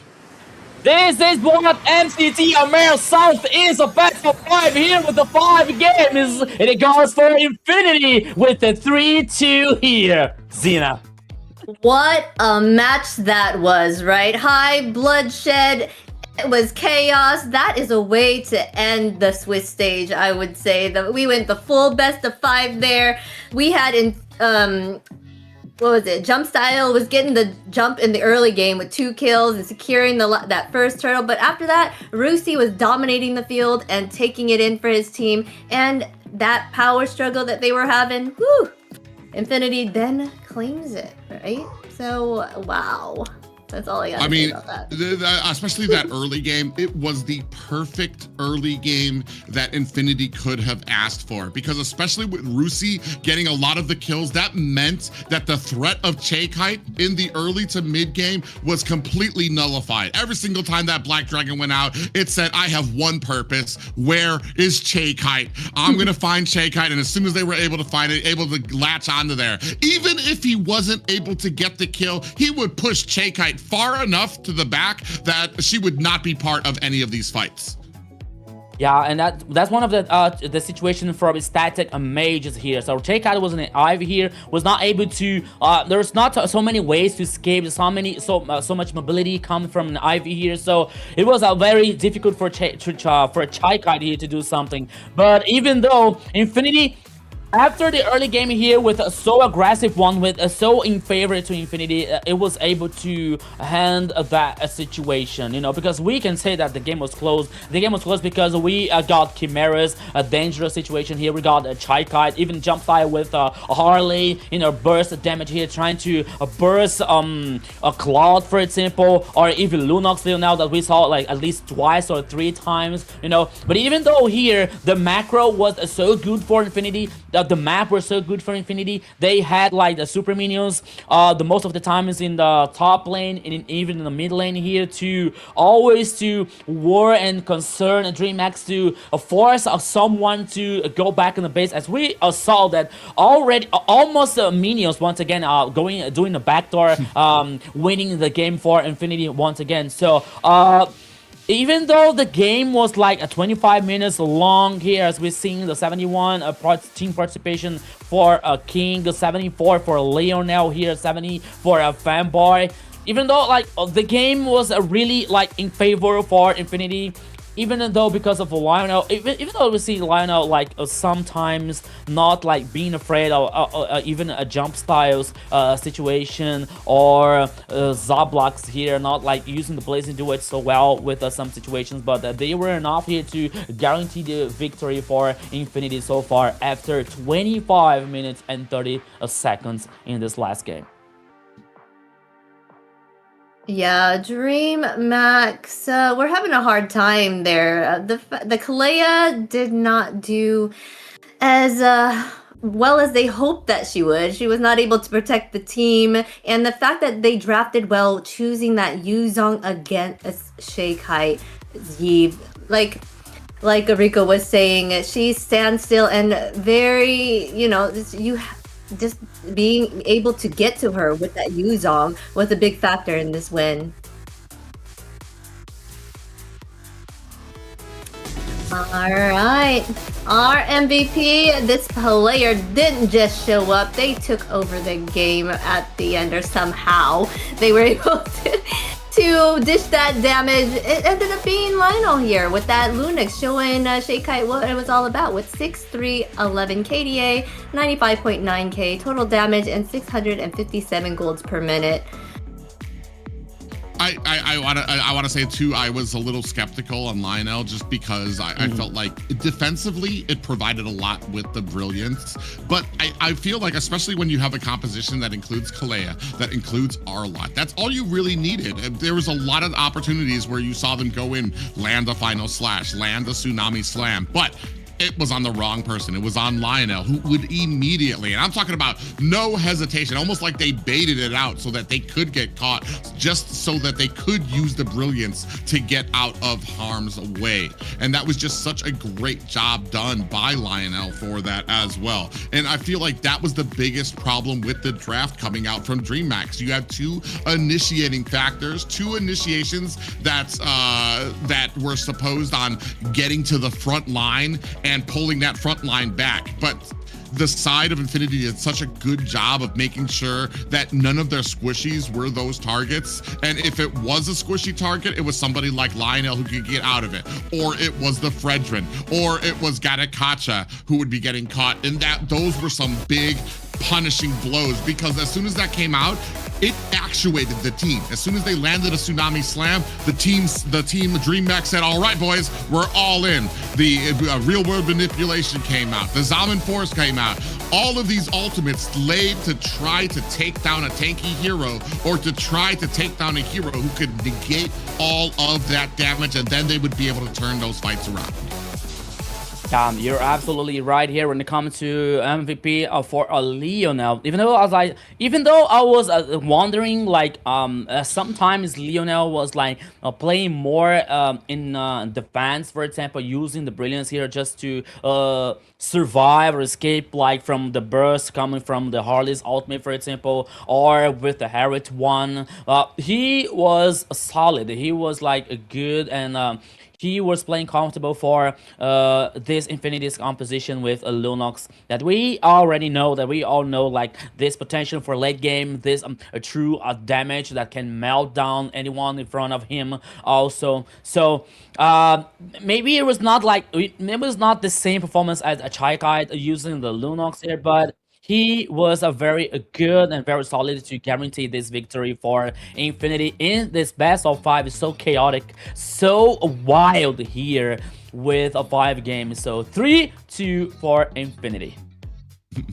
I do have to say, I think we kind of did the caster's curse here. La Whoopsie. Mufa. Sorry there, but yeah, they ended up doing an amazing job there on the map. They fought with all their might on that last one, and it paid off. When it comes to one of the things I kind of want to point out too is I feel like we've had a lot of games in the South where the minions and the macro has become a huge issue for teams, especially in the late game where all of the towers are down. We try to get these initiating factors on, and a lot of these fights ended with minions on the base almost clearing it out. How many times have we called that out where we saw like minions on the base almost about to take it out? I feel like the last time was the final time, or the last time, was it last game or the game before that was the first time I actually think the camera was able to catch it, and you were seeing I think it was Claude fighting it off. So yeah. I mean, that is something to kind of, I want to say, take back to the proverbial locker room when it comes to like strategies and drafting and things that maybe teams need to understand a little bit better, is that macro, those pushes, making sure that we understand that when a lot of these fights, it's not just about the objective fight. It's also about creating that pressure in those side lanes so that especially when you're in that late game where these fights tend to last a little bit longer than they should, create that pressure into the side lane so that if the longer this fight goes on, eventually the enemy team is going to have to answer that. I do have to agree with you on that. Map control is very important for like just making sure that the team is able to get around and do what they need to do, because then you'll end up getting a snowball from the other team, and then you're going to go against a full-on 5-man, and it's a clash that you do not want, and you're losing lane at the same time. So that is something that they really do need to start looking into, to kind of paying attention to those lanes.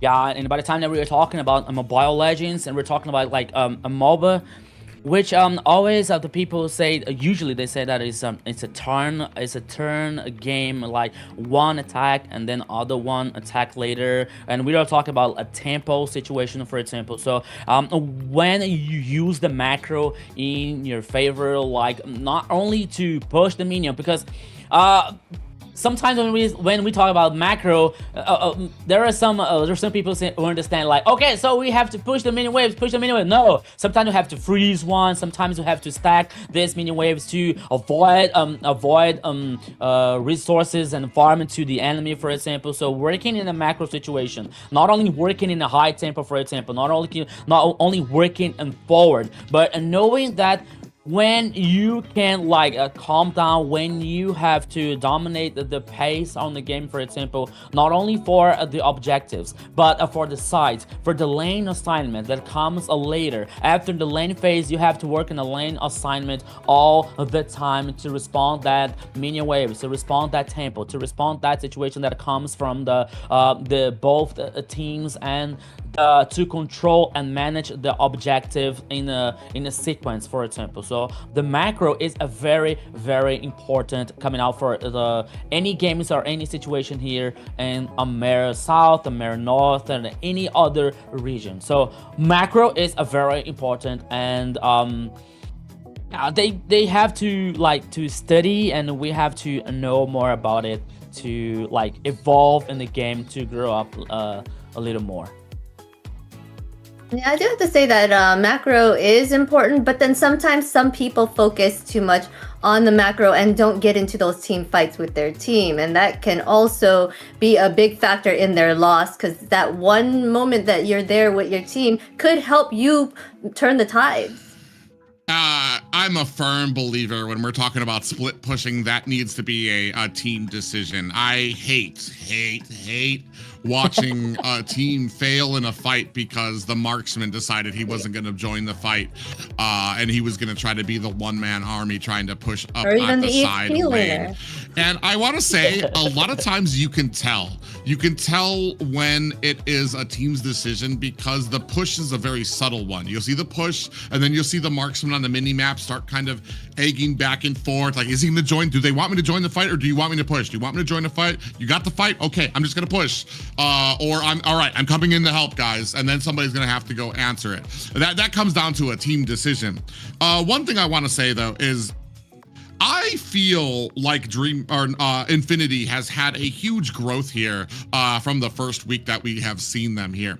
Yes, there are some things that need to be cleaned up. A few of those roam picks, maybe not the best in slot that we can be using. We don't need to go outside of the meta just to say that we went outside of the meta, or just to make that claim. So hopefully we're at a point where we have cleaned up some of those picks.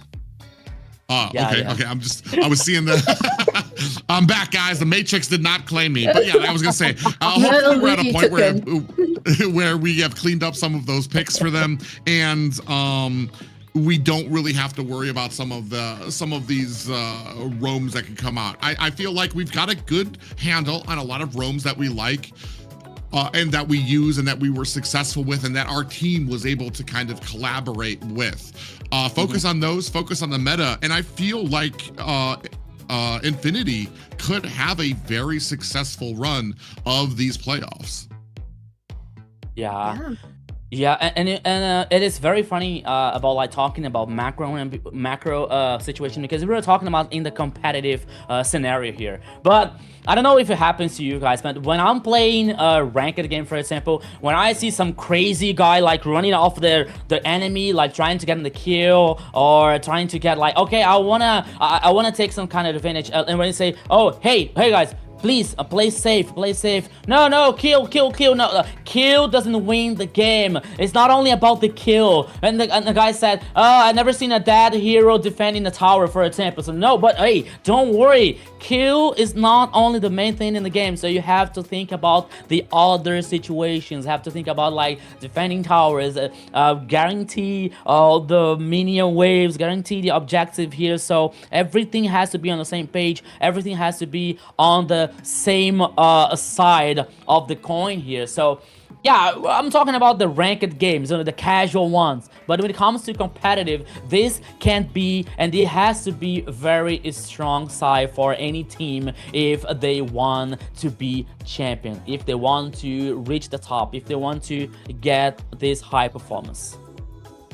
Yes. Communication is important, especially in the esports scene. In rank, of course, you're going to play with people that are not, like on comms or anything with you. So you're going to get those people that are not going to listen. They feel like they are the better player, so they're going to try to, do whatever they want to do. But here, it's a key to, communicate with your team. And like Private said, you got to make sure who's gonna push or who's not gonna push, as long as the team make that group decision, right?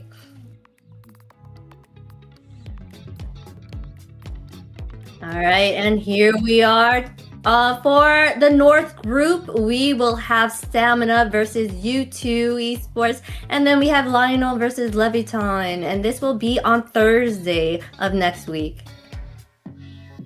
That's right, the beginning of the playoffs. It's going to be day 13 for the North group. That will be deciding. That will be the first step in deciding who the South will face up against in the grand finals. I know there's going to be a lot of eyes on a lot of these games.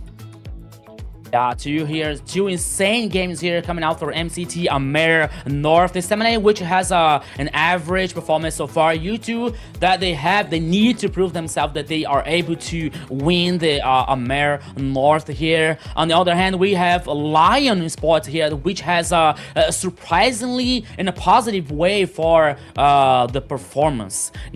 So maybe not maybe, but we are going to see a very interesting best of 5 here versus Leviathan in this the second match. Both matches are insane. Both matches are very good, but I'm excited to see the next one, the second one, Lion Sports versus Leviathan.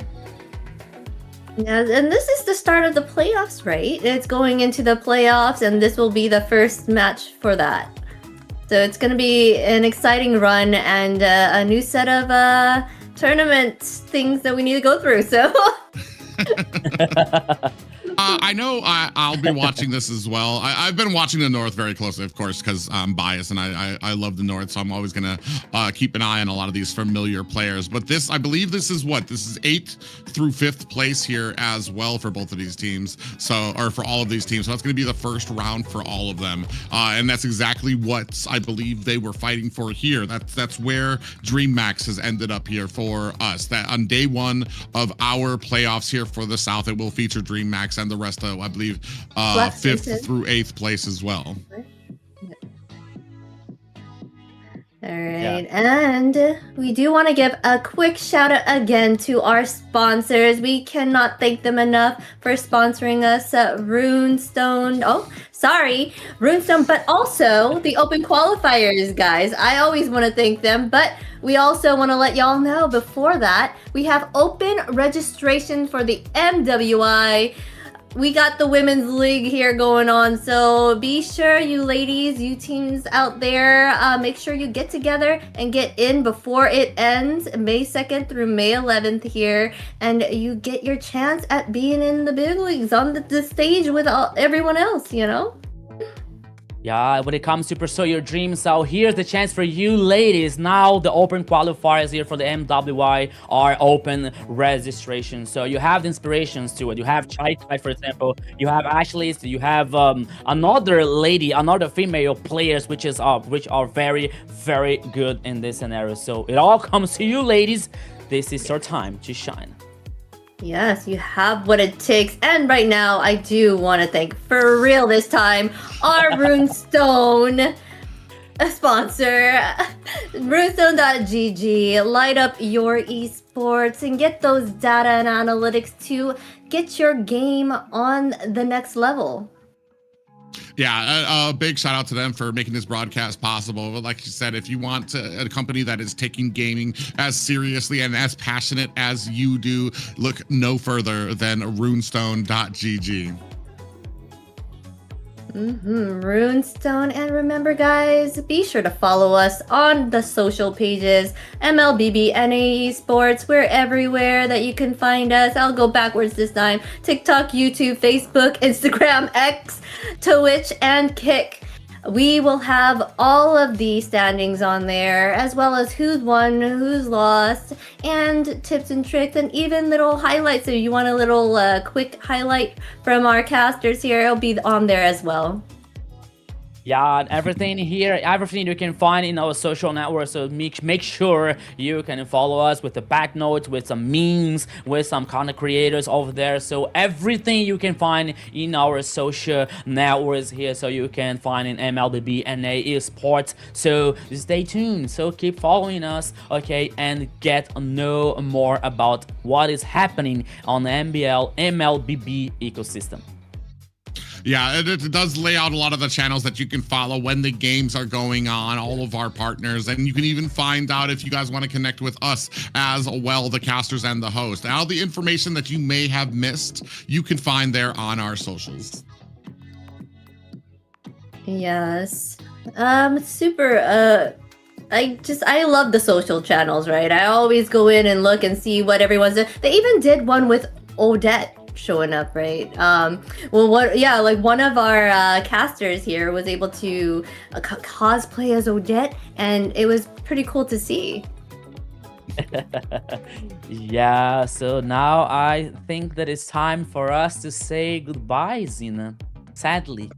Alright. Well, I just wanted to keep it a little longer because, you know, I love being here with you guys. But anyways, more matches and more moments and more excitement to come. So be sure to come in and check us again on Thursday with the north side of it all. We are MCT AMER South, and we're signing off for the day. See you later.